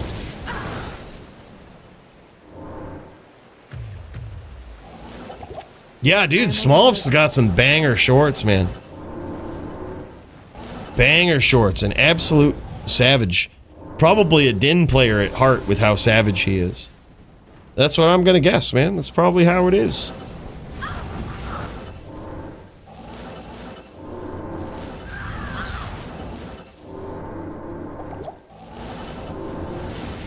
So far, it's looking like this is a pretty tie round here. Let's check in with Polytheist, see how this guy's doing. I am overburdened. Polytheist stream. This guy also very low. Also very low. But still, what Paulie needs to do is when he's low like this, especially when both people are low, he's going to want to be careful not to run too much and just push the pressure from the outside, which he is very good at, and he did that in the first round. Keep that pressure up from the outside, even though he's low. Theoretically, in a duel of lates that none of us would want to watch, Dirty could win it. Top right corner pocket will have mana. GG, man. Look at this. Track amp in here helping these guys out. Nice hits there, though, from Paulie. He's getting in here, looking for his opportunity to catch a name lock, throw up a volcano, a fissure, and he's really just trying to pick apart Dirty from the outside, but he has been pieced up by some traps by the looks. And some more nice hits there from Dirty. Incredible use of Mind Blast there. He pulled it off. Laying down traps. That was insane. Laying down traps with that name lock and some nice traps set up beyond that corner there. I wonder what the score is here. Polytheist with a nice name lock. He might have landed some, it sounded like he landed some Kano there, or Fisher. He's so quick with it, man. Going in there, getting that name lock. This is one of the things that is, I don't think Paulie gets enough credit for, man. He's so fast at grabbing name locks and keeping very awkward pressure on you, is what it is. It's very awkward pressure. Pressure that you're not used to. Most players aren't used to this form of aggro from a druid, right? The aggro where he'll come in, he'll get the name lock, but he'll rarely stomp you unless, like, the matchup permitting. It's just constant harassment from the outside that you're not sure if you should run from or go in on or what. It keeps you guessing, right? Yeah, and it's just constant. Yeah, exactly. And it's just like a rotation of 6 different AoE spells. It's crazy. There is a lot to it. It is just very awkward aggro. Not aggro you're used to seeing, right? He's even trying to cut you off when you're running. When he's chasing you sometimes and he doesn't have a name lock, he's aggroing you not by trying to grab a name lock or follow you exactly, but trying to cut you off so that his Armageddon has time to come down in front of you where you're going.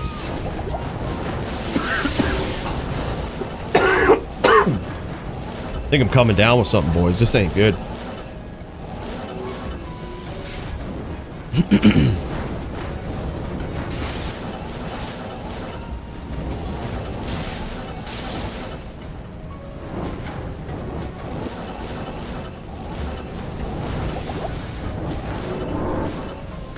Polytheist recasting the battle orders here. This one is close. Could go either way. But Poly being at basically, I say Poly above 700 life is basically Poly at full life. It's really what it is. Like, that's when the duel turns into a real duel. Nice hits there from both players. A great trade, a great exchange. Yes? What's the score here? Was that the end of the second round?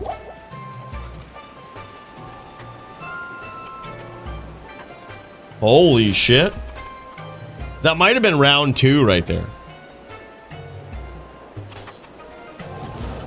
That's crazy. I think it's 2-0 in favor of Polytheist. Wow. Epic, man. All right, let's kick over while these guys pool up. Let's check out some good old Javi Squigs.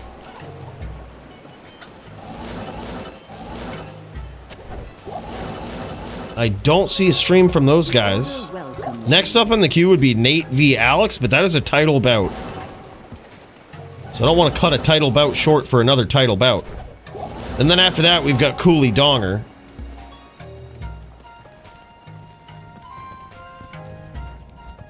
Jits Green Lungs might be ready to throw down. You know what? I say we jam that too. I think that's LLD.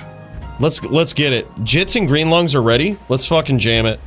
If y'all are ready to go in between rounds here, just to back down the queue a little bit. These guys are ready to throw down. I don't think this one will last long. This is LLD, man. Duels don't last long in LLD. This is Green Lungs on his sword versus Jits on the Din.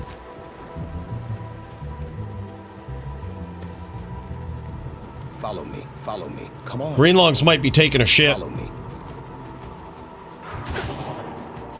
He's Jits slapping him around to wake him up a little bit. He says, all right, there it is. He goes, ready, my bad. Yep. Hell yeah, man. Me and Donger also getting ready? Oh, hell yeah, man. Hell yeah. All right, I'm going to throw you guys in there. Donger versus GDA. Yeah, I'll put you in front of me because I know you're up late over there, GDA. Donger v GDA before Donger v Coooley.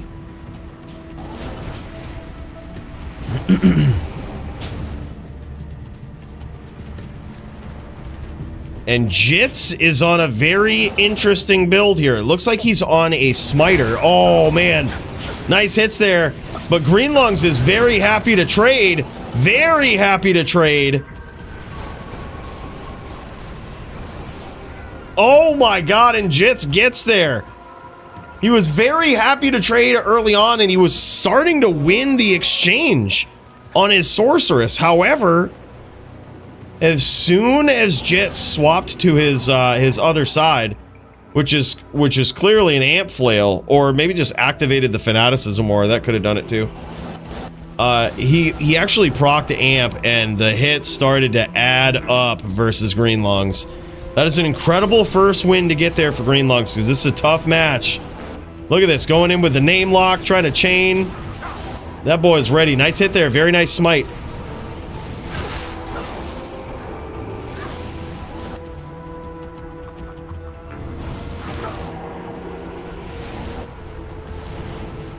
Jits charging skills unmatched, man. Even in the LLD division, look at this, Green Lungs.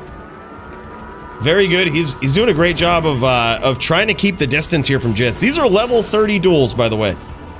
Level 30 duels. Little bit different. That's why you don't see Jits teleporting around with an Enigma, right? Level 30 duels. Little bit different. But I gotta say, Greenlunks is doing a great job this time of trying to keep the distance and make Jits run into these trains of fireballs. But the thing is, by throwing so many fireballs, you notice right now that Greenlungs is out of mana. He's out of mana, he's teleporting away with that Inside Out, and that could get very dangerous.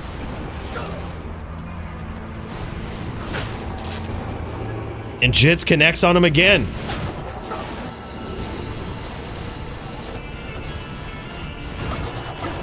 Jits so quick here, and there it is, man. 2-0 Jits so far. That is actually very impressive. I gotta say, great duel, great round between these guys. This one is good. Dude, this is a good bout right here. He really is, man. The charge goat. It's insane. All right, 2-0 in favor of Jits. Damn, son, and he gets some violence underway right away. Keeps the name lock and keeps it again. Gets rubber banded hard, though. Uh-oh. This FOH could finish here. You're going to see Greenlungs probably running back and forth a bit. The more he casts that fireball, sure, it has a lot bigger AoE, lot bigger damage. But the problem is, it makes you run out of mana pretty quick.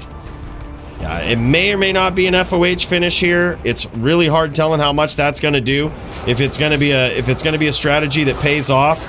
Oh my god, and Jits just chooses to close the distance instead and finish with the smite. I gotta say, smart move there.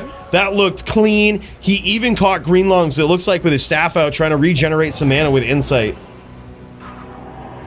That's insane, man. 3-0 for Jits so far, and Greenlungs is a very proven, established, savage Firestork player in LLD. This is crazy. This is actually very impressive, because Greenlungs is very good on this Sork.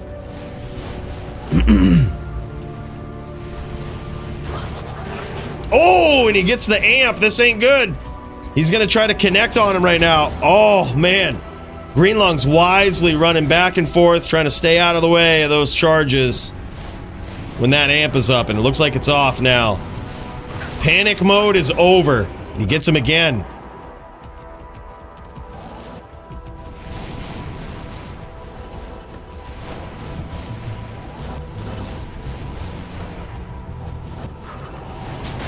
Look at how quick Jits is at getting this name lock.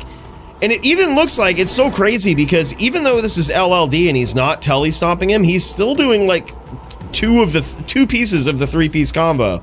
He's getting in there, he's smiting, getting the swirlies, and then casting FOH, which he may not be able to tele-stomp after, but what that does do is slow his opponent down so that he doesn't run away as much, right? Catches him, he can catch up with that charge, gives him the opportunity that he needs to at least just close the distance.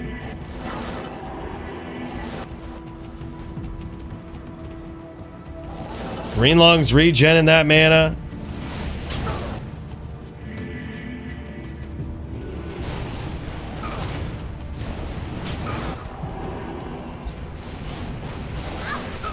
Uh-oh. Damn, the rubber banding is real. Jits is going to have to harass him a little bit from the outside.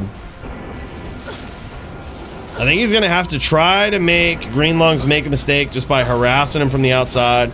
Force him to close the distance a little bit.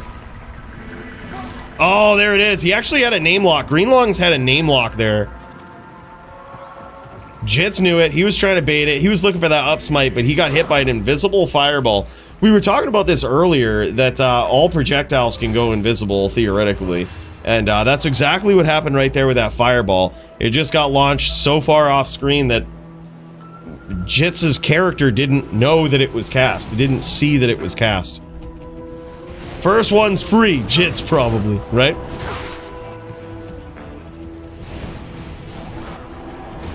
Damn, now Greenlungs is getting in there, though. Look at this. Greenlungs getting some big damage. Jits getting quick, though. Coming back, trying to look for that name lock.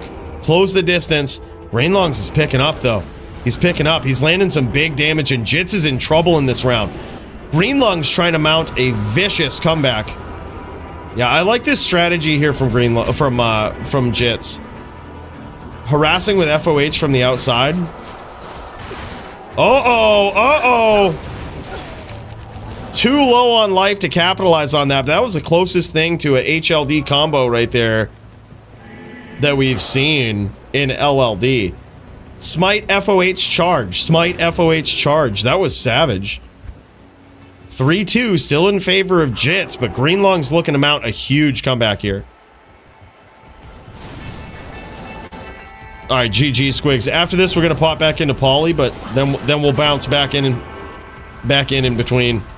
I was gunning for this round, but I saw that you guys weren't jamming, so I was like, oh shit. We moved on to some LLD, which usually doesn't take long. We've literally gotten 5. This is a 6th round right here. This is gonna be the fastest format of dueling.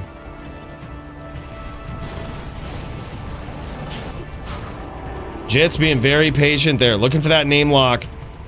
He can also really afford, especially early on, to just let Greenlungs blow his mana.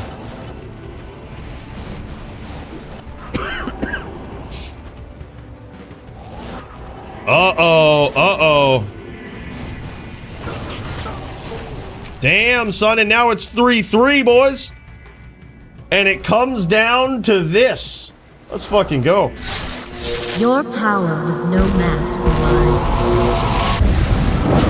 In this corner, we've got Greenlungs on the Sorceress. Checking this out from his standpoint for this. He's gone from 0-3 to tying the score up at 3-3 on this Fireball Sorceress. Can he do it with this big comeback? We're going to find out. He's getting hit by that FOH, by that Smite early on, taking some damage. Trying to cut Jits off here. Jits with relentless pressure. Big shots there, though, from Greenlungs. Greenlungs has to try to cut Jits off. Instead of chase him with those fireballs, he has to throw those fireballs where Jits is gonna be, right? He has to beat him there with them. Because they are not cheap. They are very, very mana intensive. As you can see here, they take a lot of mana, and that can cost you. That can cost you. Uh-oh! He's in trouble here. He's in a lot of trouble. Very, very low mana. Swapping to Insight to regenerate it. Running away to regen that mana.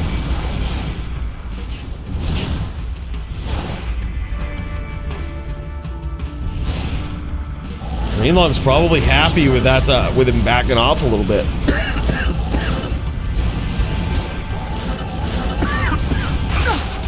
Oh, man. Big trade there from both players. Greenlung's out of mana again. Nice shots from Greenlungs. A little bit of desyncing going on there from Jits.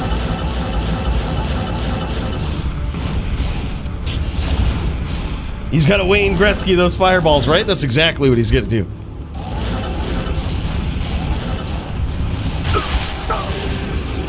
Very nice hits there from Jits. And there it is, Jits with, I don't know if you can call it a comeback, but laying the stamp down in a very, very close duel here. That was epic, dude. Holy shit. All right, let's kick back over to the title bout in HLD. Polytheist versus Dirty One. Still going on. Let's check this out.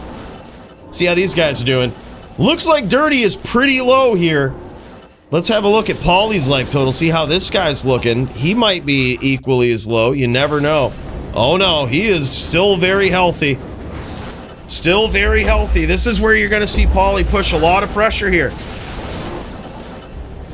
Poly very healthy. He knows that he's got some leeway here. Oh, big hits though from Dirty. Yeah, that amp cast. Speaking of Dirty, that was for sure. That was nasty. That is crazy, man. Polytheist at probably about 40% life here.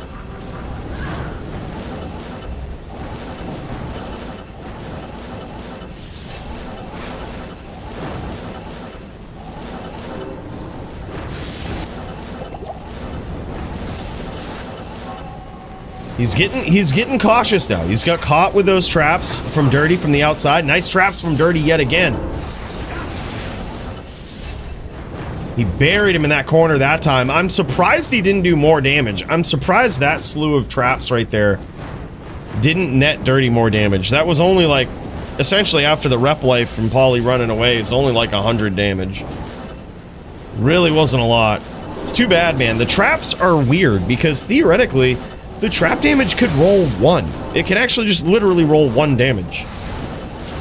It's a crazy range that exists on those traps, so you really never know what you're going to get hit with.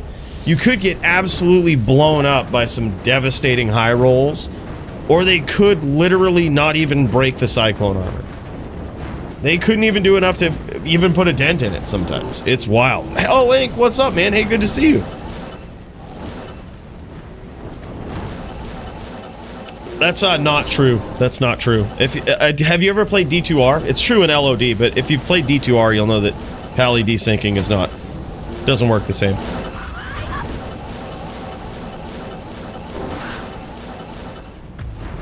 Where's the Santa hat? I peeped the new profile. I peeped the new profile pic. Oh wait, I recognize that. Hell yeah, man! I can see, only see it as a little icon right there. I see it though, Hellink. That's sick, dude. Hellink just picked up a new drifter whip, essentially. I think he had to do minimal work on it, but he's looking to. Winter is coming, right? He needs something to drift with. That's what it is. That's crazy, man. Looks good. Yeah, buddy. Hell yeah, dude. Looks good, dude. And Dirty has mustered up some more damage here versus Poly. Oh, and he could have caught him there. He had some nice traps. Poly's really second-guessing going in here now. Trying to harass from the outside. See if he can out-CT Dirty. That's basically what he wants to do now. He wants to try to out-CT him. This is a duel of the long-range mages, essentially, where they're both going to be CT casting against one another to see whose technical CT casting skills are sharper. It's crazy.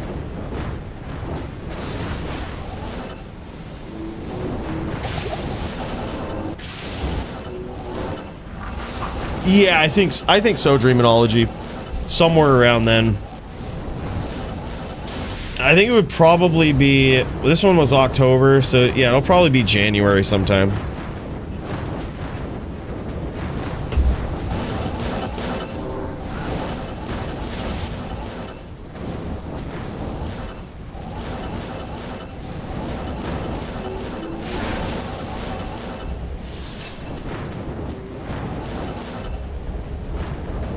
Yeah, and you see, this is where you'll see the skills of Poly being able to survive at such a low life total. Look at him walking across the moor.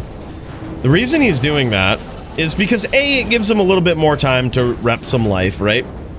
But also when he's low in life, he doesn't want to just randomly teleport into a bunch of traps, right? He wants to very methodically see where he's going. And that's why you'll see him walking across the moor, running across the moor like this. And you see he noticed those traps and changed direction. Very good. Dirty getting in here, though, man. Doing some damage. Dirty's also very low, though. Then once Poly figures out the setup of your traps, that's when you'll notice him teleport.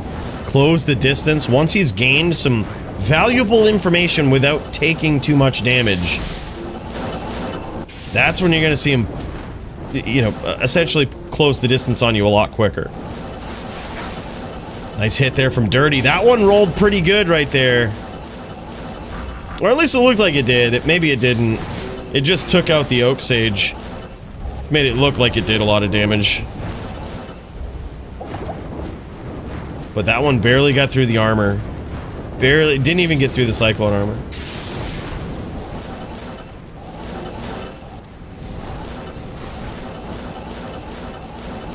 Fights are going pretty crazy, man. It's been a great night of fights so far. We're in our first title bout of the evening in HLD. This is Polytheist versus Dirty. Dirty one trying to reclaim that belt from long ago, but I believe he's down 0-2 so far versus Poly. Polly getting in, chipping away from the outside. Dirty. Trying to kite him into these traps, but here's the challenge of Polly, and what a lot of people won't notice here is that the biggest challenge for him is trying to learn the pattern of Dirty's trap casting here and work his way around it. It is a very tough thing to do. That's why he's slowly, methodically, from the outside here, trying to figure out what's going on before he goes in. And that was a very nice trap set up there from Dirty. Almost scored him a win. Polly's just so slippery. This is what I was saying earlier. It's so hard to catch him. It is so hard to catch him in these traps, man. Or really with anything. Very, very slippery. But these are incredible trap placements, though. Dirty is very sneaky on this Sin. Polly's got a name lock. Dirty's got to be careful. He's doing the right thing. He knows what's up. He knows what's up.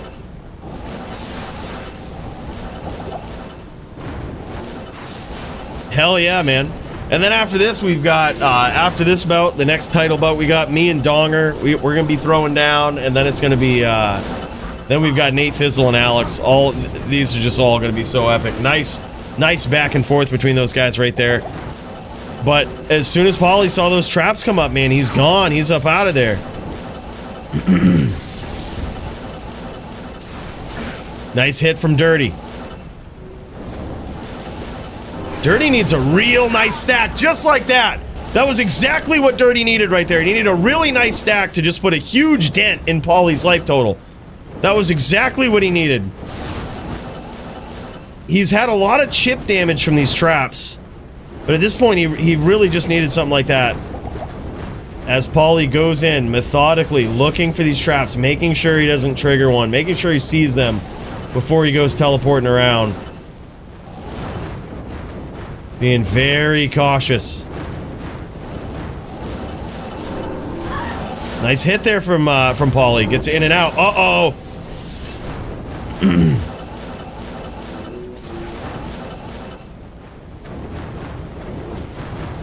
This is wild, man.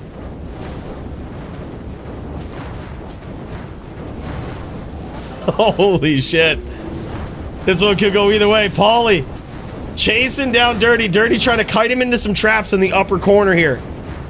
Polly picking a different angle, trying to come in. Oh, man, and Dirty's behind him. Dirty did a little switcheroo himself. Now Polly's trying to get him to come in, trying to get him to chase him a little bit here. All while he reps that life back.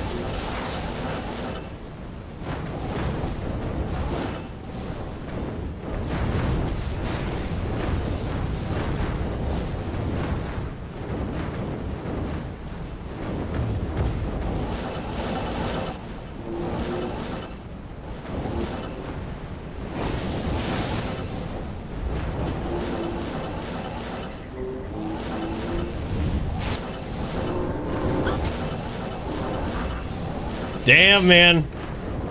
And Polly is rep back to 400. It's demoralizing, man. This is what I mean. He's so good at, like, surviving. You know? He's just so good at it. Let's pop back over to Dirty real quick. See how he's looking.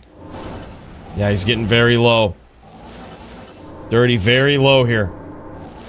In danger of being finished by Polly.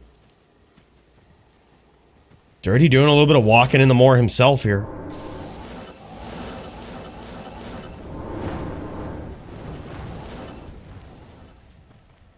I love the way he sets these traps up, the way he kites them, man.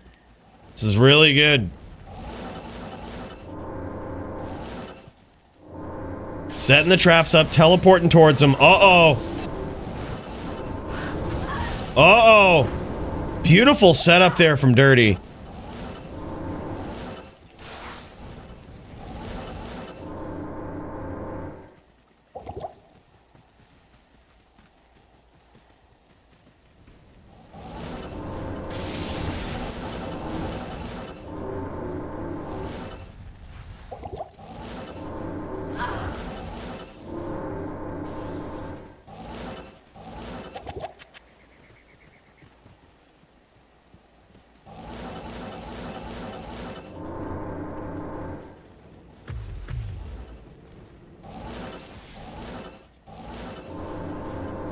Both of these guys got massive respect for each other and the absolute skills that the other guy has at such a low life total. It's kind of crazy. Pauly's got to come in though. Oh, there it is. He's setting it up from the outside. Oh my god, and he gets there, man. Holy shit. Polytheist defending the belt 3-0. He was right down to 50 life, actually, in that one. That was so crazy. Polytheist. Who will stop this guy? He is an absolute animal, an absolute savage. Let's kick over to Jaw versus Squigs. These guys have been waiting patiently, throwing down. And also what we might have here real soon is a melee title bout. But before then, we actually have Donger and GDA. So in between rounds, this is what we'll do. Donger and GDA, these guys might be ready to throw down in melee.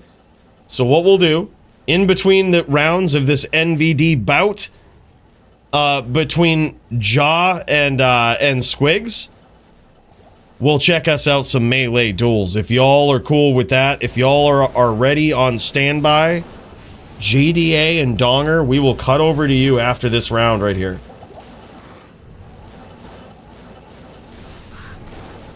Squigs is an absolute savage on this Necro. Probably one of the most decorated, certainly up there with Ted, for contention of being the best Necro currently in DFC. I think it's between those two. I think it really is.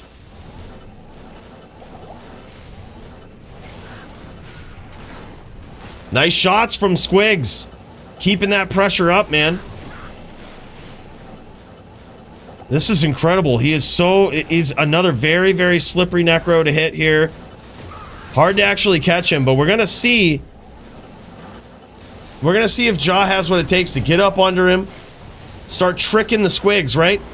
Make it so Squigs has to go and reset, has to run away, right? Then that's gonna give him his opportunity.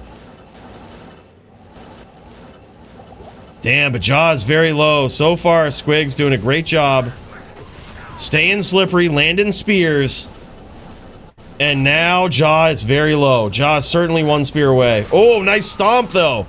Incredible stomp from Jaw. Holy shit. All right, boys, while these guys get ready for the next round, let's pop over to GDA versus the Donger. These guys going to be throwing down in melee. This is GDA's perspective. LX Agent Smith on the Din versus Donger on the Din in melee. Let's fucking go. Donger off to a dominant start here. Holy shit, GDA is in trouble. Round one going to this absolutely decked out Din dominant dueler right here. What a nasty Din this guy's got. He's got himself a mallet by the looks. A little bit of E-Rep going on. He's got himself a Pally Vizzo, a nice, possibly E-Rep armor, maybe Arcanes.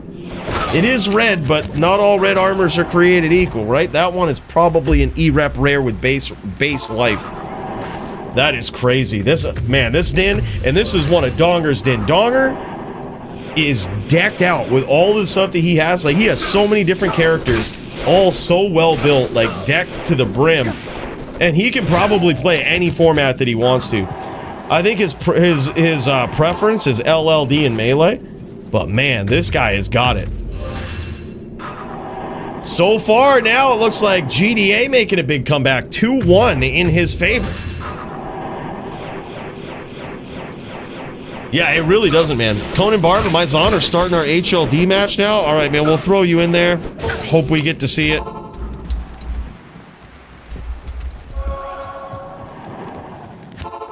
We have a tight one going on right now. We're watching two duels at once. It's currently 2-2 between these guys, and while it gets tied up, let's pop back over to Jaw versus Squigs. See how these guys are doing. Let's check it out from Squigs' perspective on the Necro. A little bit pixelated here. Maybe we'll swap over to Jaw. This is a little pixelated.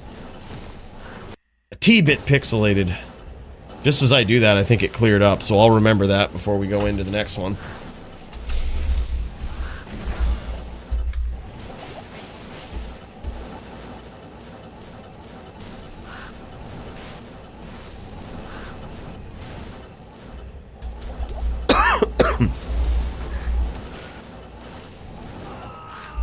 Oh, man, and down he goes again. Squigs getting there versus Jaw. This is crazy. Squigs, I told you, man, there's an argument that this guy may be top necro right here. He's very, very decorated, very slippery, very tough guy to get a hold of, right? To really close the distance on and punish. He's just, I swear that's the 9th tier of PvP right there. It's just like learning how to be slippery. And look at this. We've got Donger in the stash making a swap already, which tells me he might have dropped some rounds here to GDA. He might have dropped some rounds with a big comeback from GDA after such a savage start.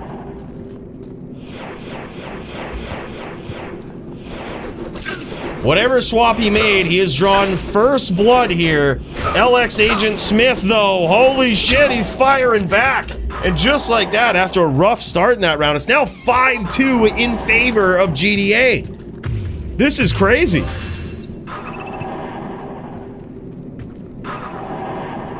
Look at that beautiful golden armor, Pally, Vizzo, diadem. Oh, man. This is wild, boys. LX Agent Smith. Oh, my God, look at that hit. He just about half-lifed him in one hit, and down he goes. 6-2 now in favor of GDA. He says, what the fook? Yeah, I agree. That is crazy. Because, I mean, just based on what we're seeing here from Donger's Den, it looks perfectly fine to me. You know it's Donger, so he's got adequate gear in the inventory, right? He's got adequate charms. He has himself a looks like, oh my God, holy shit. Did you see how much damage that did? That was wild. That was a crazy hit. We'll see if we can catch that in the replay, man. That was so wild. We're gonna hit the replay after this. That was so wild. I want to see that big hit again. More big hits from these guys, and now Donger making a comeback. Damn, son. Yeah, look at this. We kind of, these clips go in at about 30 seconds, but look at this, man. These guys are going to be starting up. And look at this first hit from Donger. We're watching this from his perspective. Look at this first hit that he lands. Maybe it was two. Maybe it was two. All right. Still, that was savage. Holy shit. As we go into this round right here, and Donger takes it again. He's looking to make a big comeback here. This is wild. My eyes were playing tricks on me, though. That looked good. It was just a slew of Zeals back to back. That shit was wild. All right. Let's kick back over to Jaw versus Squigs here. See how this is looking. Last we knew, Squigs was up pretty good. Last time this got pretty pixelated, but seemed to have fixed itself. Oh, these guys went and did a mirror. These guys are doing an NVD mirror is what it is. Oh, okay. So I think Squigs probably went 3-0 on this. He just needs one win on a druid. Squigs just needs one win on a druid. That's all he needs, but can we get it? We're going to pop over to Jaw's point of view here. But can he get it?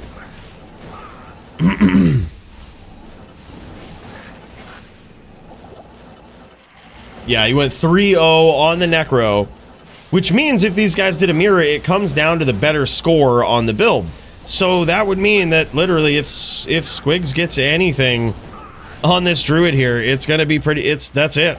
That's it. He has the better score, right? But I really do think in this matchup, the Necro has the advantage. Unpopular opinion. There are a lot of people out there that seem to disagree, but from what I've seen, I don't know, man. It just seems like they do.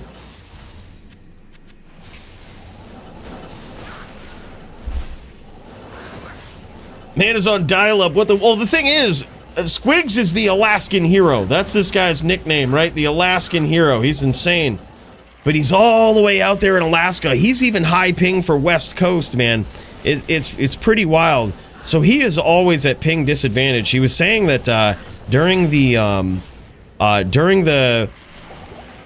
what is it, Thanksgiving week, he's like, he's going to be in a different part of Alaska, I think. And he's like, I think you're going to be on good ping. Like, let's friggin' do this, man. And, yeah. But that's literally, this guy's always fighting his ping, so for him to duel so well for, you know, against people all across the US, it's like, you gotta know he's always at a disadvantage. So to see him like this, to see this, wow, man, incredible aggression there from Squigs. And now Jaw's in trouble. Those are some nice hits there. I wouldn't say Jaw's Hurricane PK just yet, but goddamn, he's close.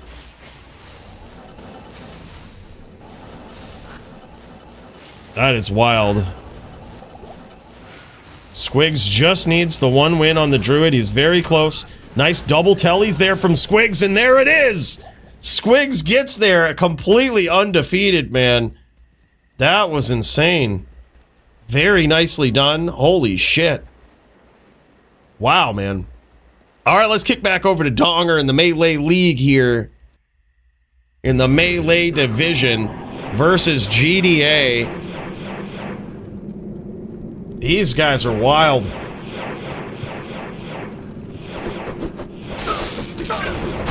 Oh my god, and down goes Donger. GDA coming right back in here. What is this? It is 9s between these guys. It literally comes down to this round right here. This is a non-title bout, so it is first to 10, no win by 2. Both of these Din duelers right here have done it. It is 9s between both of them. They are confident in their setup, and we're gonna see how it goes. So close, but Donger gets there, man. 10-9 in this duel. That was fucking epic. That was so wild, man. This is what the queue is looking like right now. We're gonna go Nate and Alex for the title bout in Melee after this, after these guys show the gear here. Then after Nate and Alex in the Melee bout title matchup, we've got Coooley versus Donger in the LLD title bout of the evening. And after that, then we've got Nimrod Jagger. I think Jinshin and Conan are just going. I don't think we're going to be able to get to it. It's unfortunate. We gotta kind of stick with the queue. We have a good cadence going on. Heavy hands for both of these guys. Look at this. And Donger coming in with defense charms. I've seen a lot of people use these in Melee these days. A lot of Dins using them. They're an interesting swap, an interesting change. And there's that. Look at that armor. 190 ED, E-Rep, Sacred Armor, and a beautiful 2-socket Polytheist helm with max damage IAS jewels in them. Beautiful 2010s with dual stat technically, right? 15 strength and 2 dex. And nice low mallet here. 1-socket E-Rep Cruel Fool. With 19 strength on the base. That's actually really nice. 249. Almost 2 perfect ravens there. 2 perfect ravens in the nest. With the High Lords. Very interesting choice there. I like that. And also Donger coming in with a single low mallet. Dual stat 2-socket Polytheist helm. That's a beauty. And there's that legendary armor. It did have base life. 2-socket E-Rep base life. With 2 40-15s in it. That is a beautiful armor, man. Holy shit. That thing is multiple 320-20s worth, dude. Maybe 40 of them. That thing is just a beauty. Holy shit. He's got himself some godly 2010s with 14 decks and a 100% perfect upstring of ears. Beautiful, dude. Wow. Godly Dins. Donger does it from being down, what was it, 6-1? To having an epic comeback like that? That was crazy. Nicely done, Donger. Don't be doing that in our fucking title bout, though, for fuck's sake, in LLD. That'll be about enough of that. Alright, boys, let's get ready to head over to Nate versus Alex for the LLD Melee title bout of the evening. Let's check this out, man. Let's see how this is going. Let's get up in there. Finally, the Nate Fizzle. As these guys gather in the River of Flame, the coveted title bout arena. Donger pulls it out. He says, that Donger always out. LOL. Judge Fizzle from bottom of the bottom to the top of the top. Can this guy defend his title against Alex, the undeniable Zon player in DFC Melee? Or will he become, or will Alex become the first Zon champion in a very long time? Round 1 is underway, boys. So far, shots back and forth from both players here. Upgrades were made for Alex, but will it matter? Down goes Alex, and Nate Fizzle is off to an incredible start.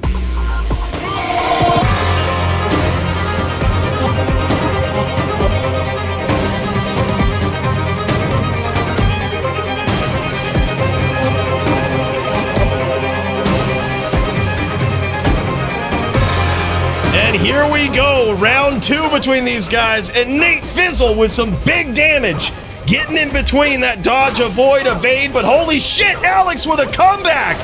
Oh my god, that one was close. What a close round that was. Very scary. Looked like for a minute, that last hit must have rocked Nate Fizzle. He went to the wrong waypoint. That boy's still trying to shake that banger off the side of his helmet. He got him all kinds of fucked up going back into town. What a savage hit. Look at him stumbling his way through the city. Yeah, 50 says ban punch out. I don't know about that. I don't know about that. We might have to fire that up, all right? All right, here we go. Round 3. It's now 2-0 in favor of Nate Fizzle, but Alex off to a great start in this round.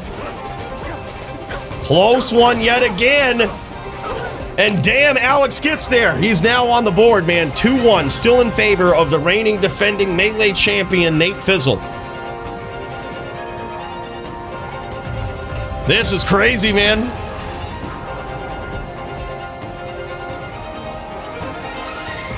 The title bout of Melee for the evening. And what a show. Alex, this guy has been undeniable in the Melee division. Both of these guys, you could say, sort of, came into the DFC and just really worked their way up the hard way. Is really the only way to do it, right? Work their way up the hard way, taking on everybody all the way up the ranks of the Melee division and just flatlining them, man. They finally meet for the title at the top. And then also tonight, we've got 2 players who have done exactly that, decorated champions. But right now, we've got these guys, and what an epic bout. Switching to the legacy graphics there is Nate Fizzle, accidental, trying to zoom in. And he gets caught by the pokes there. I think it's, oh my gosh. Those pokes still ringing off the helmet. 2-3 now, still in favor of Nate Fizzle, the champion.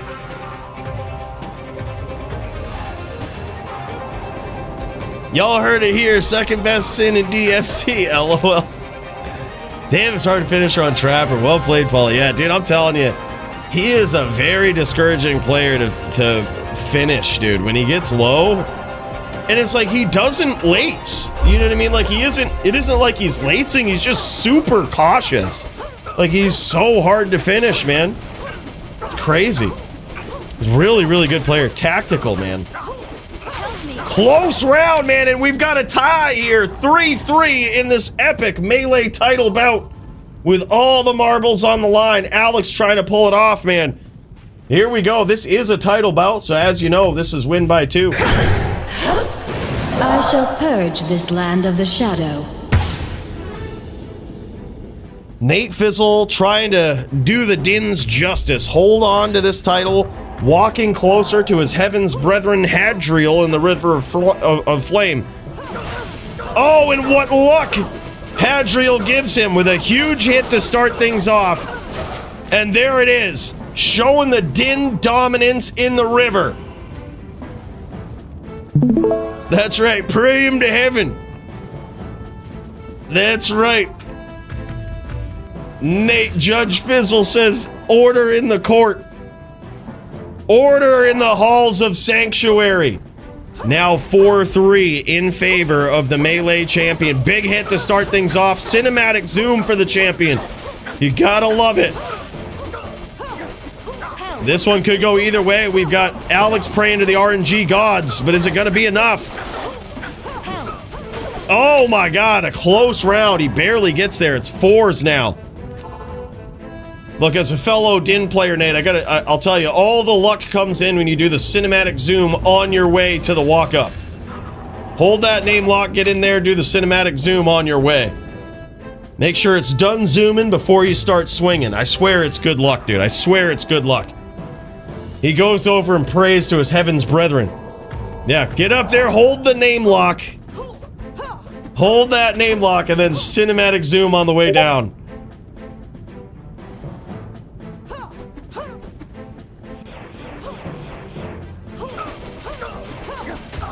Wasn't quite like that, but it still could pay off. It still could pay off. Oh, there it is. There it is. Coolie got the hacks.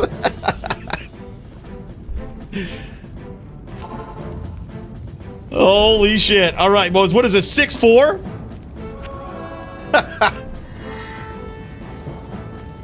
I am not sure. Teams kind of fell apart, I think. We might have Poly Doom versus their team. I think it's a little too late for Maddie and Joby. That team got sort of a wrench thrown in the system for them. But oh my god, man, Nate Fizzle coming up.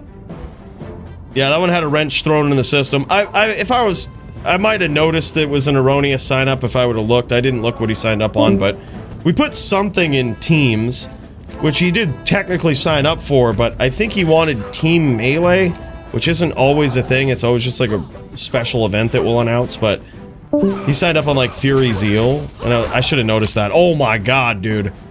That looked almost like CTA side smackage right there. That was savage.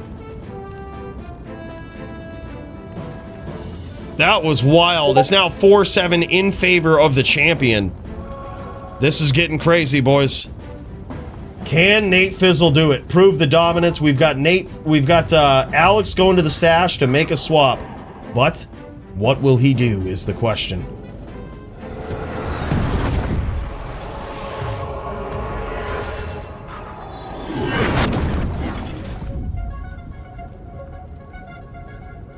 We've got Alex in the tank here. In the tank, thinking about his build. Looking like he's making some AR swaps here. Making some AR swaps. Up in that attack rating. Seeing if he can land some shots. In the dark and dreary river of flame. Blood-stained streets.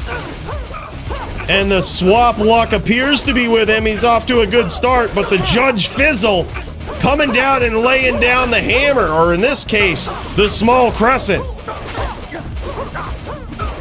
But just barely, Alex gets there. He pulls that one out. No proc of the CA. He's good, man. He's good. No CA proc from that fortitude. Holy shit. He says, illegal swap.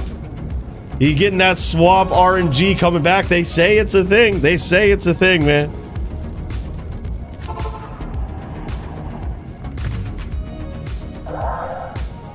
I don't know where Doom at. Been PNM. No reply yet. Oh, shit, dude. Well, fuck. Maybe teams be falling apart. Yeah, we had an erroneous sign up that kind of fucked everything up.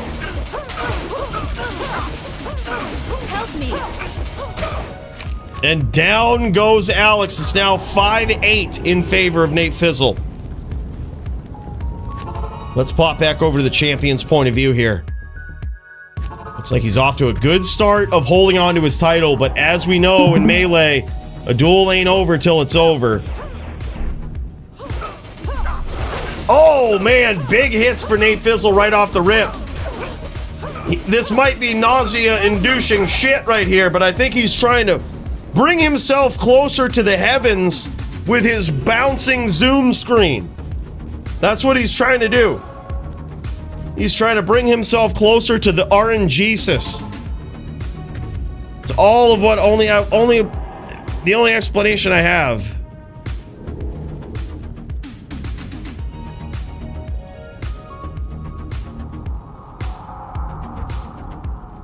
Need more zoom. The animated champion himself, Nate Fizzle, coming in here. What a good jolly fellow here. What a good jolly fellow. Swap RNG, that's what it is. He's going for it again. That's what he's doing. As you can see, he's leaving our boy Nate Fizzle, the Judge Fizzle, hanging out here in the river as Alex goes back to do another swap, hoping for that swap RNG. He's gonna need it, man. Nate Fizzle is 1 win away from defending this belt. As he clicks and holds to roll the digital dice, praying to the RNG-sis. And there it is. Nate Fizzle defends his melee belt in the DFC. What an absolute savage beatdown, man. That one was looking scary in the beginning. But never doubt the Judge Fizzle. This guy's on a whole different level, man. The Dins get it in.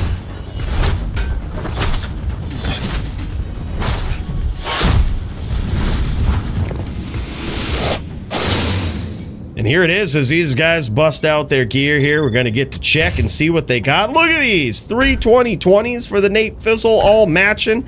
Cruel Fool IAS, +1 Amazon Ethereal Jabs there. Passive 2010s with stats, it looks like. Beautiful Armageddon Veil Diadem, 2 socket, 2 Amazon skills with Vizzo. Min damage AR, 23 strength, 57 life ring. Beautiful. And yet again, another perfect upstring of ears. There's that small crescent, man. I'm telling you, these Dins be busting it out, including the Nate Fizzle. And look at this E-Rep Sacred Armor of Self-Repair. God damn, son. These guys rocking these magic ethereal sacred armors. That's literally the 3rd Din tonight that we've seen do that. And look at that thing. What a beauty. It's so crazy. Diablo 2 is just a game where magic items like that, magic armors, can so dominantly show up in melee. It's fucking wild as best in slot items. Absolutely insane, man. So crazy. But boys, you know what time it is. It might be time for us to try to defend that title. Let's get over there and try to fucking jam it.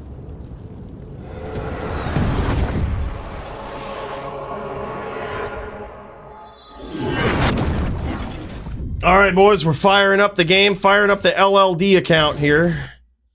We gotta get up in here and get ready to defend our belt versus the Donger. We also got a duel with Sogi. Oh my gosh, it's getting wild, man. Alright, let's get up in here. He's got a game for us.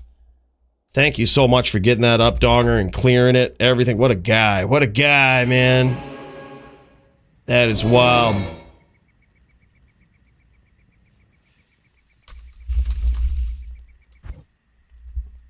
Alright, looking like we need to swap a few things up here. Let's see. We're gonna go in with this. We're gonna go in with this. We are a Libby, which means we are a charge hammer with a few other tricks, you know? It's just gonna be how it is. But before we get going here, Bill, you know what to do. This is a title bout where I need to be locked the fuck in. And there's only one way that I can do that. Give it to me. That's not the right one. That is not the right one, Bill. You're trolling me. There it is. Yeah, he's trolling me. Fucking asshole's trolling me. Alright. Alright. We need the punch-out theme. We need double ear punch-out theme. We need to lock the fuck in. Be able to hear everything. That's what we need. That's right. Hell yeah. Yeah. Donger knows he's fucked.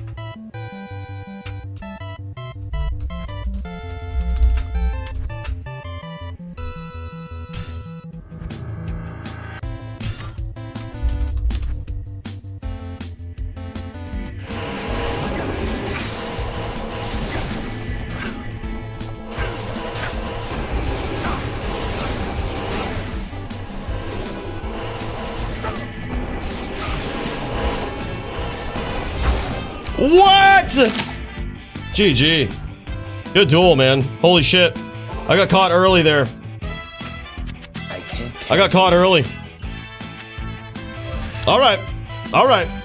We just got to get locked the fuck in.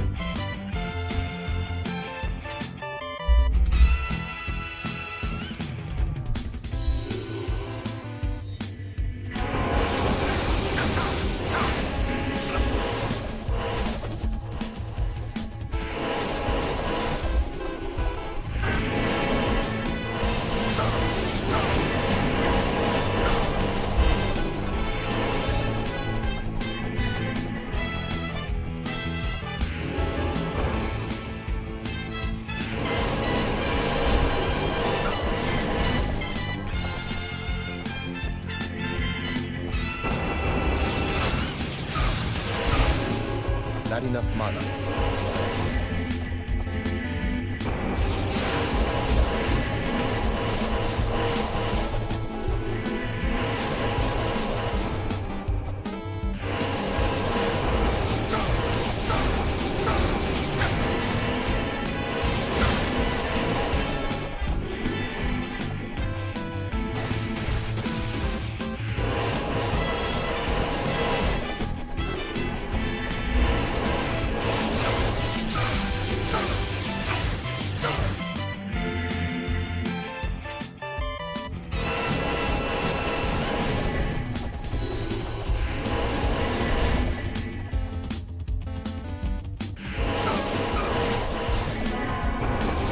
Not enough mana. Gotta lock the fuck in, man!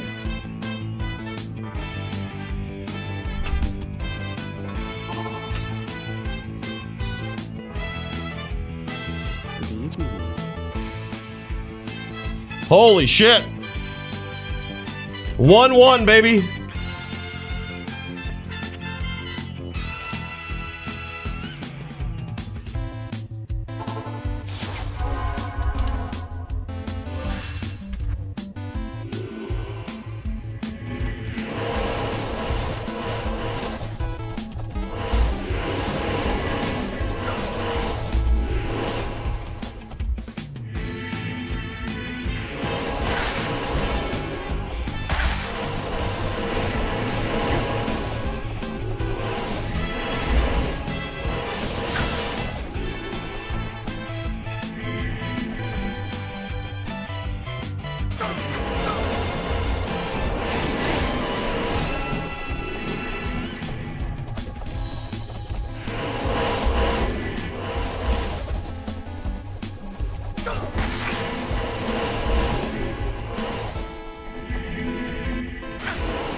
Oh! Counts! 2-2! Holy shit! I am overburdened. Holy shit, it counts. That was an epic bout, man. 2-2 right now.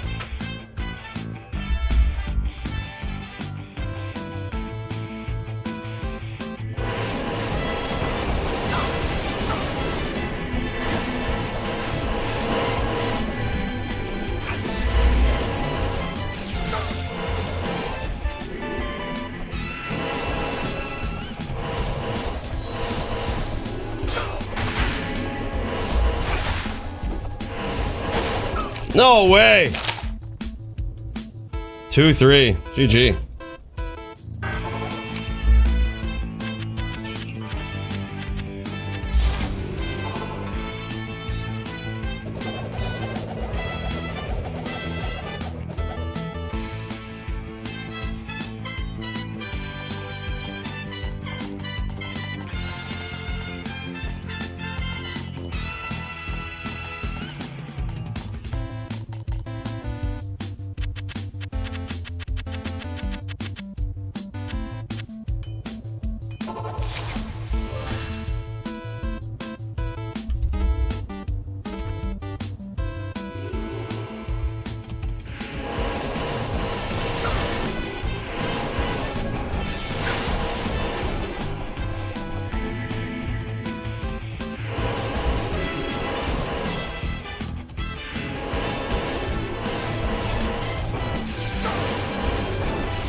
Holy shit, man.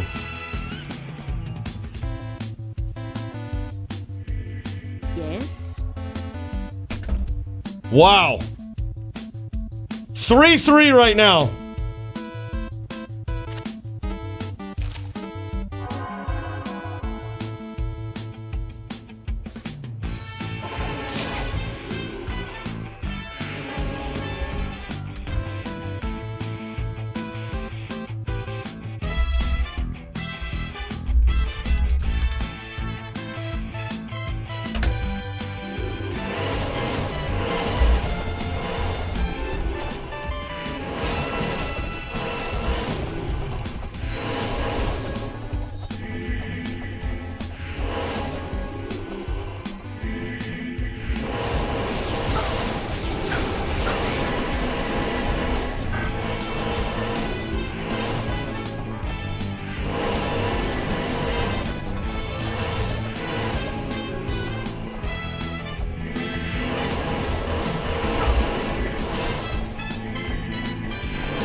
Good duels, man!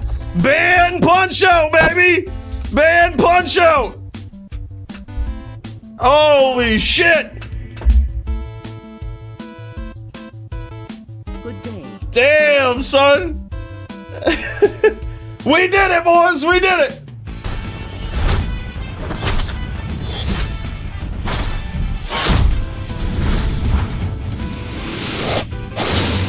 Wow, man, what a duel with this guy.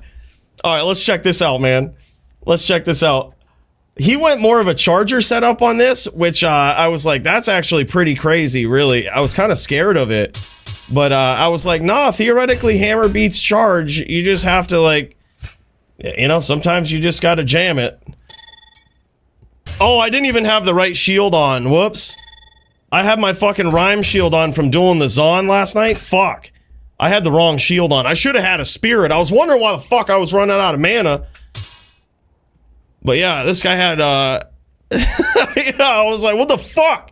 How come I'm out of mana, dude? What the fuck? I had my magic finding shield on. Yeah, he went nasty charge damage. Look at this, dude. There is max damage, life, and strength jewels in this. That is an insane armor. I'm jealous of this hammer. That thing is awesome, dude. 4 Conts hammer and Fist of Heavens. Holy shit. I was wondering why my hammers didn't fucking hurt. Like, my hammers didn't hurt at all. I was running out of mana. I was like, what the fuck, man? Yeah, this is crazy. Damn, son. Lamp and Doom getting on? Oh, hell yeah. We'll throw you in the queue, brother. My fucking shield. I'm an idiot.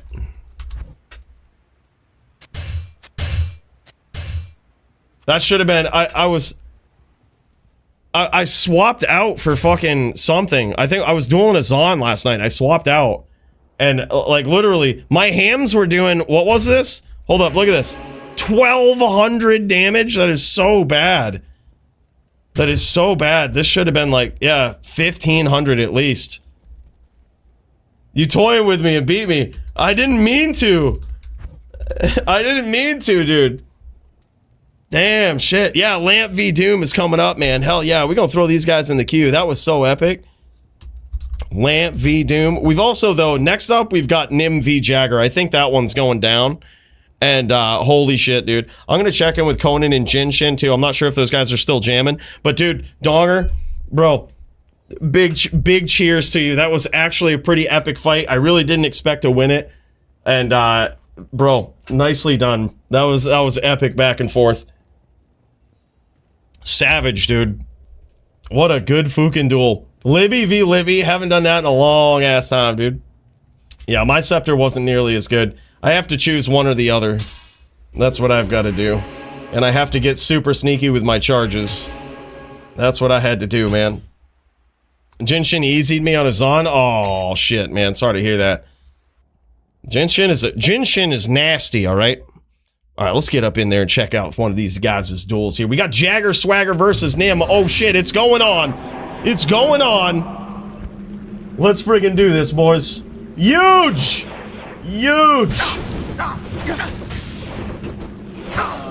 What? Jagger Swagger coming out strong here in round 1. Good day. All right, so there's something very interesting about this duel. As a reminder, with this rule set right here, these guys are allowed Fort and Phoenix. So these guys can definitely come in. It looks like if they've done anything, they've got Fortitude, because this is an armor right here. We don't usually see this color on Jagger Swagger. Neither on Nim. Nim has got Phoenix. Nim has got Phoenix, and it looks like Jagger Swagger has got Fort. I love this, dude. Jagger Swagger so far up, I think 2-0. And in this matchup right here, it's usually pretty common courtesy to allow each other the CA proc. So if you see that going on between the Dins here, they're like, wow, they're not PKing each other after. Usually it's pretty common courtesy in Fort Phoenix duels. They just let each other have it between rounds. Because it very well could swap back and forth that the other person has it. But Nim is going with Phoenix. No Fort, straight Phoenix. Very interesting. No shit, Doom. Fuck, man. Well, get him, bro. You gotta prove once and for all who the top Sork is. And there it is. Nim is on the board. Now 3-1 between these guys.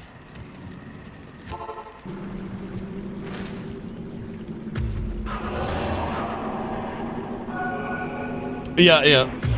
Until you notice who's saying it, right? Cold v cold? Right, exactly. Until you notice who's talking, like, oh, that he doesn't charge. He's never cast a charge in his life. Oh my gosh. Jagger Swagger. Now pulling ahead 4-1 here so far, trying to lay the stamp down. These guys knew they would be seeing each other again someday inside the arena. But who would have thought it'd be on such weird circumstances with Fort Phoenix being thrown back into the mix? Close one, but down goes Nim, and Jagger Swagger gets there. Now 5-1 in his favor. This is a crazy lead for him. Absolutely crazy lead. I know, right? Can you imagine? We got excited. We thought that Doom was going to do some charging. Yeah, and look who you're talking to. You got the Jits thinking that you were going to be charging. He was going to see a show, man. Fort Phoenix forced me into EDC and his weaker. Oh, shit. I'm sorry to hear that, Nim. I figured we would mix it up between you guys. You know what I mean? I figured we'd mix it up. Oh, my God. What a comeback for Jagger. What is this? What is this? Oh, that feels demoralizing, Nim. I'm so sorry. I'll talk to Bill, who was clearly the one that set this up, and I'll ask him how much Jagger paid him to set this up like that. I thought it was awful weird he would have thrown this on the card. Probably fucking colluding with Jagger up in there. Which that should be illegal, and we're definitely going to be looking into it and possibly firing him. Alright, he's probably as good as done after this. Friggin' guy. Insane. Yeah, it looks like Jagger Swagger is set up for this. That's why he was, so Nim's going into Phoenix to try to maximize that damage, but it did put him on EDC, and you can see that damage, man. Like, as soon as Jagger comes down with these hits from with Fort. It's crazy, man. Don't fire Bill, who's the only one with some sense over there.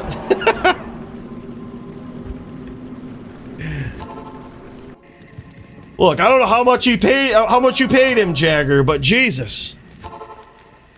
I didn't even know. I would have put the kibosh to that.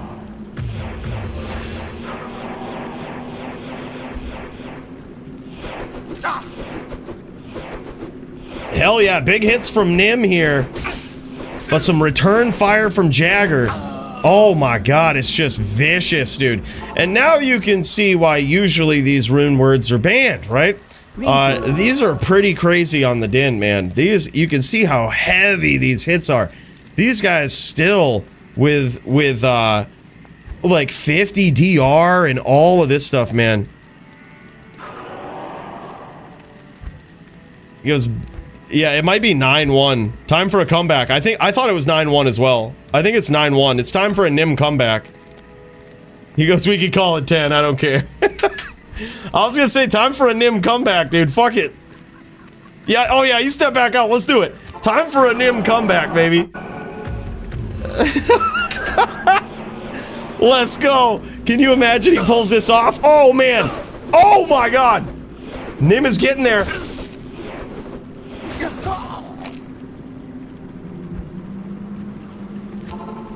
The dream was alive, albeit temporarily. But then, we had to throw it away. I should take this to Chassis. Oops. That's how it is sometimes, boys. Damn, son. Damn. Look at Jagger Swagger coming in with that Fortitude Sacred Armor. He's got the Fortitude Sacred Armor. He even has, it looks like that he's still rocking that same low, small crescent, right? And, or low 40-15 crescent in this case. And that just allows him so much AR. He can swap to the Deadly Strike from High Lords. Nim forced onto the EDC here, and you can see how much of a difference it makes, man. That's crazy. Jagger Swagger just came in hot, dude. He fucking came in hot. And yeah, you can see the armor there too from Nim. Nim was basically forced into my old school budget setup, basically. Which that sucks, dude. Especially going up against someone like Jagger with that setup. Oh shit. Yeah, that is rough, dude. That is rough. Technically, Phoenix is greater than Fort, I think, but you just need the right shit to back it up. Nim would need he'd need like a low crescent to make it work. But I think technically Phoenix is better, but it's tough. It's tough. Maybe 4 also does have the defense buff if you get hit, but I think damage-wise and the ability to just put out these big KO hits, Phoenix is where it's at. Yeah, there it is, man. The Dire Hue Crescent itself. What a savage piece of gear right there. That is just nuts. Damn, man. Damn. All right, I think Sogi might be around. He says he's home. Let him know. All right, brother. I'll make a game. We might have a Sogi versus Coooley throwdown here. That might be happening, boys. So let's do this. Let's just get it over with, boys. Let's just get in there.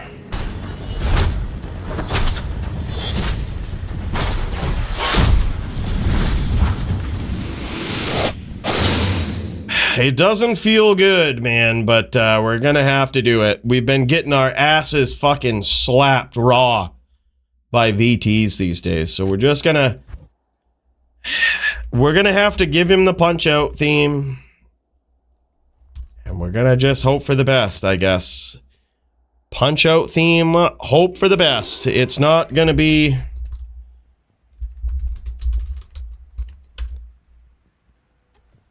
It's not a bridge map, but I mean, whatever. Greetings. It won't matter. No, this is just gonna be Pally PK right here. This is just straight Pally PK. Yo, you got conviction?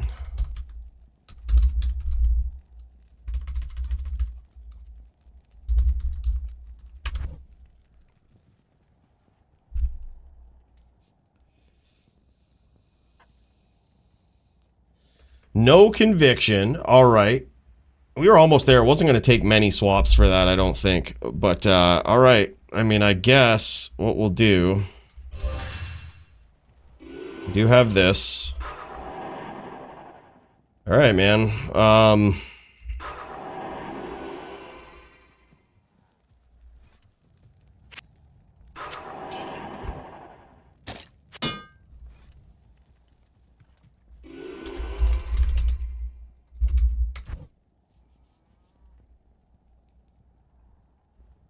right.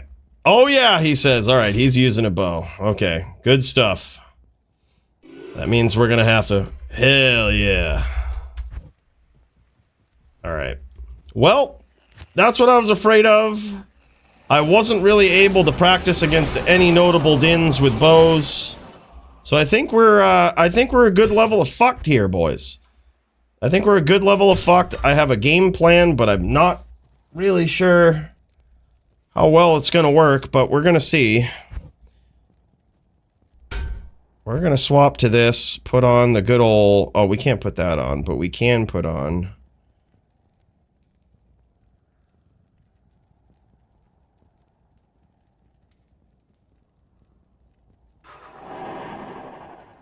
Once I find it, I'm gonna have to go through each individual ring, apparently. Okay, there we go. Alright, man, holy shit. Holy shit. This is wild. This is feckin' wild. Let's make sure we've got some pots. We got to smoke some of these pots. Not in town. And wow, we're gonna be some din v din.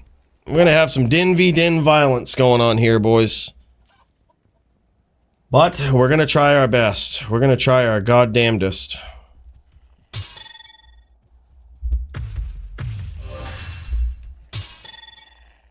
Alright, boys, well, wish me luck. We're putting them both in. We're just gonna jam it. We're just gonna jam it.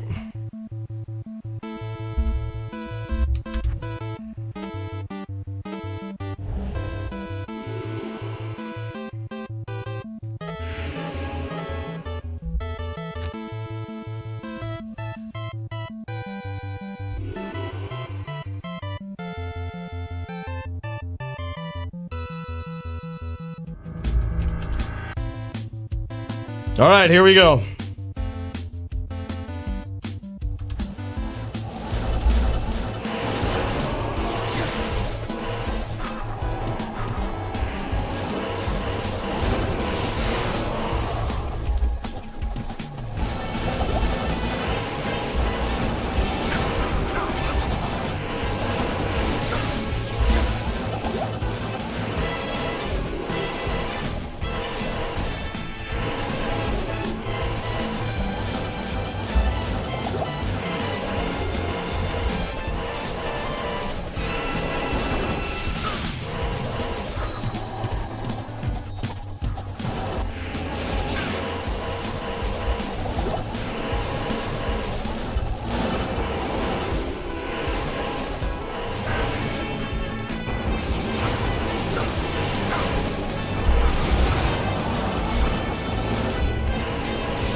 Yep, it's gonna be more of that, boys. There's nothing we can do.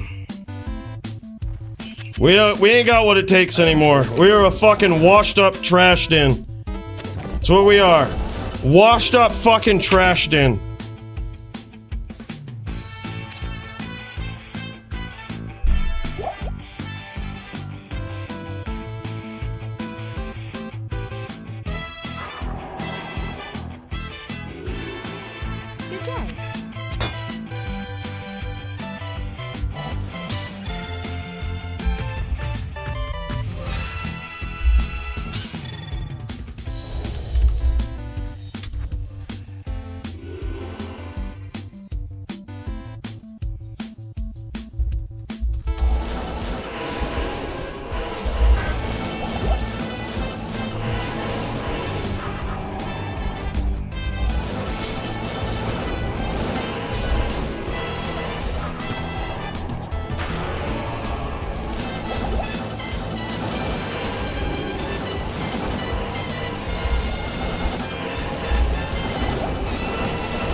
Saw it coming, but had to go for it, man. They FOH and then you just fucking die.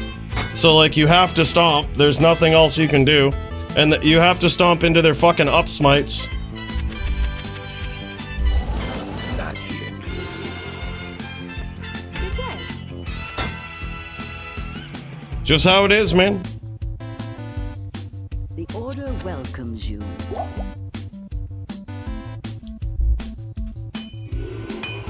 No choice that you have. I suppose what we could do, though, is just rep to full. Try it.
How did he get full? Did he? How the fuck did he? Was he full? What the fuck? I hit him with a hammer early and he was fucking full. Life tap doesn't do that much off of an oak sage. Good to see you.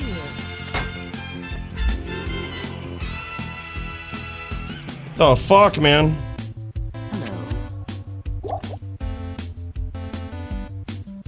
Dumb.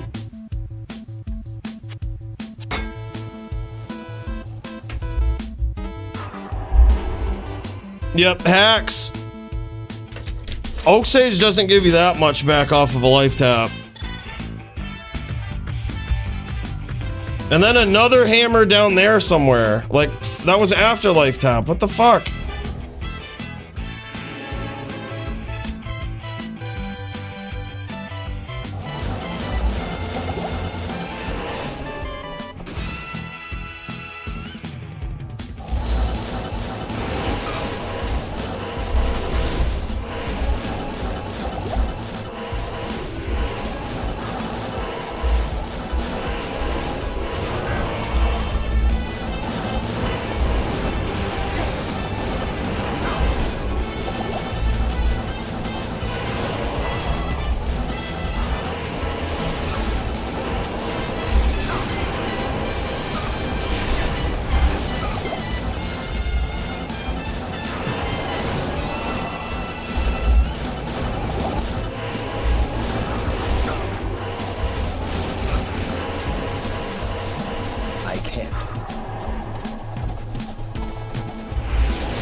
Oh, gay.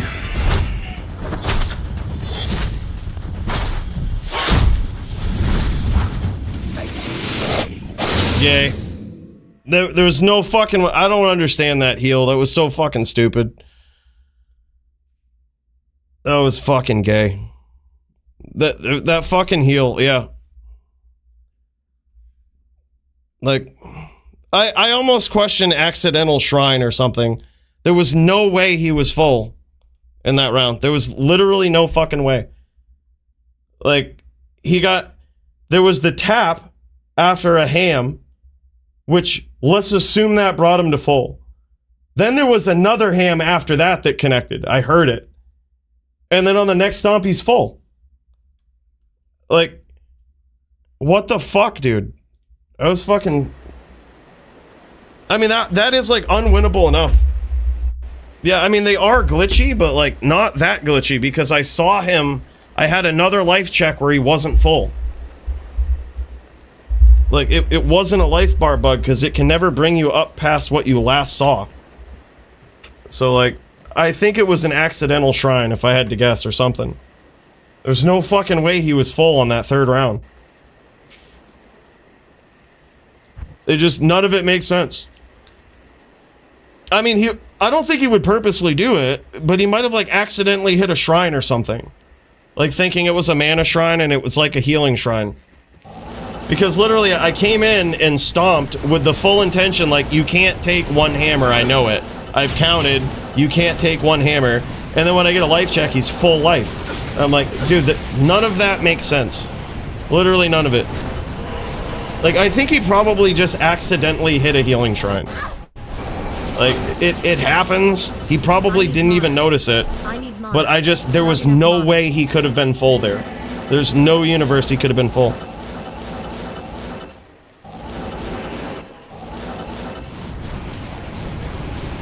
Yeah, I need to hear what he's got to say.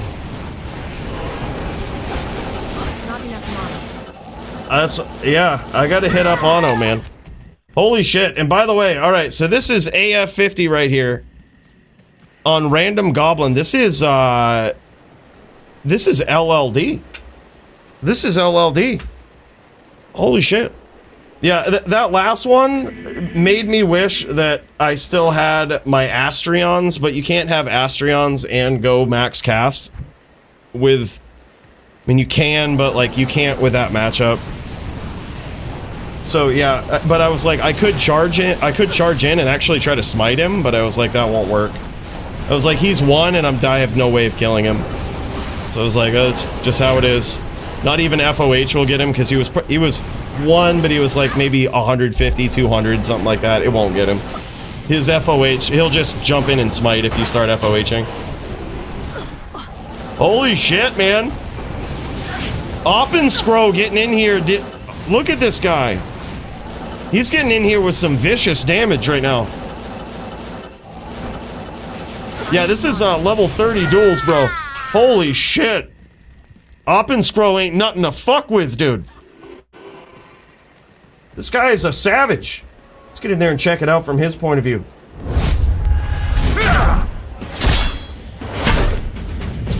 Holy shit.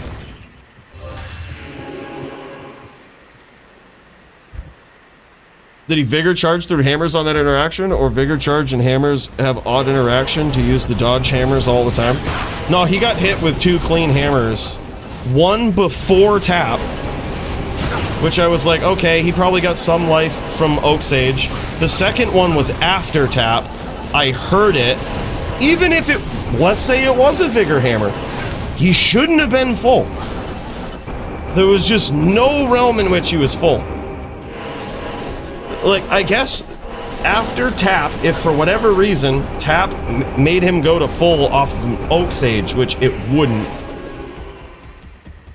After getting hit with a ham, it wouldn't.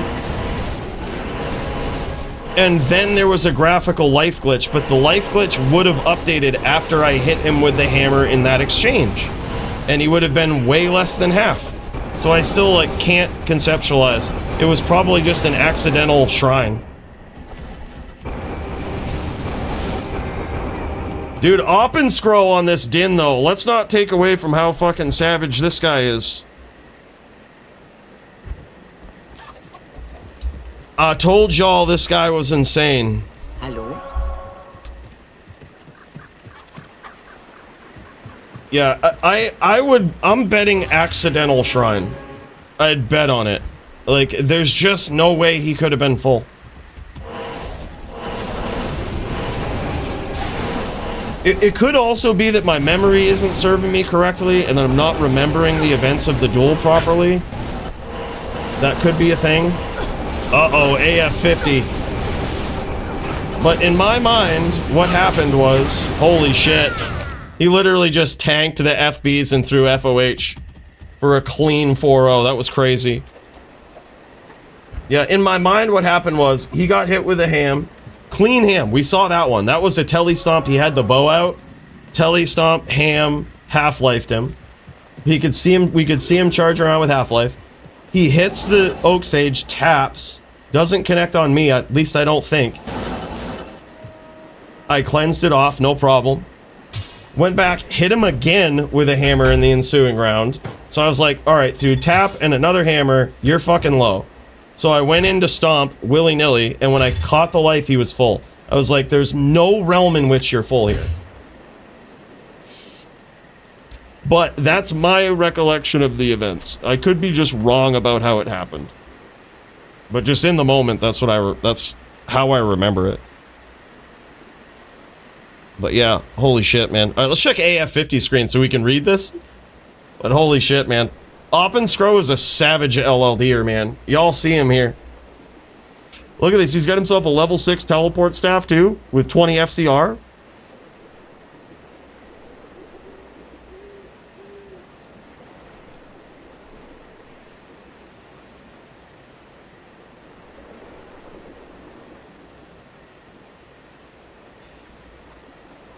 Holy shit. Yeah, sorry, I'm not in the mood for wise-ass motherfuckers, dude. I'm just banning at will. So, I mean, clearly I'm not in the mood. I'll fucking ban you. I don't care.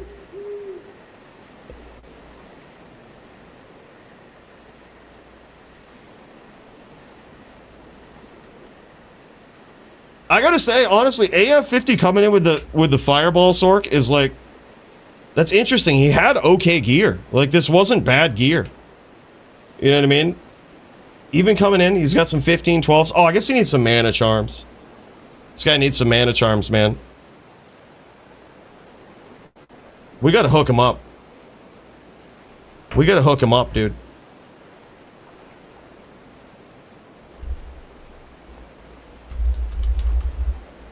Thank you. Goodbye. Oppenscrow, though, I've told you this guy for the longest time has just been underrated, overqualified LLD. This guy, he's a savage. An AF50 he ain't nothing to shake a stick at. And Oppenscrow just did those rounds fast, man. He was in and out violently. All right, boys, let's pop over. I saw Doombringer. Oh, look at this. I hope these guys aren't done. I saw Doombringer firing it up and Lamp the Champ. Oh my gosh. Please tell me this duel is going on. The people want to see. The people want to see.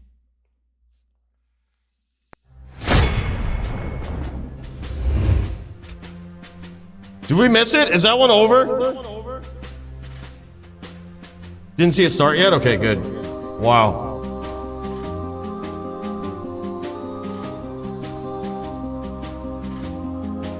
Fuck, it's weird seeing this in another language. Yeah. I don't really know. I like mana pots in LLD, but most people don't. I guess some builds do get pretty ridiculous with them. But it's just been a traditional thing. I really don't think so either, Track Amp. Like, I don't know. We could check the tape, but none of it makes sense to me. I'd have to, I mean, I know Sogi, he would never purposely do something like that. I don't think there's anything suspicious going on. If I just had to guess, it was an accidental shrine. But I didn't know if there was a healing shrine in or around the area, but like there were times where he was tellying way off to try to get some angles with arrows, and he could have just accidentally hit one.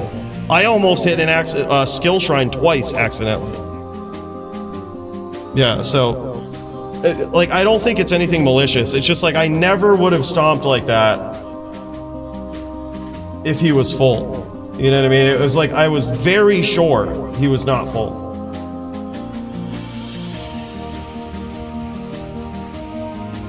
Could be, yeah. I to be clear, I don't think it's anything malicious. But I would bet on an accidental shrine.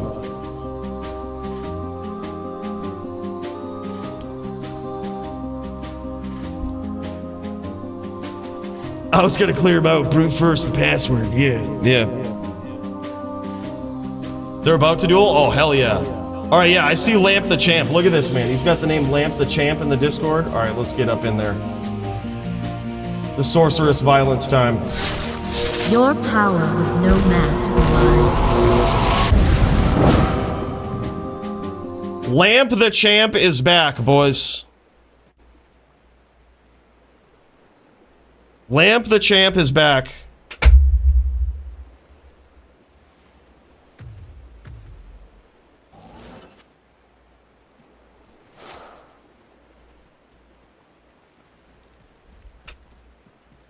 It's been so long since we've seen this guy, man, and we get to see Doom v Lamp. How fucking lucky are we today? Honestly. Like, this is... I don't think this has ever happened before. I hope Doom streams, because this is, like, kind of pixelated on this end. Are y'all seeing it? I mean, it'll work, but... I'd be interested in seeing another stream if we had one. Yeah, Sork v Sork, Link. Lamp coming back for the title. Are you ready, Pauly? Dude, he could do it. If there ever was a player that could give Pauly some shit, Lamp the Champ is the dude.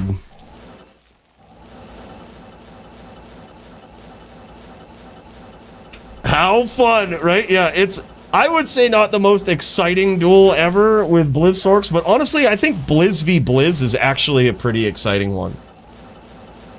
Those guys are cold immune down there. They're unable to clear... Oh, look at this. We got Track Amp coming in to clear the cold immunes. What a hell of a guy. What a hell of a guy. This guy. But yeah, I mean, about the Sogi thing. I can't carry anymore. He probably would have beat me anyway. But I'd bet on accidental shrine. I think he hit one and he didn't know it. Like, it's, I don't even give a fuck, because he was gonna beat me anyway. But it was like, I literally go in for the stomp, because I'm like, you're one ham. I was like, based on all my math, you're one ham. And I was like, and I can survive a smite.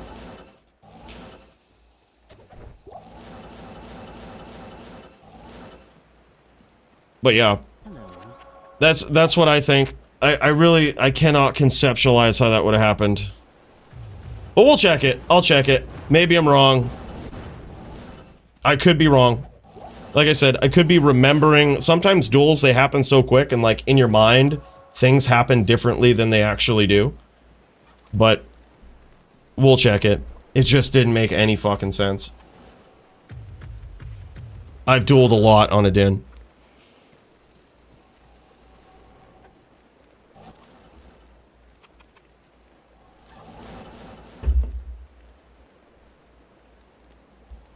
My money's on the pooler. Oh, wait.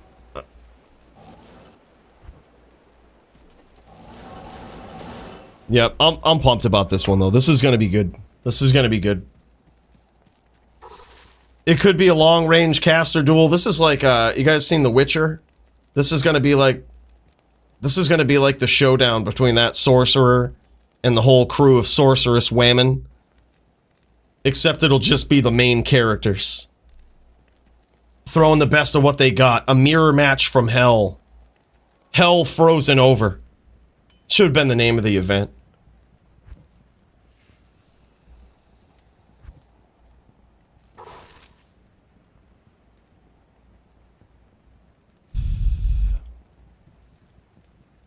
No stream from the Doom.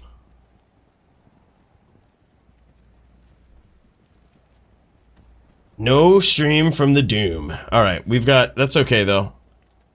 This is good enough. It's a consistent pixelization, by the very least.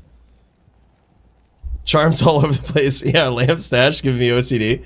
Yeah, it's so bad. Look at this. This looks like the stash of someone that's been magic finding. Look at this. Even has a shit charm in the second stash tab there. Looks like the stash of someone that's been magic finding at Andariel. Oh, he's got some ladder characters, dude. He actually has some ladder characters. Look at his sin called Easy Claps. It's possible that Lamp the Champ was looking at getting into a sin here. Yeah, he's got a flawless topaz. Yeah, exactly. Yep. Look at these non-perfect charms. This man surviving on skill alone. Is that the fabled lamp sin? I've never seen it. Max D-Flight Trapper, if I... No fucking way.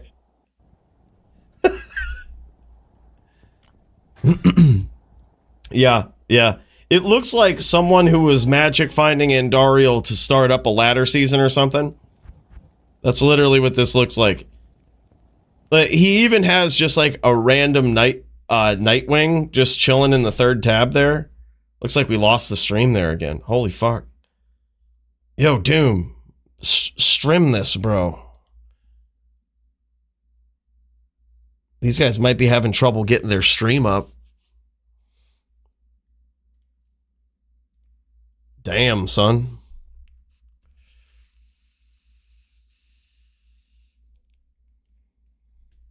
Well, shit.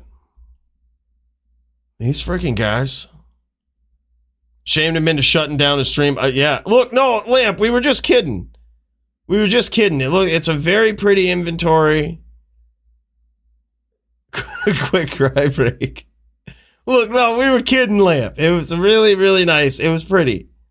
It was a very pretty inventory that looked like, it really looked like you loved the game. You're a true patron saint of D2. Don't go, Lamp. Yeah, it looks like it like ended abruptly though. It didn't look like he ended himself. Like he was clicking around in the stash and then it stopped. So it makes me think that it just like shit out on him. Which that sucks. I'm gonna message Doom, see if he can stream it.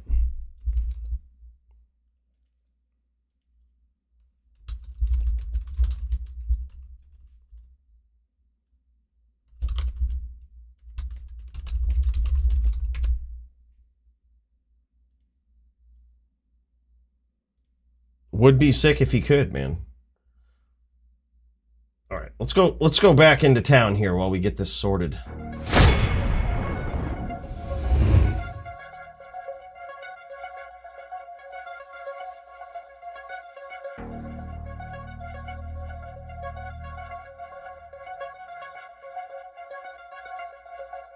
Oh, there it is. All right, Doombringer jamming. Hell yeah. Hell yeah. All right, we've got it up and jamming now. Looking clean, man. SVS violence. Let's get in the zone. Your power was no match for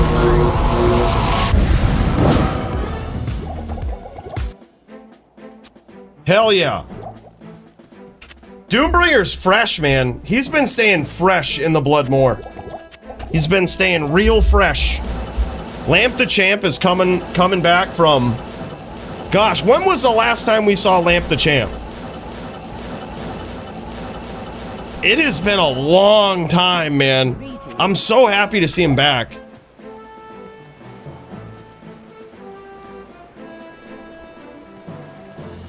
And I think this is just such an epic showdown of like two of the best Cold Sword players in the world. I'm gonna say probably the two best. Like most knowledgeable, most skilled, certainly most decorated. That have two players that have done the most in the DFC, piled up the most wins, Yeah, Gemmed is really good too. I think Gemmed used to be on, he played Cold Sork, and he was a really good player. I saw him mostly on Fire Sork. I wouldn't doubt that he could play Cold Sork though. I bet he's really good at it. Hell yeah, dude. They both turn it on. They getting fucking fired up, man. It's like there's a story brewing here. You've got two sorceresses fighting over Sanctuary. They've tried politics. They've tried diplomacy. But now it comes down to sheer violence. Magic. Sorceress-based fuckery.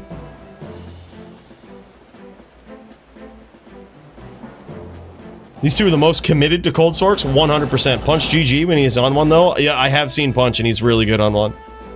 There's a million pulls ready for Lamp before they poof. Yeah, right? Let's go, Lamp. Get up in here, bro. Chad is another Blitzsork player I think belongs up there, but haven't seen him in years. I don't even know who he is. Yeah. The many ways of playing the Cold Sork. We've seen aggro players try, but Cold Sorks, as much as like, I think what describes a Cold Sorceress best is the fact that like they are a naturally defensive build. You can turn the corner and be offensive, right? But they naturally won't go looking for it, right? Like in most of the matchups, it's just not really advantageous, especially when most people can stack up. We're gonna swap the Annie for the loser after? No shit. Each round? Oh shit, okay. Oh shit, okay.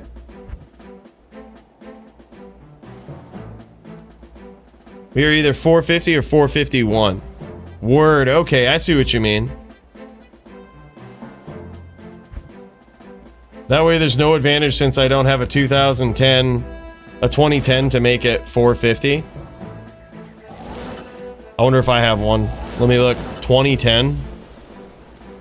I doubt I have one. I wouldn't even keep an Annie like that. Yeah, that 1% res is gonna be a deal breaker. How dare they?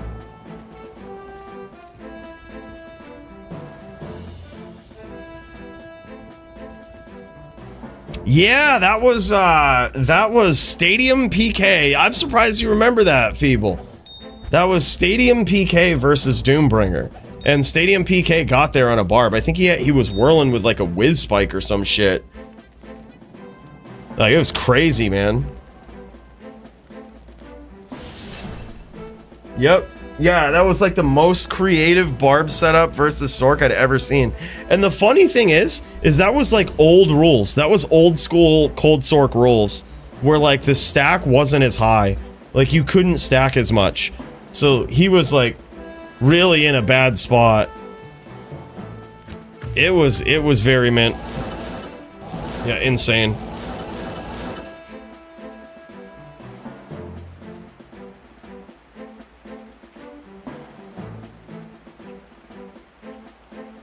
It was good. Stadium PK is a player, man. There are very few like him. No, because back then no one had cold gear. True, it was kind of like early on in the days. Like there wasn't. I still remember people were like kind of gearing up at that point, even in non-ladder. Like it was a pretty. It was back in the days of D2 CT when like that was pretty thriving. Yeah, true.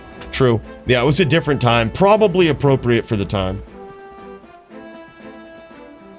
Yeah, it was insane. Lamp might be having trouble with his internet because he was, I think his stream crashed out and all of that too. Like he was dicking around in his stash and then we lost his stream. So it could be that. He might just be like restarting or something. Doom's using a 2019 2 now, so we fair? Oh, GG, man. Hell yeah, brother. Track Amp, you're the man, bro. Big cheers. This guy always pulling up games, not only going in there and kicking ass, but also showing support for some other duelers up in here. I think that's really cool, man. Big cheers to you. Big cheers, bro.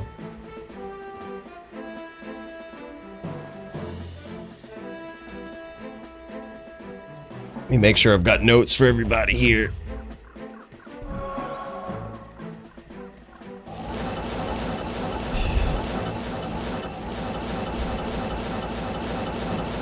Sogi taking down the washed up used to be top din. Taking down washed up Coolie. Taking down the used to be. I'm gonna put that in versus the used to be. Used to be used up, washed up din. It's a long name. It's a very long name.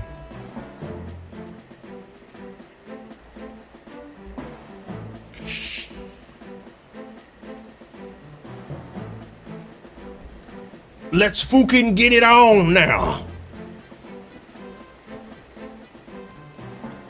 Yeah, he might be restarting. We'll give him a minute.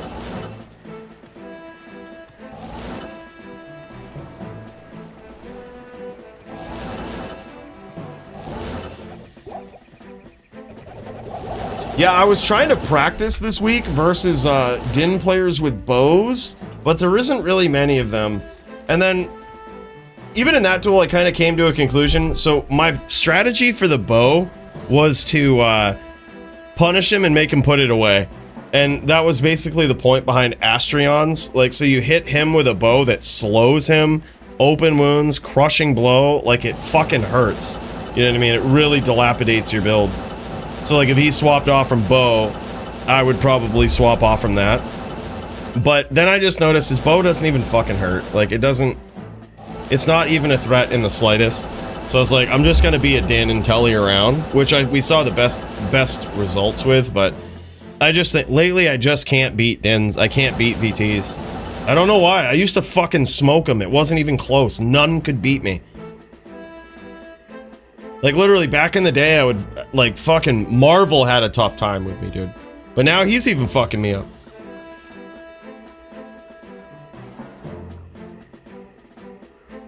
You're right, Jits. You're right. I'm changing that name right now.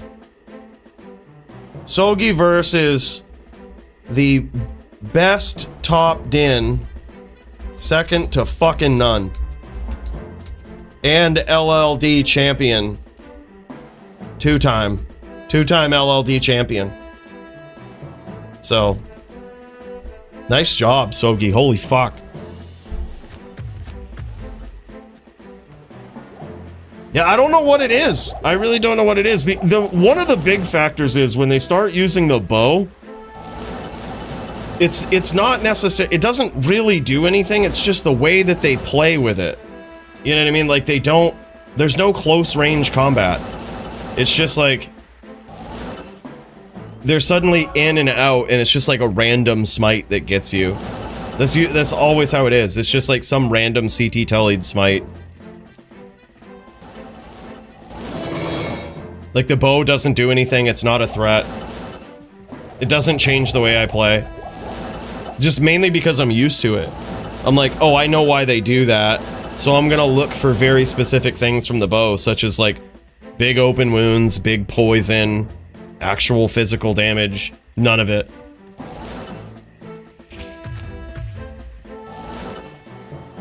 I think probably Feeble. I think we might, dude. I think we're gonna have some fun in the 22 Nights of Terror. Yeah, it's gonna be a great time, man. There's a lot of things to get excited for in it now, like the increased difficulty with like players 8 and shit. That's actually really cool too. Even though I have loaders and can do that regardless all the time, like I actually still look forward to it because it's super simple. No loaders needed, man. And here we go. That's right, man. Doombringer getting the best of Lamp early on. Doombringer scored some hits here, and so far he's unscathed. And it looks like Doombringer's ping is pretty good. I'd be very curious to see what, Lamps is. Lamp the Champ scoring some hits. This is crazy, man. The two best cold sorks of all time throwing down in the Bloodmore, dropping Blizz on top of each other. This is fucking wild. Oh, nice stomp there from Lamp.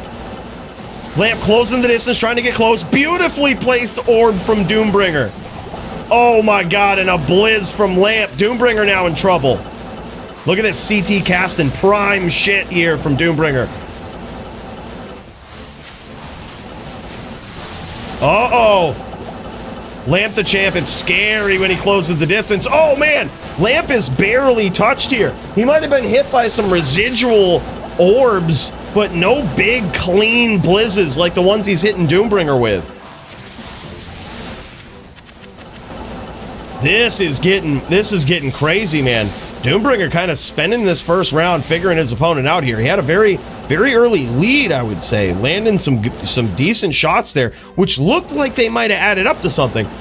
Mainly only because it's very rare that you're going to get a life check in these duels, very rare.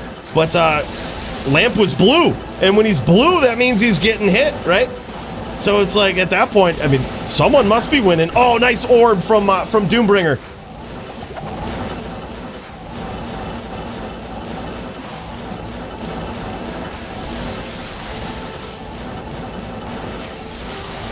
Holy shit, nice orbs from Doom.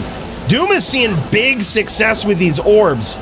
His orb accuracy is second to none, man. We saw him a couple duels ago land an absolutely savage hit on a Din player with just a perfectly placed orb. Like, he predicts she is what he does. He predicts she. And he's so good at it, man. Those orbs, just so good. I'm pretty sure that one was... Oh, nice stomp there from Lamp the Champ. Showing what it's all about. And this is the guy, can you believe he used to catch so much shit? These guys used to say, Lamp the Champ, he don't know how to name lock. He don't know how to do none of that shit. As he gets in there, delivers such a vicious stomp on this sorceress. That was wild. Your power was no match for mine. Just like that, man. Holy shit, what a round. What a first round. And we still got a few more to go. Whew, look at this. Doombringer decked out with his gear here. He didn't come here to fuck around.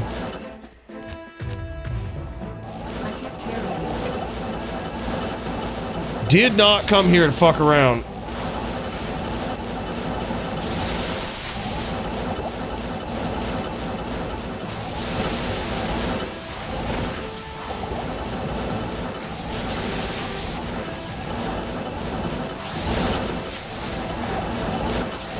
It's all about orb placement is what it is. It's like where you place it, because it's such a slow skill.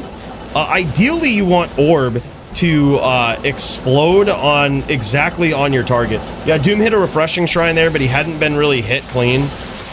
And it was mainly to take the mana and just get it out of the way. He hit it early, so it's out of the way. That was clean. I'll allow it.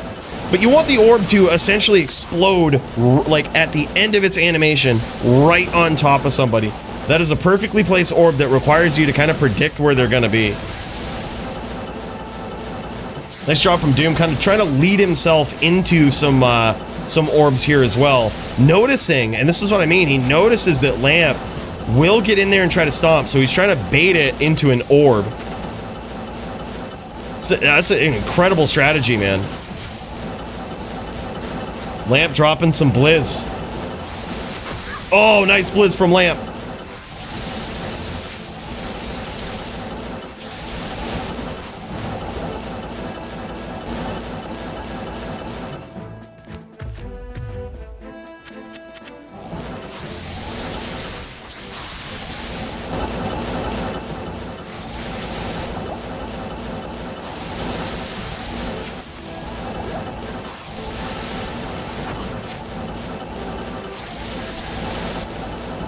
Yeah, exactly, track amp. Yep, that's exactly how to do it.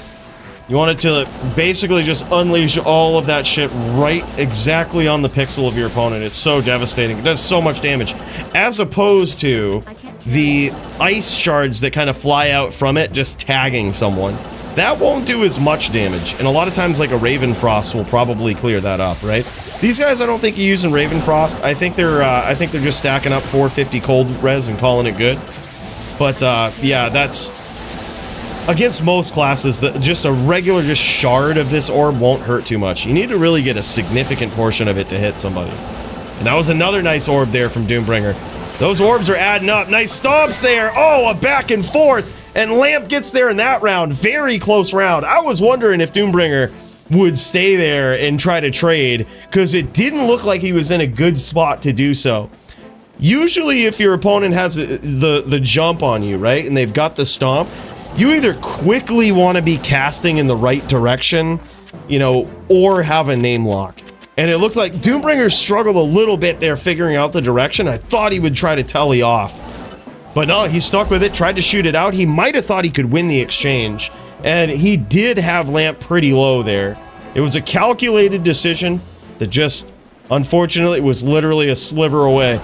Only a sliver wrong. Right now, it's 2-0 in favor of Lamp the Champ. Yeah, I don't think he does Jits. He never has. He's never been the type. I think he's always just manually pressed a bow. Yeah, it's crazy. It's crazy. He's got so many hotkeys on this Sork, man. You can't be fucking around with battle orders on it. What are you, crazy? I'll tell thee to cold planes and cast that if need be. I'm a cold Sork player.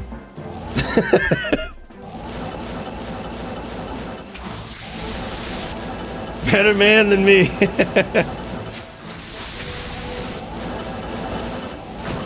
Oh, nice hit there early on from Lamp. This is crazy. Lamp doesn't have teleport hotkeyed. A little bit of pixelation here. That's on my end, not yours. Oh my god, more big hits from Lamp. He set him up with a big blizz there. He has connected clean. I think what we're going to see Doom do here is he's probably going to take the defensive role here. A lot of pixelation here. This will probably clear up. Don't worry, it's the best we've got, boys. It's the best we've got. Lamp the Champ is streaming now. Let's check it out. Let's see how it looks. All right, this is looking actually all right. It's looking about Lamp the Champ pixelation. We'll switch back to Doom. I think he caught a little bit of a lag spike and was in trouble from that. Nice blizz from Doombringer.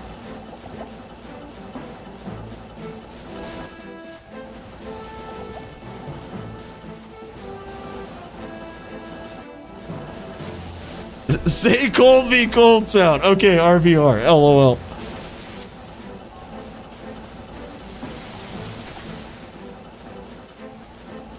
Namelock Blizz is good in some situations. There's also a reason at some points to not namelock Blizz.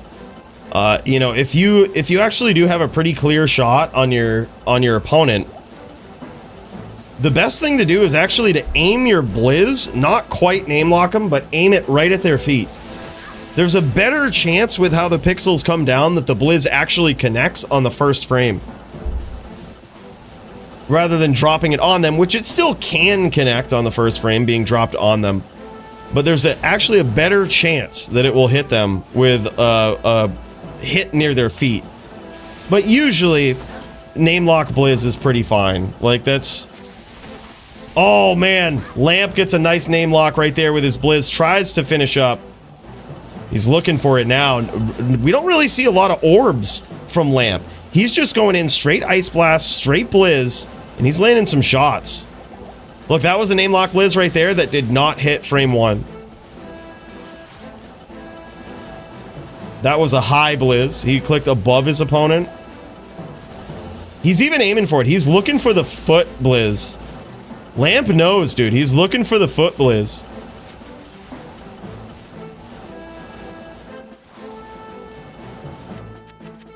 Doombringer's in trouble. He's at a sliver of life.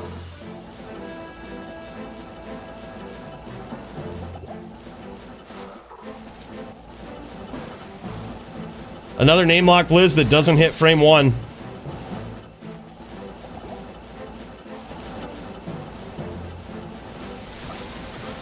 Nice Blizz there from Doombringer. He's coming back. Doombringer actually going in for a stomp there. Risky one. And look at this. Lamp switches to keyed orb here. He's keying up orb in this. It looks like in place of Ice Blast, he might have replaced Ice Blast with orb. Very interesting here. No, I guess he still has it keyed. He still has it keyed on left click. Nice hit again from Doombringer.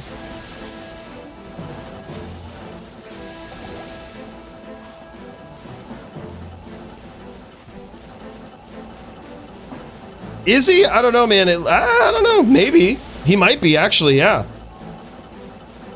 He might be quick casting it, dude. Ooh. Lamp definitely has some rep life, and it's hard to tell how much Doombringer has. If any. I guess if we get a life check, we'll see. We could also just pop over, right? We could see how much he's got. Oh yeah, he does have some. Yeah, he definitely has some. Okay, that's good. I was gonna say, because right now as it stands, if the duel goes on, he's just gonna get whittled down by that orb. But it does appear as though he has a decent amount of life rep here too. Which is, it's really good. Gotta have it, man. Both these guys very, very close. A lot of trouble here. The duel of hell freezing over right here.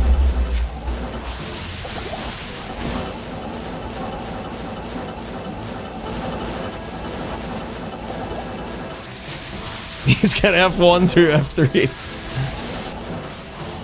Although he does have bow hotkeyed, exactly, unlike Doom. You see, what's surprising to me is that there's so many different cold spells to cast to the point where you have to make sacrifices on bow for your hotkeys. That is very surprising.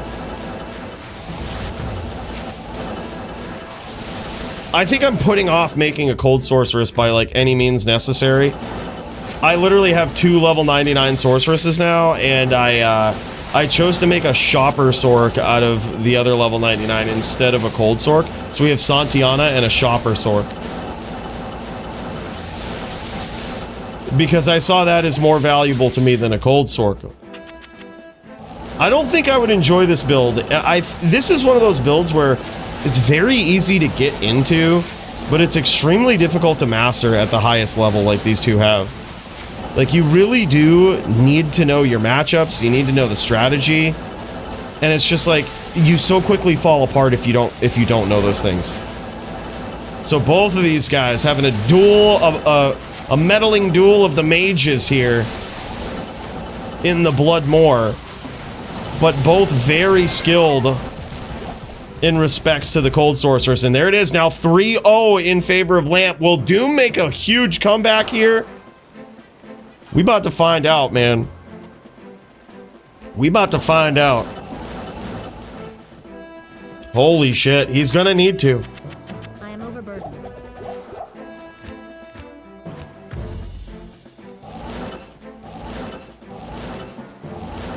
I am overburdened.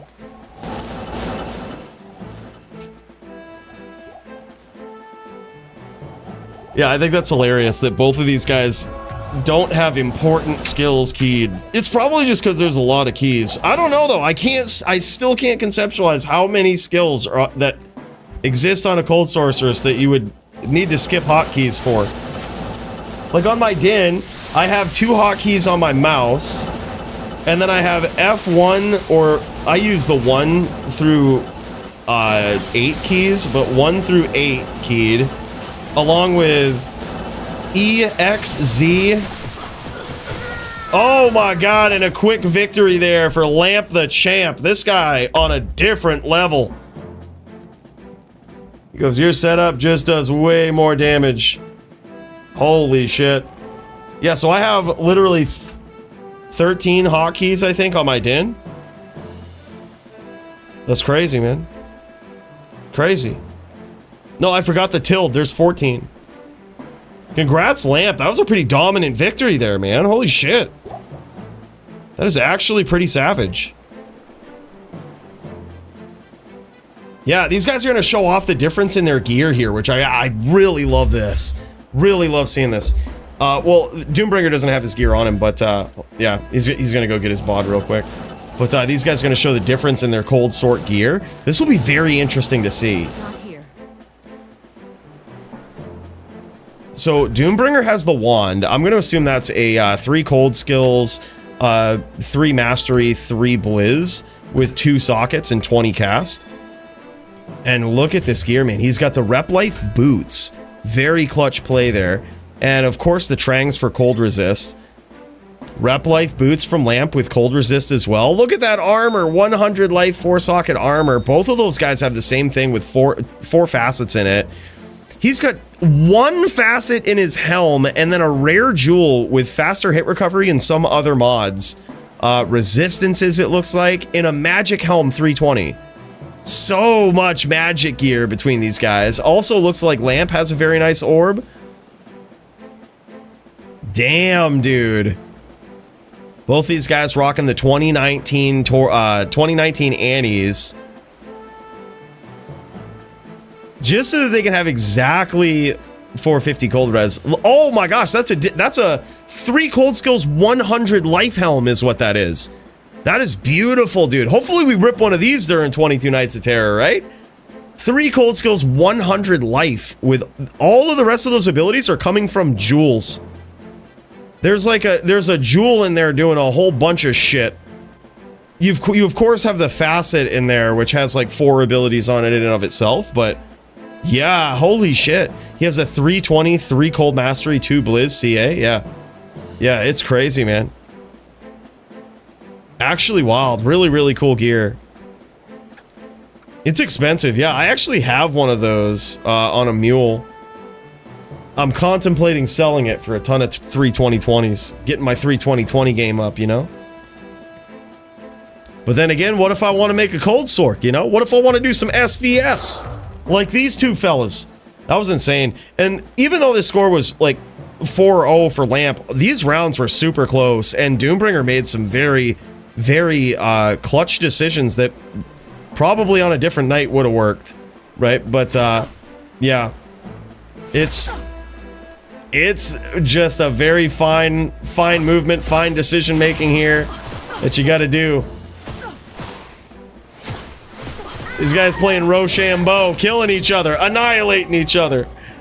There it is. Damn, son. Damn, son. Wow. What an epic night of fights. Holy shit. We got to do some voting, man. Y'all get to pick some fight of the night winners here. And, wow. Gotta say, there's a few of them up in here. There's a few to be voting on. Dude, Oppenskro was looking real good here tonight.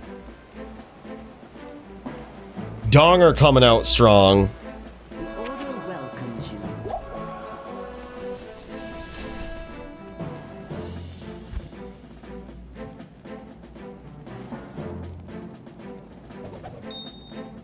Damn, there were so many good ones. I also think Dirty actually did pretty well versus Poly. Poly did so well. Poly did really well, man. It's just crazy. Like, his ability to hang on, to survive. It's wild. All right, boys, let's get up in there. Let's start up a poll. Let's jam this. All right, starting up a poll. Who should win Fight of the Night? And I've got some options that I'm going to need your help voting on here, all right? I'm going to need some help. I can't carry anymore.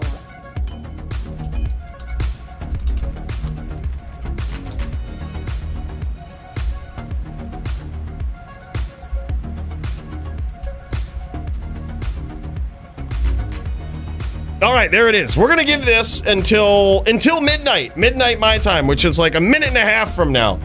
All right, get your votes in. Let's get them in there. Let's get them in there. Let's make it happen, all right? There were so many good ones. Lamp the Champ just popping off there. That was so clean. Looked so good, man. So good to see him back with such an epic win. Then there was Jits up in there showing off those those clean charge skills versus Green Lungs and LLD and elsewhere, man. HLD as well is just so clean. Such a clean charger, man. Then we had Squigs getting in there, showing off the NVD skills like a champ. Just going clean, undefeated. 3 on the Necro, 1 on the Druid, just showing how it's done. And then we had Polytheist, and this guy just continues to blow my mind, man, with how consistent, efficient he is. Just so good. This is a close race, man. This is a close race. There's a lot of them in here. All certainly deserving. I am overburdened. Wild. Still got about another minute left. Still got about another minute left. Let's get down in there, boys.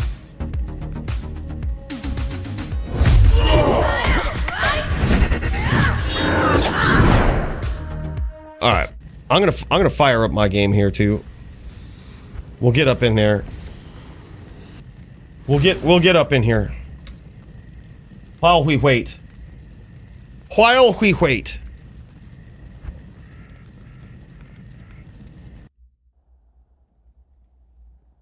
You can see this washed up used to be din right here. You can see this washed up used to be din. I'm gonna show you guys this so that you don't ever do what I do versus a VT. I'm beginning to think actually that VTs are really unbeatable at the highest level for an H-din. I'm beginning to really think that. Because you know what, Jits, you're right. I am a fucking awesome H-din. I'm a fucking savage H-din player. I'm better than fucking most people I know on H-din. And I can't beat any of these fucking good VTs anymore. And it just goes to show, I really just think these guys are getting better. We're all getting better.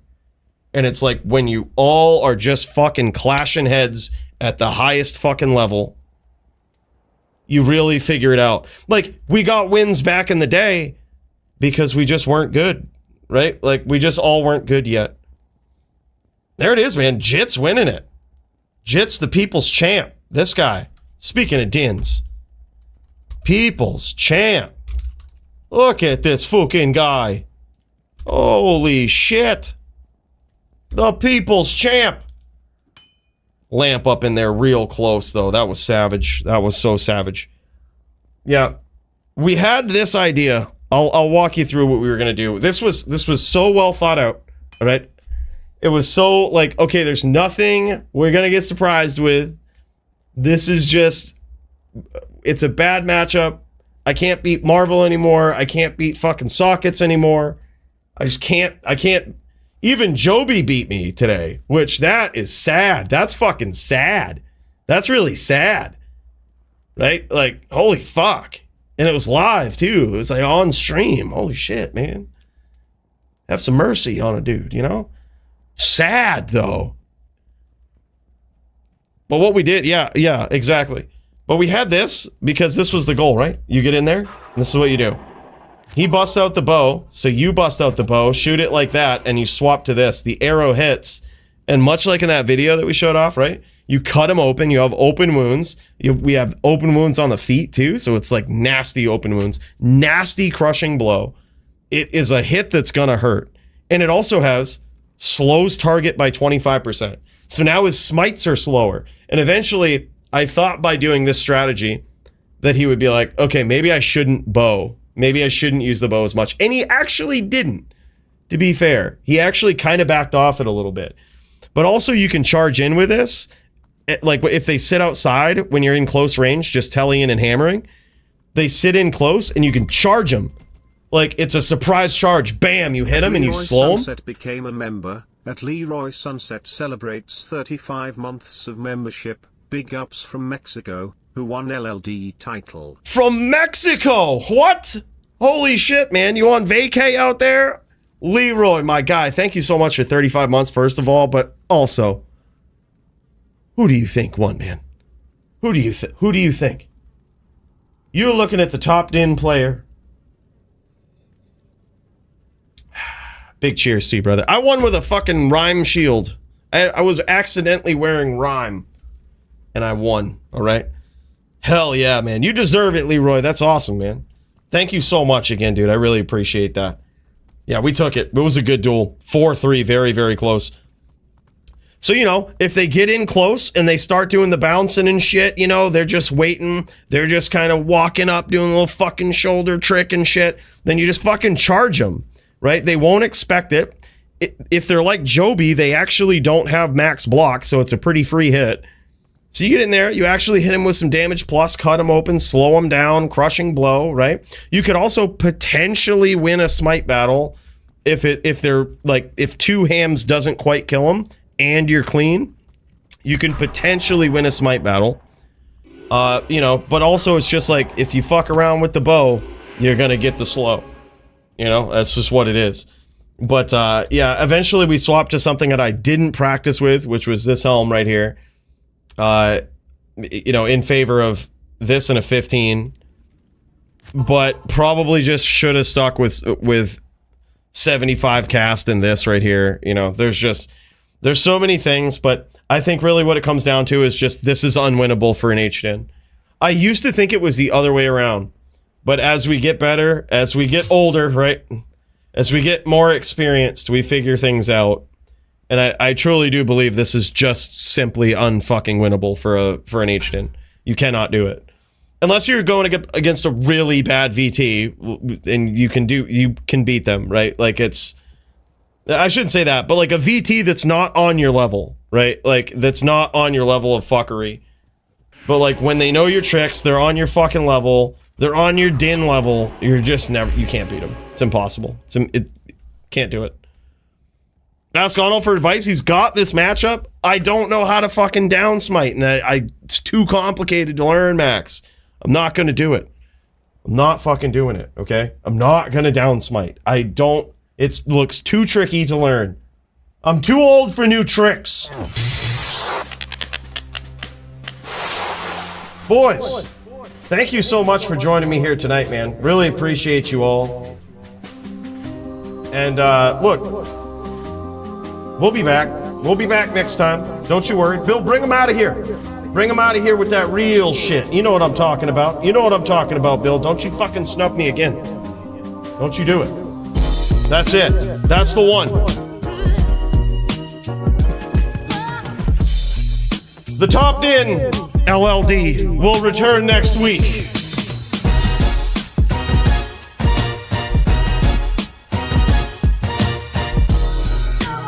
We might be down, but we ain't never out, folks.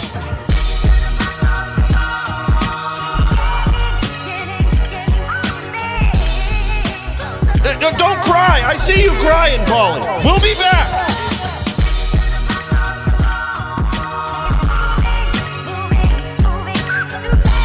Guys, in all seriousness, thanks so much for joining me. It means the world to be here with you every week. Really appreciate it. Leroy, enjoy your vacation, man. Much, much deserved. Thanks again so much. Thank you guys all for your support. Really mean that, man. See you in the Discord and see you next week.